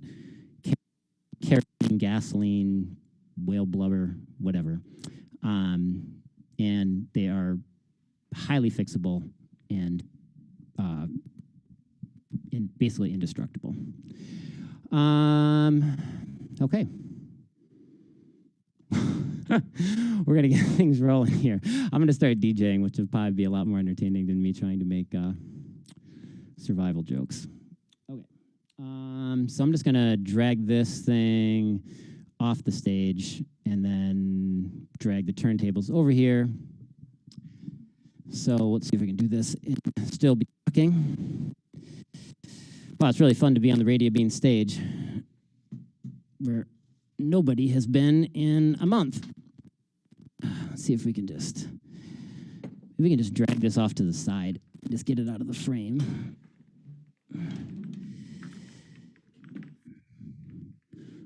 Come on, girl. I know. Whoop. Come on. There you go. Good girl.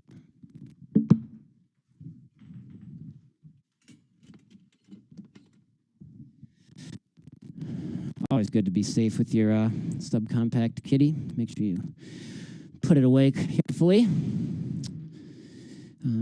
If you could bring that to my nephews right over there, thanks. Okay.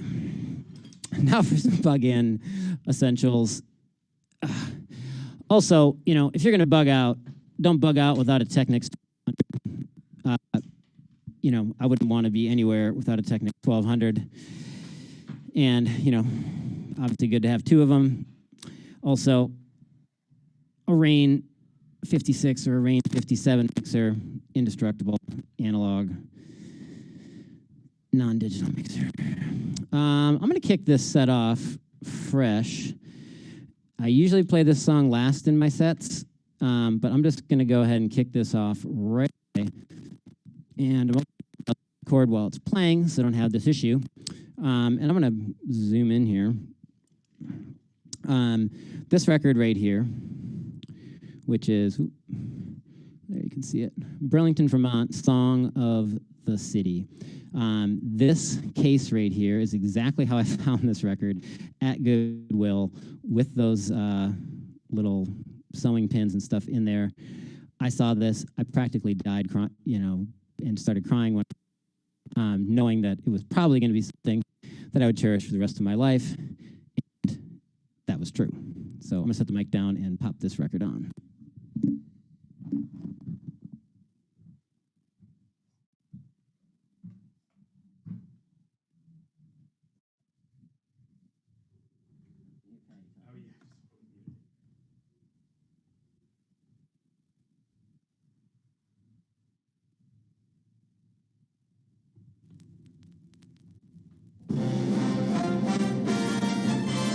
Wonderful town, wonderful people, places to go, things to see. My love is Burlington, that's my wonderful town. Beautiful homes, schools and churches, entertainment, places to shop. My heart's in Burlington, that's my wonderful town. Burlington, center of education, business and banking and industry. Burlington, center of communication, the home of WVMT. Burlington is great to live in and work in. A friendly and happy place to be. My love is Burlington, that's my wonderful town. Burlington's the Queen City of Vermont. On beautiful Lake Champlain. A vacation paradise, and it's ever so nice To see the Adirondacks from Battery Park. In the summer, there's the swimming and the boating. And fishing unsurpassed. And even our Canadian friends come down to ski. In the nearby Green Mountains where the skiing is fast. From Stowe to Essex Junction, St. Albans and Winooski agree. Middlebury, Shelburne, and South Burlington, they like WVMT.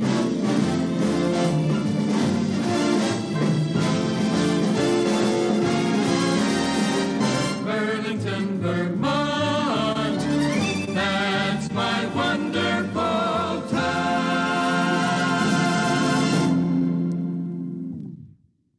An absolute crusher. The next, dang, the mic's still messed up. Next song I'm going to play is often quoted by me as being my favorite song. It is The Impressions for Your Precious Love.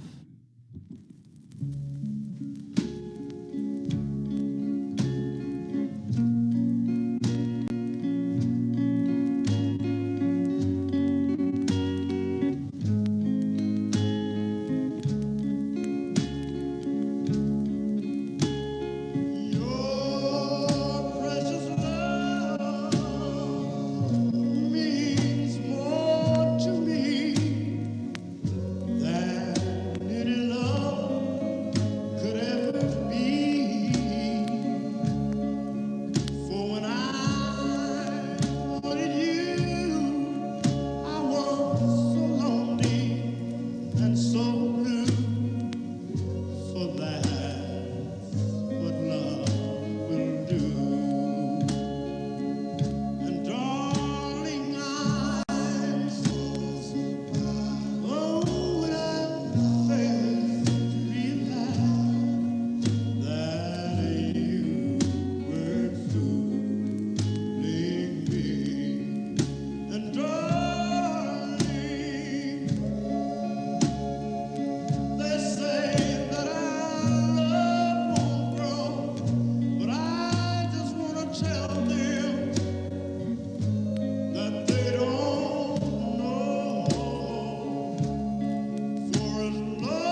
love that song.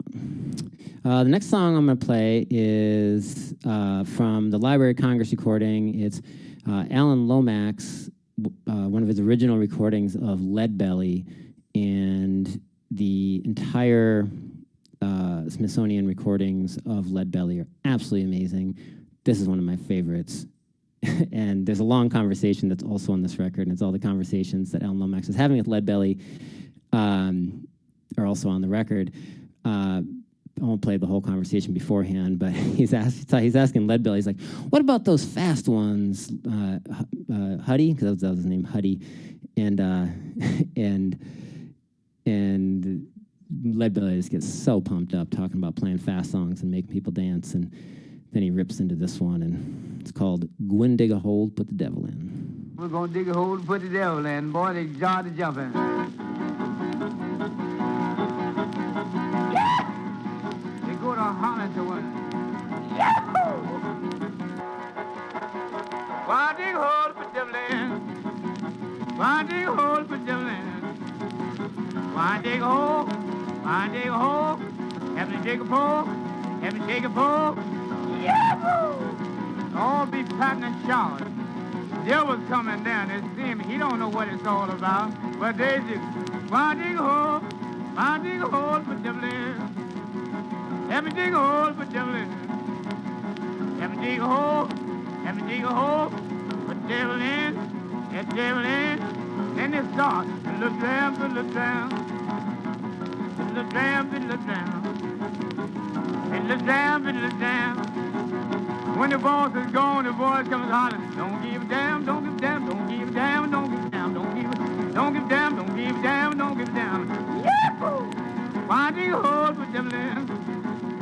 Why dig a hole for devil in? Why dig a hole? Why dig a hole? Why dig a hole for devil in? Wait, steak, days of breaking pizza, pot, whole cake of bacon. Why dig a hole? Why dig a hole?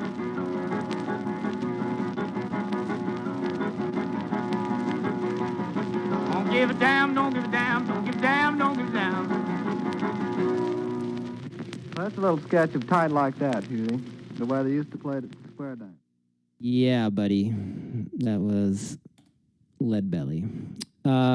So again, what I'm doing here is I'm not trying to make you dance. You can dance if you want to.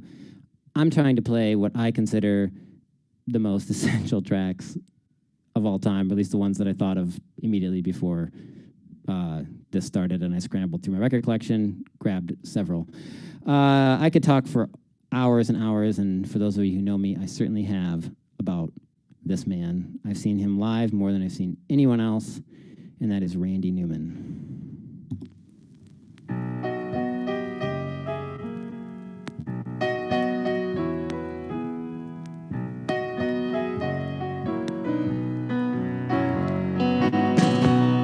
We've taken all you give. It's getting hard to make a living. Mr. President, if pity on the working man.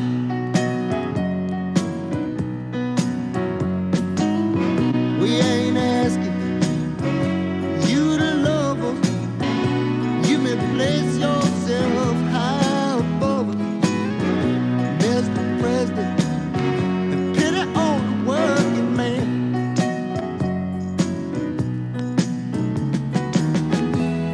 I know it may sound funny, and people everywhere running out of money. We just can't make it by ourselves.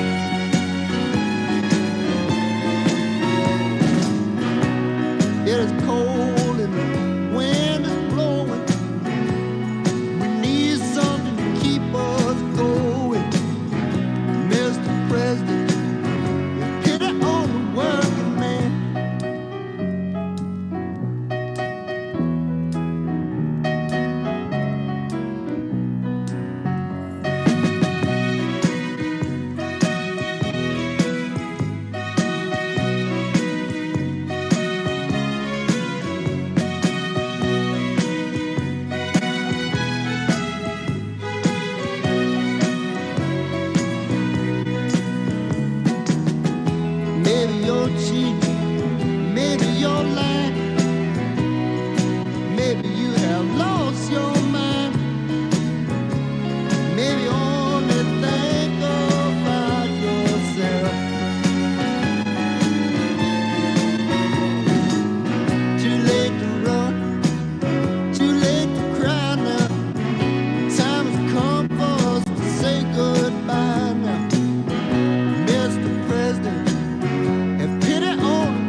Another banger by Mr. Randy Newman. I'm going to slide this table forward a little bit and maybe not even lose my track.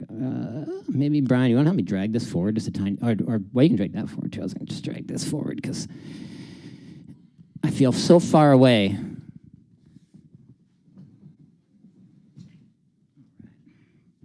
Okay, here we go. We're back. All right, there we go. Hi, everybody. That feels better. Okay. This next track, oop, I did lose my spot on there. Let's just cue that back up. This next track represents something that a lot of my favorite tracks of all time represent, which is people singing about Jesus. And this is, I don't know, people testifying about Jesus. Just really some of the greatest singing of all time, including this, which is from 1929, at a church. This is Bessie Johnson.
All right, once again, that was Bessie Johnson from 1929. I'm going to play one more in our religious segment of this set.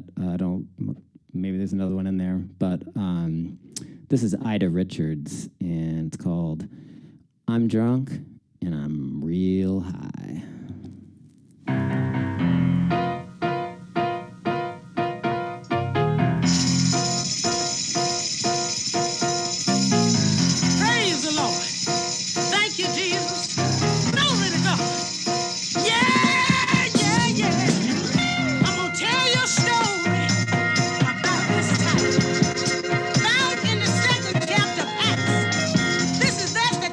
Joel spoke of. The title, I'm drunk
right, that was Ida Richards. That track is smoking. Man, holy moly.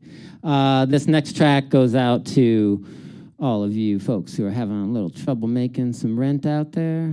This is Bob Dylan from John Wesley Harding, Dear Landlord.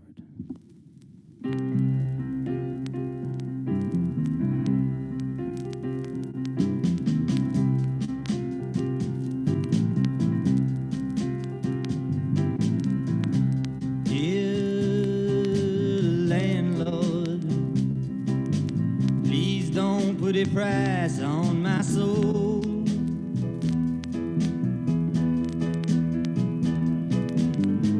My burden is heavy, my dreams are beyond control.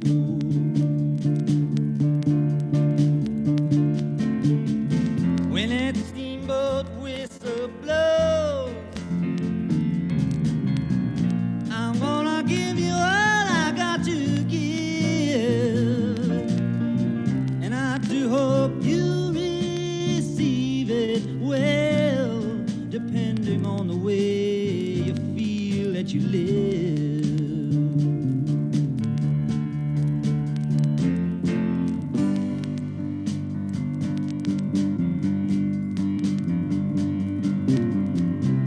Dear landlord, please heed these words that I speak.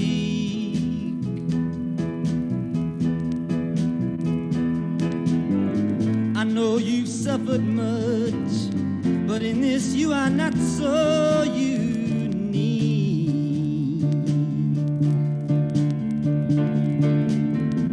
All of us at times we might work too hard, too heavy, too fast, and too much. And anyone can fill his life up with things he can see, but it just cannot touch.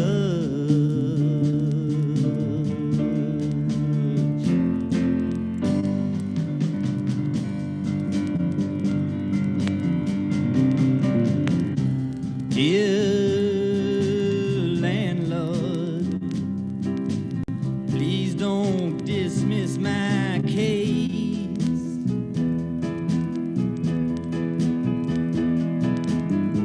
I'm not about to argue, I'm not about to move to no other place.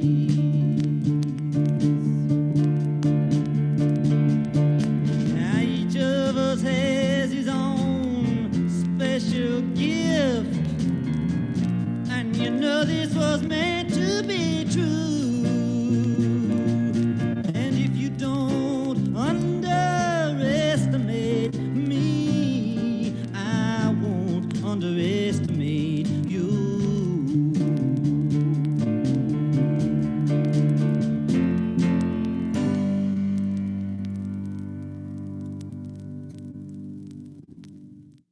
All right, that haven't heard us listen to that song in a minute.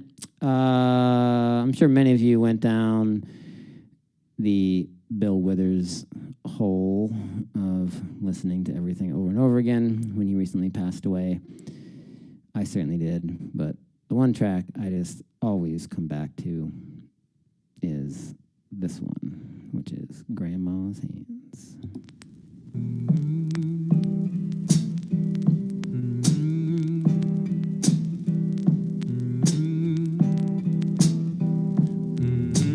Grandma's hands clapped in church on Sunday morning. Grandma's hand played a tambourine so well. Grandma's hand used to issue out a warning. She'd say, Billy, don't you run so fast. Might fall on a piece of glass. Might be snakes there in that grass. Grandma's hand. Grandma's hand soothe the local unwed mother. Grandma's hand used to ache sometimes and swell. Grandma's hand used to lift a face and tell her, she'd say, baby, grandma, understand that you really love that man. Put yourself in Jesus' hands, grandma's hands. Grandma's hand used to hand me a piece of candy. Grandma's hand picked me up each time I fell. Grandma's hand, boy, they really came in a handy. She'd say, Matty, don't you whip that boy. What you wanna spank him for?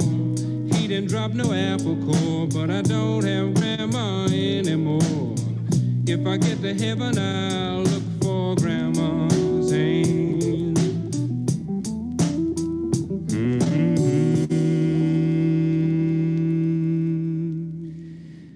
All right. Well, obviously, we all need to be looking out for grandma these days. This next track is by Carole King.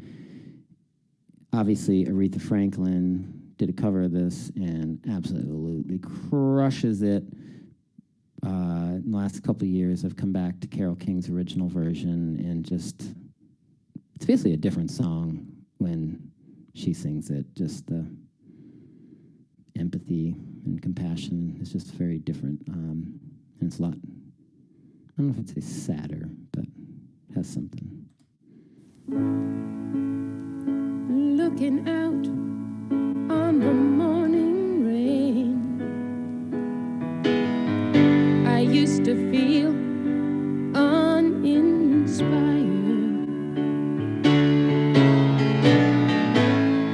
And when I knew I'd have to face another day, Lord, it made me feel so tired. Before the day I met you, life was so unkind. Your love was the key to my peace of mind. 'Cause you make me feel, you make me feel, you make me feel like a natural woman.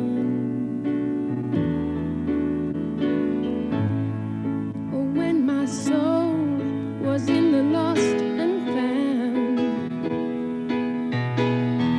you came along to claim it. I didn't know just what was wrong with me till your kiss helped me name it.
obviously Carole King.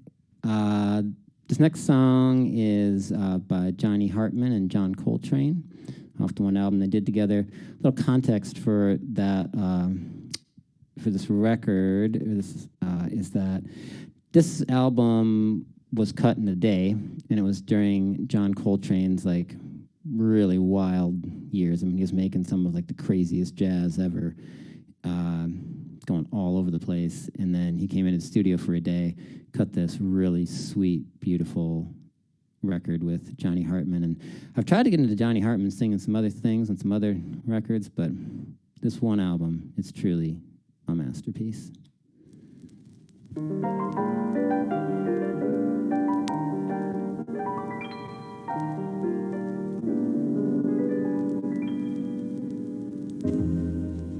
They say that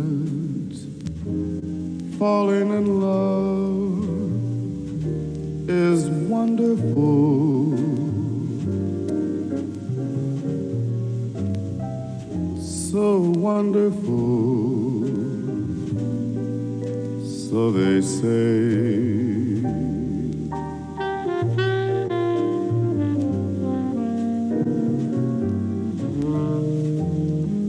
The thing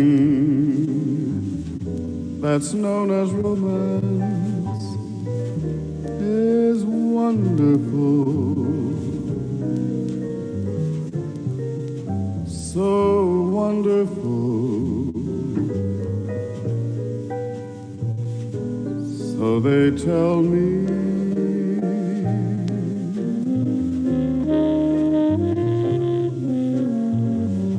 I can't recall who said it.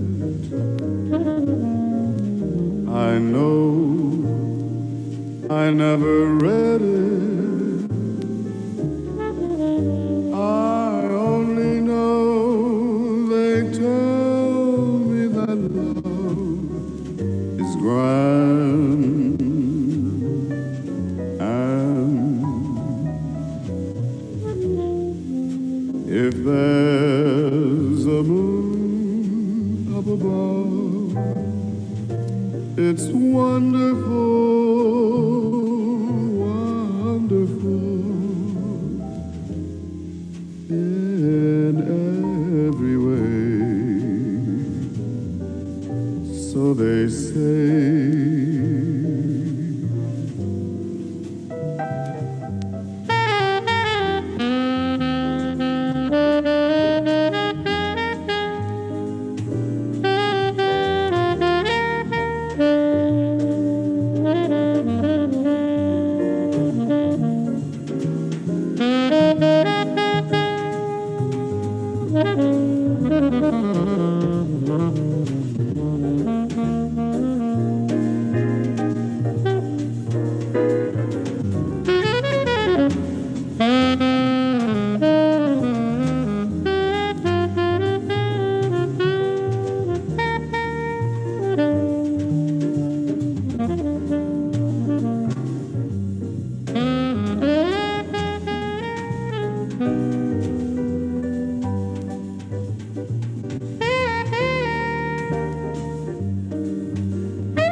You'll find yourself showing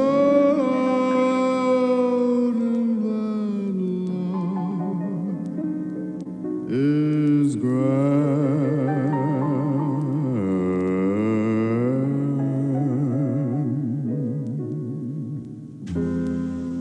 To hold your girl in your arms is wonderful.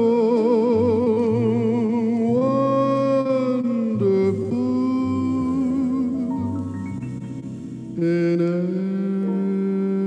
every way. So they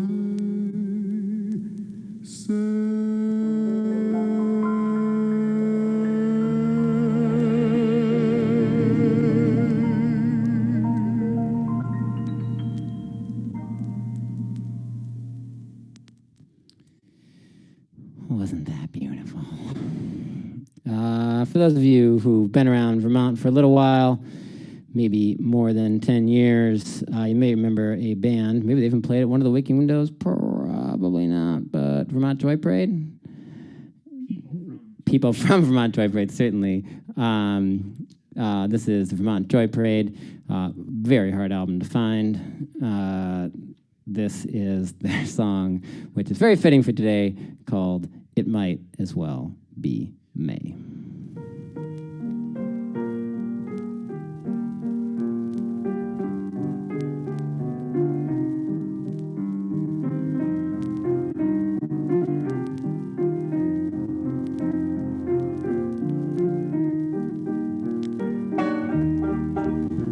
It might as well be May. Who can really say that what's been lost isn't found today? It might as well be May. Well, the pages we have turned and the bridges that we have burned, the dogs all have these names I've learned. It might as well be May. She was a mighty tornado, and I was just a lonely bomb. The chickens will all come home to roost. There goes the fucking farm. The axe, it never complains. The sky does nothing but rain. The villagers have all gone insane. It might as well be May. It might as well be May. Oh, who can really say that what's been lost isn't found today? It might as well be May.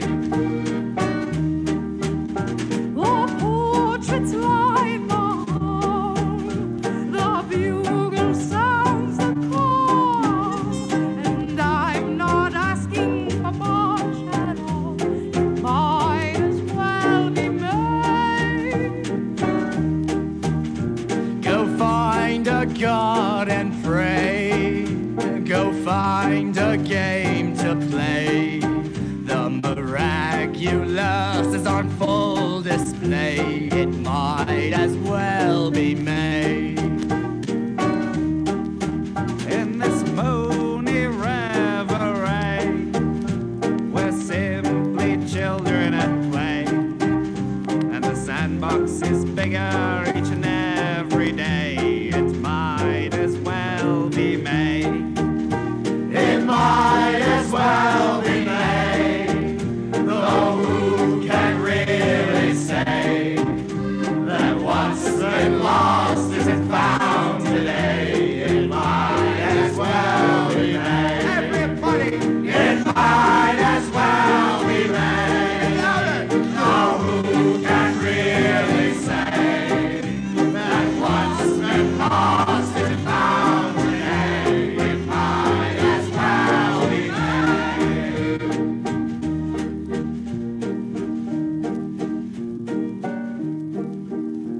It might as well be May. The actors have rehearsed the play. The spotlights shine from the balcony. The poets are left with nothing to say. Say la vie, say enchanté. It might as well be May.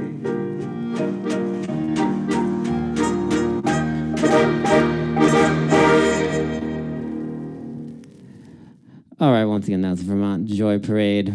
I'm going to play 2 more tracks for you here, and then I'm going to sign off. Thank you, Waking Windows, for doing this, and thank you for everything you've done for Burlington and Winooski and the world for the last 10 years. It really is. I got Brian Nagel sitting over here streaming this for me. The amount of music that you guys have brought, both to the festival and throughout the year, keeps things alive. I've seen so many great bands, including Future Islands when they played at the Monkey House, and that we're going to play at this Waking Windows. But I'll be darned. Maybe next year. I'm going to put on a track from, I call him my hometown hero, because he's from Minnesota.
That's always a hard song to DJ unless you just do the right on the beat drop. All right, I got one last song for you here, and I'm going to put on one of the greatest songwriters of all time. Obviously, you have probably hundreds of his records and tattoos all over your body with his name, and that is Richard Marx. No, just kidding. This is Louis Armstrong. What a wonderful world. And I just want to say, it is a wonderful world, and I'm happy to be a part of it. Red roses too, I see them bloom for me and you, and I think to myself, what What a wonderful world.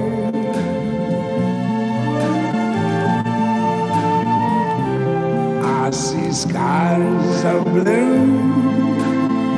and clouds of white, the bright blessed day, the dark sacred night. And I think to myself, what a wonderful world.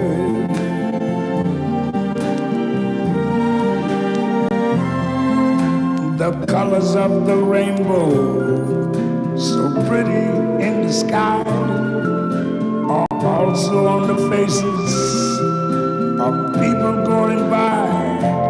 I see friends shaking hands, saying, how do you do? They're really saying, I love you. Hear babies cry. I watch them grow. They'll learn much more than I never knew. And I think to myself, what a wonderful world. Yes, I think to myself, what a wonderful world.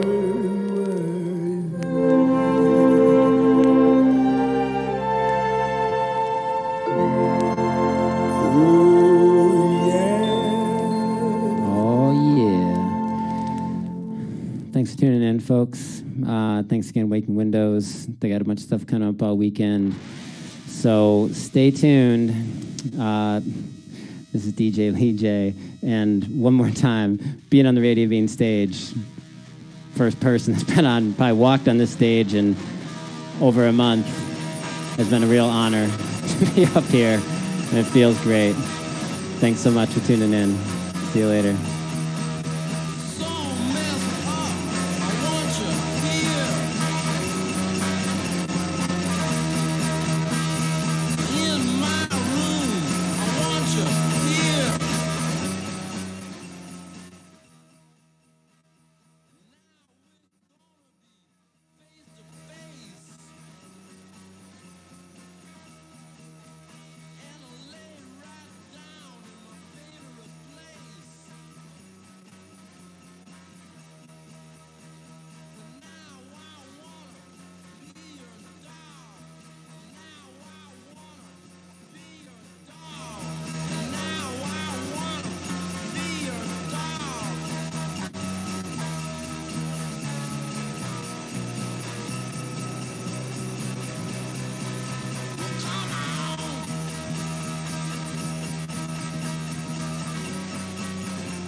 All right.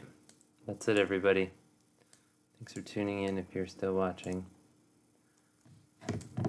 Tomorrow we're going to start at 11. There's going to be a yoga class, some bird watching, some reading stuff. It's going to be great. See us back here tomorrow.